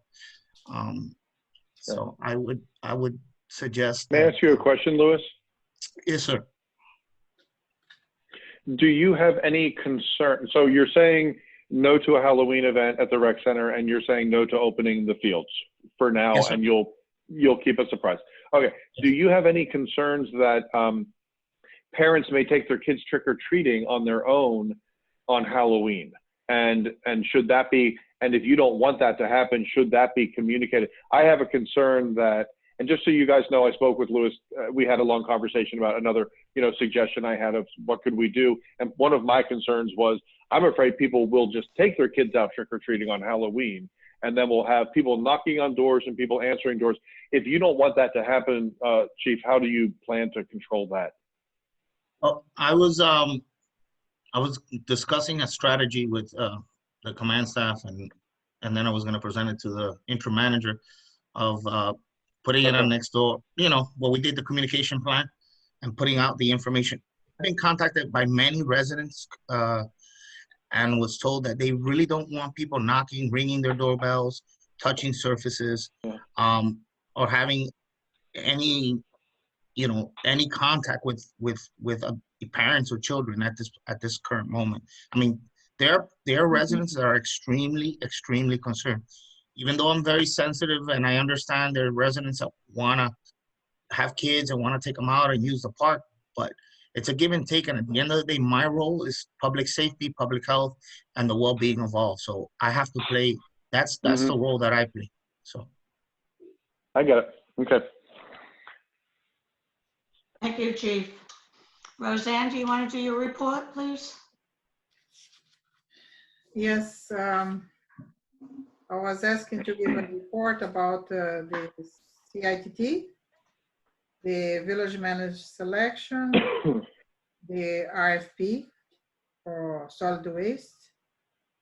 Well, CITT, as you all know, we provide the final report and the documentation to CITT. I just sent to finance the signed report that is going to be together with the documentation to CITT, and it looked great. I want to thank you very much, Paul and the GMS team, the auditor that he put it together as Jessica Wasserman. They did a great job, as you can see by the report. Everything was very well combined and explained that I'm assuming that it's a good response. That let's see what CITT comes back with us. But I'm optimist that it's a good product that we are presenting to CITT. Question, Roseanne? Question on that? Yes, go ahead. They refer to the five-year plan that is being put together, and I know that's one of the things, one of the reasons why the fronts were frozen is they didn't have our plan. Do you think that's something that we could have at next Tuesday's meeting as well? I cannot. Oh, good idea. I cannot speak by them, but I certainly can ask, like folk. Right, maybe we can get Paul to give us a draft, at least that we can discuss and try to push forward. Absolutely, yeah. We're gonna have Especially if you let him know that rather than him doing a final version, if he just got a draft done for us, because then we'd be rather than him working so hard to get something finalized done, we may make changes to it or request changes to it. So I think that's an excellent idea, Rox. Yeah. Just tell me we want to see a draft. Okay. So you want to maybe submit a draft of the 5-year plan, right? Yeah, that would be great. I'd love to see that. Make a note here. The village manager selection, as we all know, the deadline for the application was last Friday. I read with the help of Linda Dillon, the secretary of the committee. We put together the package with all 28 applications. We had 29 and one candidate withdrew. And I already sent to the Managers Association. I'm sure that I sent yesterday, and I believe yesterday and today they're very busy because there's a lot of meetings going on regarding CARES Act and FEMA and this and that. And many of them is already preparing for the budget hearings. So it's gonna be a little bumpy, but I certainly am gonna contact Ramiro Inguazo, the president of the association, and I'm gonna ask him what's the status and how long it's gonna take. For the residents committee, we have everything also aligned. They have a meeting scheduled for next Friday, September 11. And I have, I sent the same link that I sent to the commissioners, the Dropbox link to all the members, but at the same time, we are preparing the package and printed. It's a big package, but so as soon as we get everybody supplied with their information, they are good to move along. The chair of the committee also found out a rating sheet that he had from previous selection. He just sent to me, and I'm forwarding to the committee, so the members, so it will be easier for them to do the ratings. Madam Mayor, question for the committee's going to get all 28, same as the association, right? So the committee, the village You have committee. to talk louder. They all are receiving the same. They're going to get all 28 of them, right? Exactly. They all are receiving. And then the committee is going to bring it down to 10. What happens if the committee was asked to provide up to 10 on the selection, up to 10. The panel from the Manager Association is going to provide 5. And we go up to 5. We put together and. So what happens if the commission, the association's 5 is not in any of the? I'm confused by that. So the association's only going to pick 5. At this point, is up to the commission to I get thought they were going to be eliminated. 5 or 10, and maybe even bring somebody that is not even on the both lists. It's up to the commission at this point. I thought that the, Okay, I'd like to, go ahead. I thought the Yeah. managers association was eliminating the people that are not qualified. They also are doing that. Mhm. It's not like they eliminate. I would like to, Yes, that people are not qualified, and but it's up to the commission. At the end of the day, the commission decide. guys, we get all 28 applications. We can pull anybody out of there if we want. If 3 of us agree to pull someone off the list that no one recommended, we can still do that. That's already been established. We're going to run out of time here. I would like to suggest that since both of these groups are going to have their choices to us by Friday, September 25th, and we all have all the applications now, so we have ample time between now and then to go through them ourselves. I would like to suggest that this evening we agree for a special call meeting the week of September 28th to, at that point, we will have all the panel's recommendations, and we can have our first conversation about the group that they've passed on, anybody else we want to add, and start trying to whittle this down and decide about interviews. We have our second. There's no reason why we have our second budget hearing on September 29. So we can also do the same meeting after the budget hearing. Maybe we can do it earlier. How long did the? I'll suggest. Yeah, we can do that. So let's do that then. Would you guys all agree that we'll start the budget meeting early and then go straight into our first selection and just schedule that one now and see how it goes, and then we'll decide what we have to schedule afterwards, if anything. Yes. That's Quick question. How many? The 29th. Yeah, quick question. How many times is the resident committee meeting? As many as they want, but I mean, should we wait? I mean, we can set a date They now. know I attended their meeting. Yeah, I was on the meeting as well, and they seemed like that there was some on the committee who wanted to do one and done, and there's some on the committee who have indicated that they may want to meet multiple times. Exactly. So I don't know if setting the date now is putting the cart before the horse. If we want to wait till we get the actual numbers. Well, it seems like it can be. It could be. So do we want to wait till we actually get the numbers back? They're meeting September They 11th. committed to getting it done by the 25th. Yeah.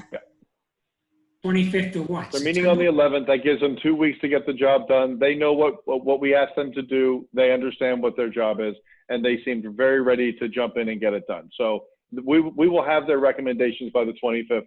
There's no reason for us to wait to schedule a meeting the week of the 28th. So I suggest we do it on the 29th after the budget workshop, budget hearing. Yeah, the 29th would be good. I agree. Yep. Okay. And that meeting will be only for selection of the managers, nothing else, right? Yeah, I think it should just be that topic. That's the most important thing this commission will ever do. Wait a minute, are you saying that we're going to select the manager on the 29th? No. I think we're going to discuss We're going to have our first conversation about the candidates. We still have to interview people, Dan. Don't worry. We're not going to jump in and make a decision that night. No. We're going to talk about it. By that time, let's see. That's right. So how many of us agree with the whole thing? Right. So what time is that meeting starting on the 29th? I need to get a calendar. Is it 6 or 6:30? What are we doing? I think it's 6:30. Let me check here. Just a second, please. Is it already advertised? Yes, we have to even to send the It is. get the Zoom ID to send to the. Right. Has it already been advertised? Yeah. Let's see, September 29, 6:30 p.m. Is the budget? Yes. Okay, and we'll take a 5-minute recess and start with our meeting afterwards. Okay. Okay, very good. Are there any announcements? What's next? That's it. There are a couple of other things for Roseanne.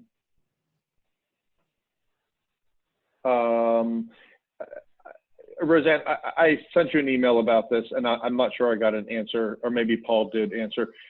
At a previous budget workshop, Will brought up a spreadsheet that spreadsheet you talked about, property values, tax, you could indicate the tax difference if we drop the millage rate. And Yeah, I asked for a copy of that. Yeah, I haven't got it. The county hasn't sent it to me yet. Okay, very good. So it's being worked on. Okay, because I really do want to see that. Yeah, and when will we get the budget? Go ahead. Oh no, I was going real quick. I sent her an email about it. I'm going to reach out to her again this week to see if we can get that sooner than later. I'd like to have that spreadsheet by the end of the week. That would be great. When will we get the budget for next Tuesday's budget hearing, Roseanne? Budget, Paul already sent to me all the separate by sections like he did last time. Okay. The complete budget and separated. And I was putting together, and I promise you I'll have ready for the commission tomorrow. I was almost finished, but with all the thing going with the meeting tonight, it got a little out of hand. Okay. But I'll get ready for you guys too. Hey. Okay. Can we have that budget workshop without an attorney if the new attorney hasn't been contracted yet? Budget workshop? It's not a workshop. It's Or a budget hearing. Can we have a budget hearing without an attorney? I have to check with that new attorney, and probably if it's suggested, we have to have a quick special meeting to get the engagement letter, and we go from there. I have a question. We haven't negotiated a rate with them yet. I have a I question. think we need to extend the meeting. Budget. We have a fixed rate, right? We had, they offered an amount, but then during the interview, Mac suggested changing the rates, and it sounded like they were amenable to talking about it at least. So there's some negotiation that needs to take place. I guess maybe, I don't know, Roseanne, if you could listen to the minutes to what they said they would consider. And then that might be something to add to the agenda next Tuesday, is their retainer letter if we come to terms. Okay. I'll get in Yeah, contact. so who's going to negotiate that fee with them? Hey, real quick, I think we need to extend the meeting. We're approaching 11:30. Okay. Make a motion.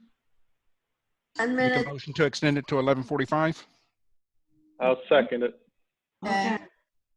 All in favor, say aye. Yes. Yes, yes. Aye, aye. aye. So I don't remember exactly. So who's going to negotiate this fee? I'm sorry, if I may. I just I was looking for you, Valerie. Sorry. I was here earlier in the meeting, and then after you guys took the vote, I had left, and now I came back on. So I'm sorry, I did miss a portion of it. But we remain available to obviously open to discussions on the fee schedule. Our proposal was for the general services at $75,000 for 30 hours per month. I think the vice mayor was the one that had proposed if we would do it at a flat rate, at least for the first year. Mr. Dion indicated that he would have to talk to the partners with the firm to see if that was something that was feasible. But now in light of the award, which, by the way, thank you, Mayor and Commission, we would have to go back and speak with the partners about that. Just so you don't make us sorry, okay, Valerie? No, we won't, Mayor. Well, we have a very important consideration to make here, because we have now offered a job to someone and we don't have a fee negotiated with them. I asked them to, guys, remember, this is they were capping us at 30 hours a week. That's not going to happen. So I asked them to do 30 hours a month. I'm sorry. Exactly. Even more so, less likely to happen. But I asked them to do what it takes. at 75. Get the job done for the general representation at 75 for the first year. Be clear, that was just for the first year, so we all learn each other and see how this goes. So we really need to make that happen, because otherwise we're going to find ourselves, you better look at that budget, folks, because we're going to find ourselves in some deep doo-doo on professional services if we don't get them to, if we don't negotiate with them properly. So who's going to negotiate on the behalf of Biscayne Park? I guess that's Roseanne. Yes. Yep. Yep. Yep. Okay. Good luck, Roseanne. Go get them. So, Thank you, okay. Valerie. Valerie, Yes, you're, Valerie, this is Ross. I just wanted to welcome you, and I hope that we can come to terms on that retainer, and make sure that you or Mr. Dion is one of you are available next Tuesday, because we're going to need an attorney for our first hearing of the budget. And that's next Tuesday at 6:30. yeah, either Mr. Dion or myself will be available. All right. And Ms. Great. And Madam Clerk, we will make sure to get with you to begin our discussions. Thank you. Yeah, Madam Mayor, I just wanted to ask you something, just a question. Miss Valerie, I hope I can say your first name. Of course you may. You're going to be the main person that comes to our commission meetings? Or is it going to be switching on and off to do with different people? No, it'll generally be Mr. Dion. He's going to be the primary. Obviously, this is very short notice, but this next week, Tuesday on the 8th, we do have the first budget hearing for Sunny Isles Beach. So that's the only reason why I said it would be either Ed or I, because we do have a budget hearing for Sunny Isles Beach that night.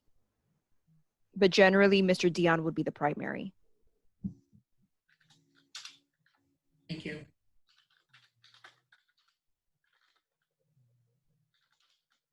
Any other question to our village attorney? No.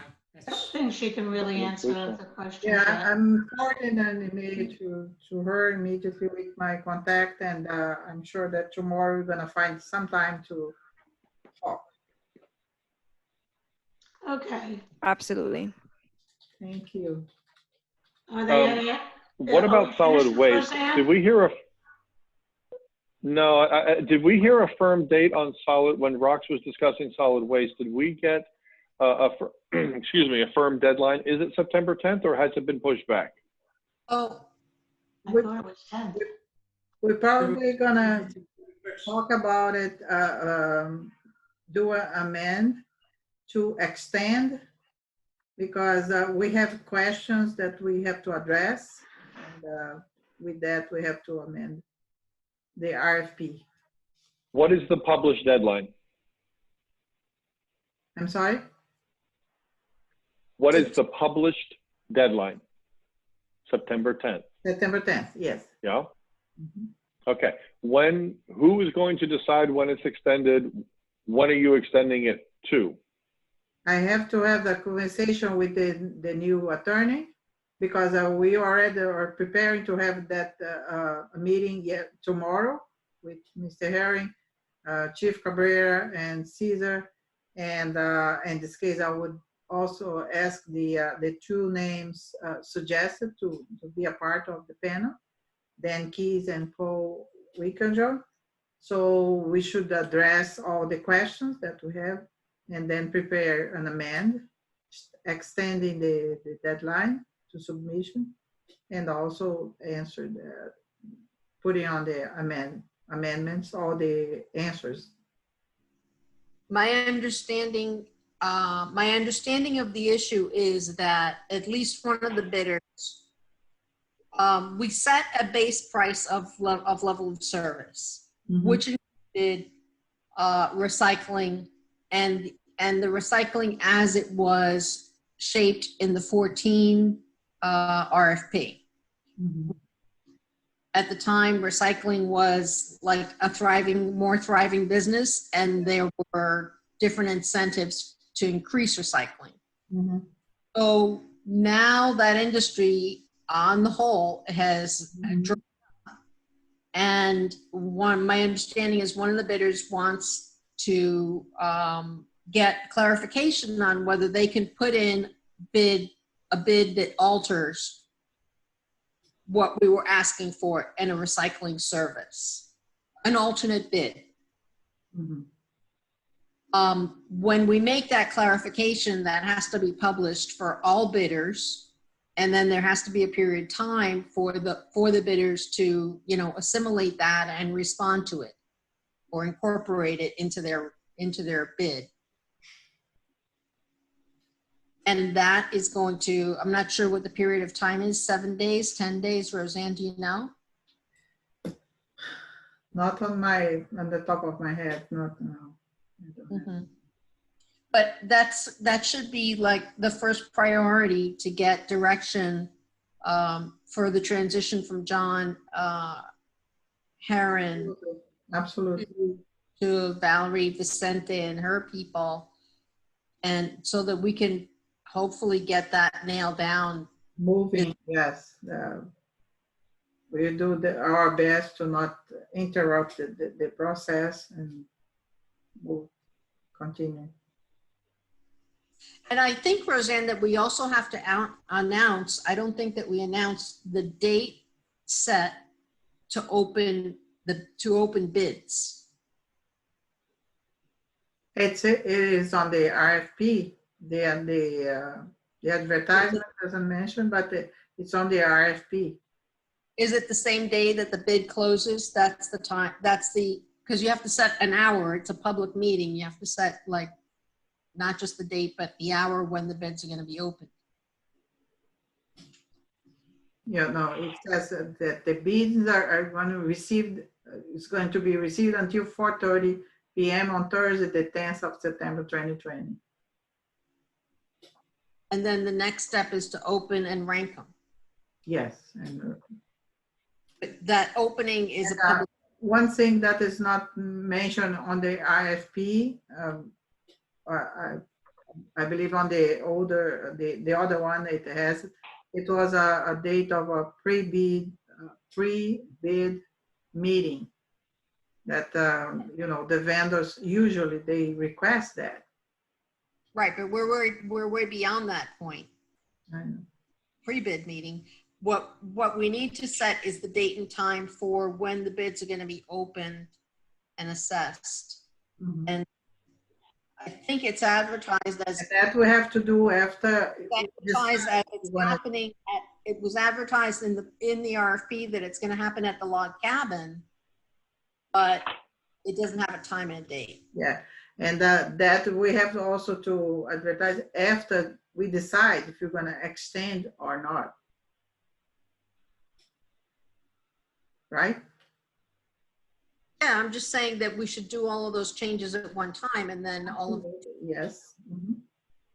As one, first you have to decide if we're going to extend. One decision is consequence of the other. Okay.